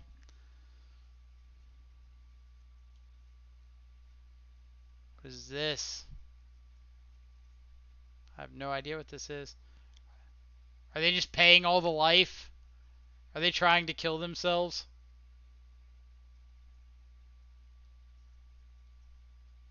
Surely not.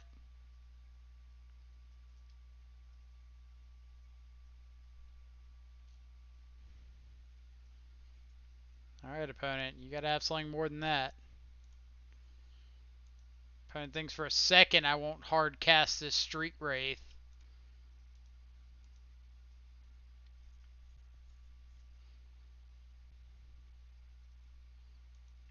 Alright.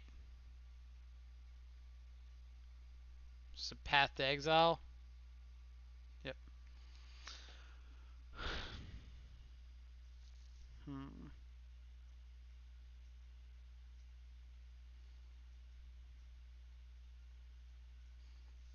I'm trying to think if there's any benefit to casting this as opposed to cycling it now. Like, we could hit Battle Rage. Yeah. We're not dead on the crackback to Mirren Crusader.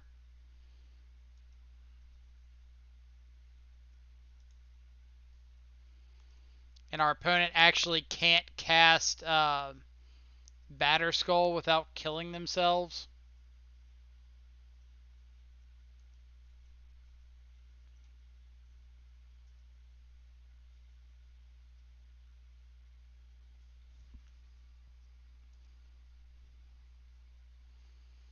So we'll Inquisition them, see if there's anything we need to know about.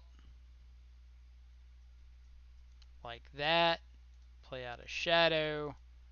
Let's see. Go. Please don't kill us. Please don't kill us. Please don't kill us. And the verdict is...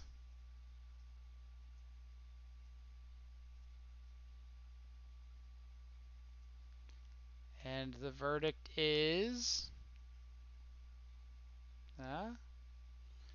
That's how you 5-0 with Grixis Death Shadow. Circa 2017.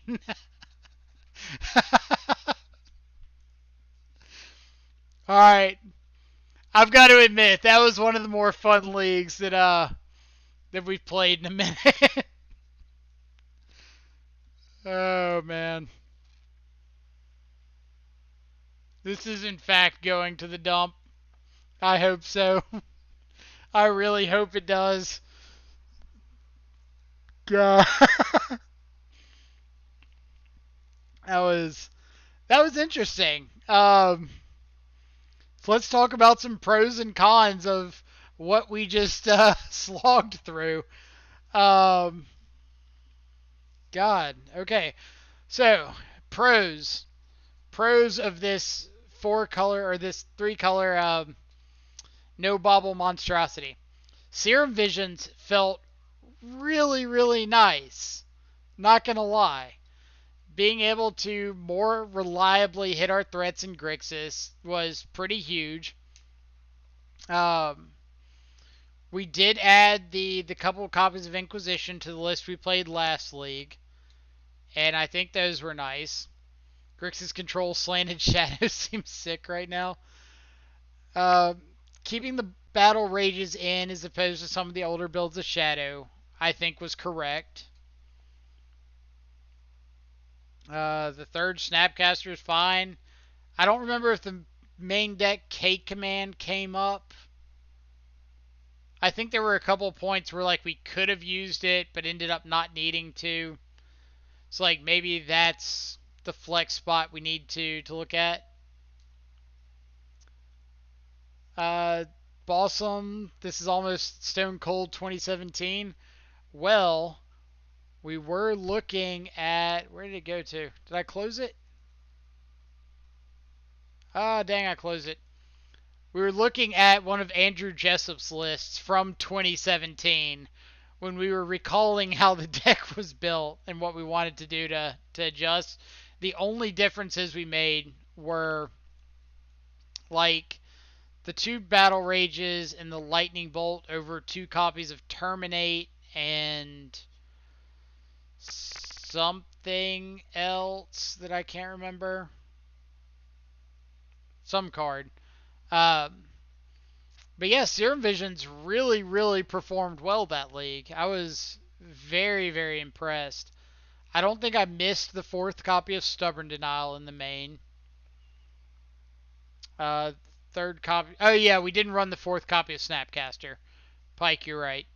So we ran the two Battle Rages and the Lightning Bolt over two Terminates and the fourth copy of Snapcaster. Yeah, like you do have less turn two anglers without bobble, but with Serum Visions you have more of an ability to find your shadows.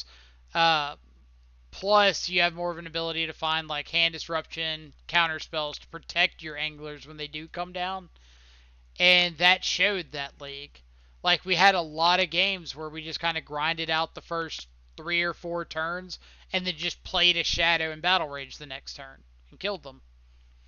And that was like with protection, with stub, snap stub, or thought season stub, something like that, and worked out pretty well. Sideboard delay probably not at its greatest in this list because we are less focused on getting down a turn two threat and going from there. Delay is much less impactful as like a two mana counter. I could very easily see this list shifting to something like Mana Leak if you want something to do on turn two, because you're not going to be playing out your threat as often in that spot. So Mana Leak could be a nice catch-all. And how many times have we turned two an angler and had it just instantly removed? Yeah, so like turn two an angler and having your opponent Path to Exile, Teferi Time Raveler, uh, Dismember, Assassin's Trophy, something like that is definitely at an all-time high. Kozilek's Return, I don't think came up, but we did see Mirren Crusader there. So Mirren Crusader, Giver of Runes, pretty good reason to be running Kozilek's Return at the moment. Um, Spellbomb was great. Scions was good. I think we ulted a Royal Scions once today. Plague Engineer, fantastic.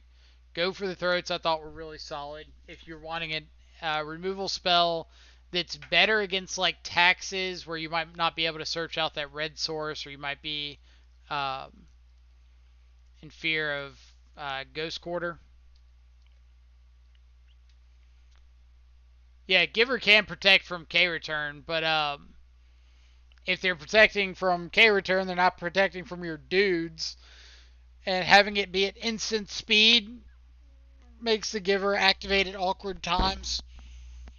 So I think K return's really nice for the Giver matchups, but really for Mirror and Crusader, like tagging Mirror and Crusader is pretty nuts. Um, the Liliana of the Veil, I think we played it out once against Eldrazi Tron. We got to get a Reality Smasher off the board, so solid. I do like the K commands a lot. They didn't really come up. I don't think we drew them in the matchups. I don't think we drew them in the matchups we brought them in against. But I think it's a card that this deck, if we're taking a grindier approach, really wants access to. Is there anything else I'm missing? All right, let me check out this Stern Dismissal card. Since you keep bringing it up, I might as well look at it. Stern Dismissal. I always like the additional Blood Crypt in the main for Angler in the side. Oh, for Anger in the side. I was like, for Angler in the side. That doesn't even make sense. Um, yeah, like, I've never been a huge fan of Anger of the Gods just because needing the double red has always felt iffy, and then it feels like it's a board wipe effect that never really wipes the board better than just about anything else. But yeah, Champion of the Parish is definitely awkward with any damage-based sweeper effect. So Stern Dismissal. Return target creature or enchantment an opponent controls to its owner's hand. So, are you... What's the reasoning here? So, I get that you can bounce like a ley line, but if you're just wanting the bounce creature effect, wouldn't something like Brazen Borrower just be better? Or Unsummon, Echoing Truth, something like that. Unsubstantiate can bounce a creature or bounce a spell on the stack. Yeah, it costs one, but it's got to resolve something that's like already on the board. Like, you wouldn't play Unsummon in your deck because Unsummon is just not what we want to be doing. So if you're playing this, you're playing it for the upside of hitting enchantments. But I don't know if that's relevant enough to want this effect.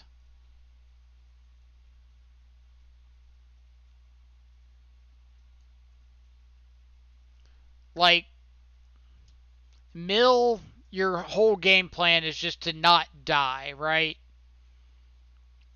Deals with Blood Moons and Ley Lines. The creature part is pretty good to have it. So, okay, you hit the key point right there. It deals with Blood Moon, which Grixis doesn't care about Blood Moon nearly as much as other lists. And Leyline. We had multiple opponents this league board in Leyline against us multiple times, and we didn't lose. So if you're boarding a card like Stern Dismissal or Feed the Swarm to deal with Leyline, I don't think you need to with Grixis Shadow. With like Mill, yeah, your whole plan falls apart if you don't get Leyline off the board. But with Shadow, I don't think that's quite the case. I missed a comment from Baby Ken. I played your four-color list best as I could and couldn't beat humans. Is the matchup that bad? It's pretty bad. That's kind of the reason we've been playing a whole bunch of Torpor Orbs recently, is because I think you really need that kind of effect to beat humans or taxes somewhat reliably. But I'm not saying that I hate Stern Dismissal. I'm saying that I'm trying to think of reasons why I would want to play it over something else. Like, what's the advantage? I get the 1 mana part, but you're looking at 1 mana for a much more narrow effect. It does get Bogles. I can appreciate that one. And I think it's a fantastic card for Mill. I just don't know if it's necessary for Shadow.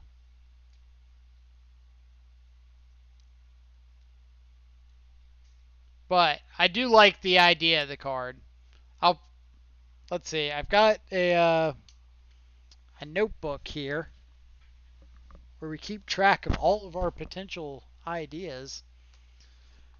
Oh, bench. Did you get to see that whole league, or did you come in like partway through?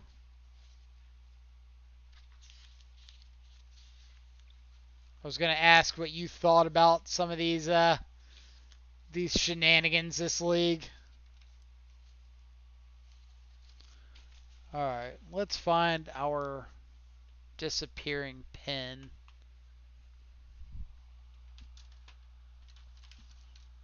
It was a pretty solid league, wasn't it?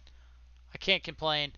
So, Lion Rose, I'm putting your name down here with Stern Dismissal. Were you the one who suggested it? Let me double check. Yes, you were. So, let me put down.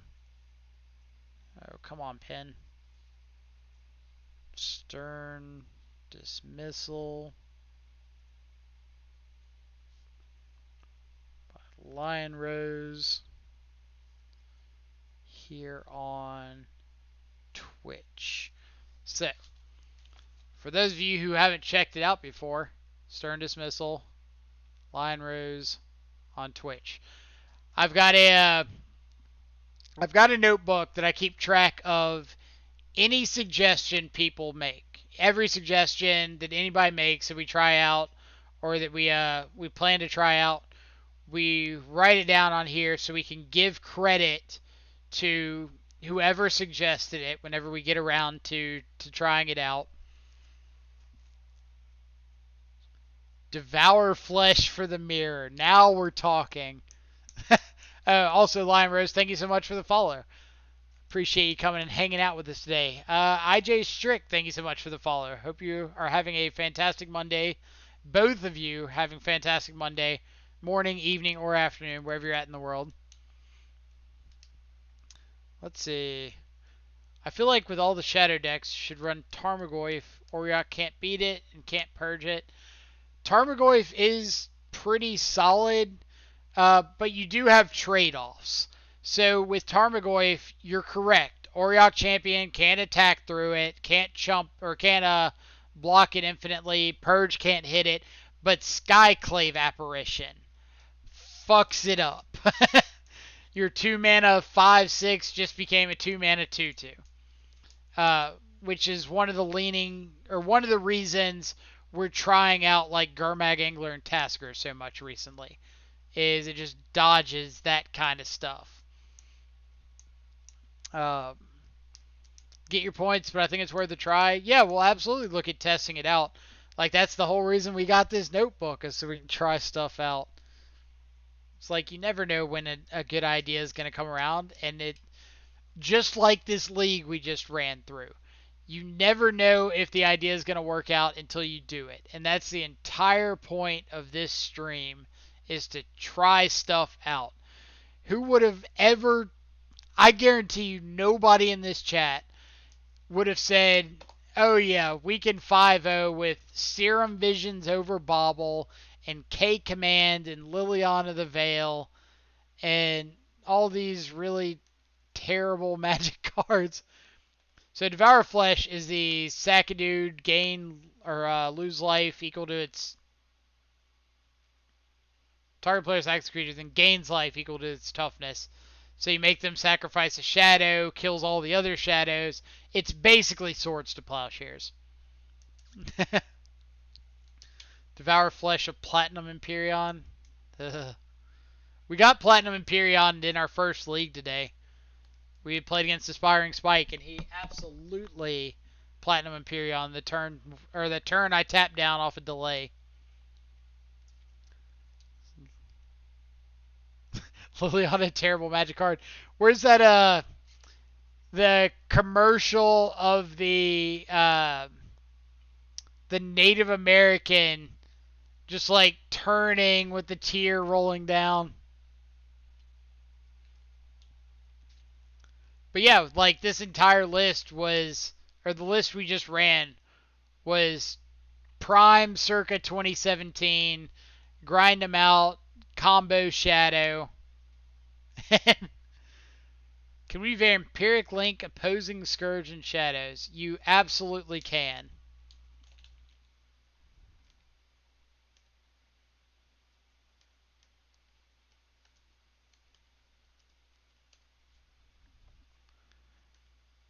There is nowhere on this card that it says enchant creature you control.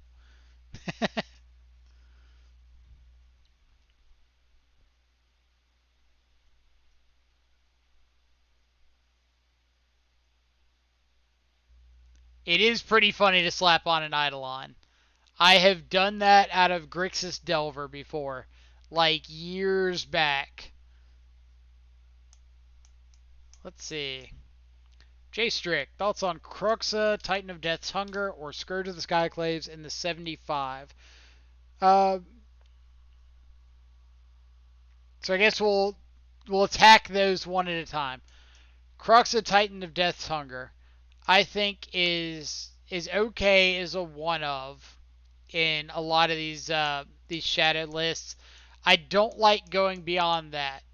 The reason being is the front half of Cruxa is horrendous in modern in like 90+% of scenarios. What I mean is just the red black target opponent discards their worst card is not a good 2 mana play. But the recurred ability, the 4 mana 6/6 discard their worst card if they can't lose 3 life, is pretty good. So you do have to take both halves of that equation. I I could see metas where Croxa was be good in more than one, but you really need to go heavier on the red aspect to take full advantage of it. And my current list is not heavy on red at all. So I don't think I would be able to reliably get it back on like turn 5, 6. And that would make it a no for me personally. But if you wanted to move towards a more red based deck, then it would absolutely be would be better. Croxa is great and a black mirror. Agreed with that. But as far as Scourge of the Skyclaves, I have got a command for that. Boom. So basically, I think Scourge of the Skyclaves is good in the shadow decks that are running 1-drops. I think if you're not running 1-drops, it's not worth it. Uh, it's always going to be a secondary threat in a deck like this. Like you have to already have a Shadow down or a Gurmag down and hitting your opponent and your threat surviving before Scourge is even relevant. And if you're already doing all that, you don't need Scourge. You can just play like any piece of protection, card draw, whatever, and it's going to help you close out that game.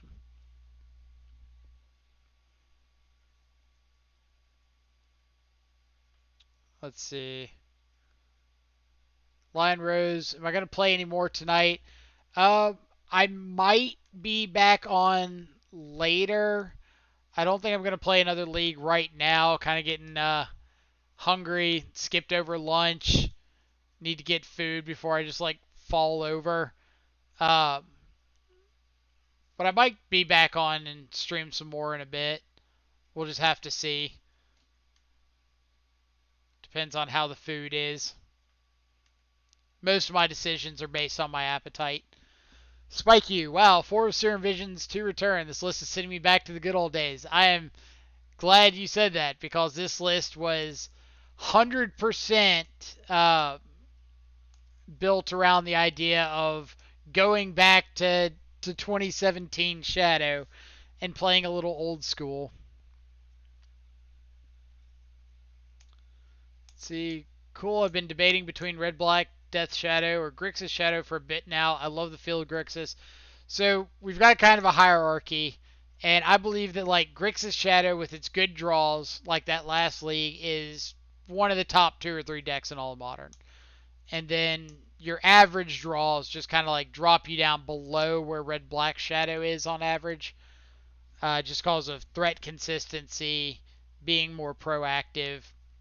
But the lines of play that you open yourself up to by having access to things like Snapcaster and Stubborn Denial is absolutely, absolutely nuts. Professor, thanks for the entertainment while I graded all my students' work. See you next time. I appreciate it, and I appreciate the sub as well. Thanks for coming and hanging out today and checking out this sweet league. Prelim in 30. 30 is so quick. Might do like tomorrow's prelim. I don't think I've got anything going on that early in the morning. But like I've already played 3 leagues today. So pretty worn out from that. But I am gonna send everybody over to Sexy Jund, friend of the stream. Always great content. If y'all stick around, head over to his stream. Please send some love from me and hang around, follow him, check out the content. Great player, great enthusiast of the Black X archetypes in Modern. So, see, the record for that stream was for that league was 5-0. The record for the day was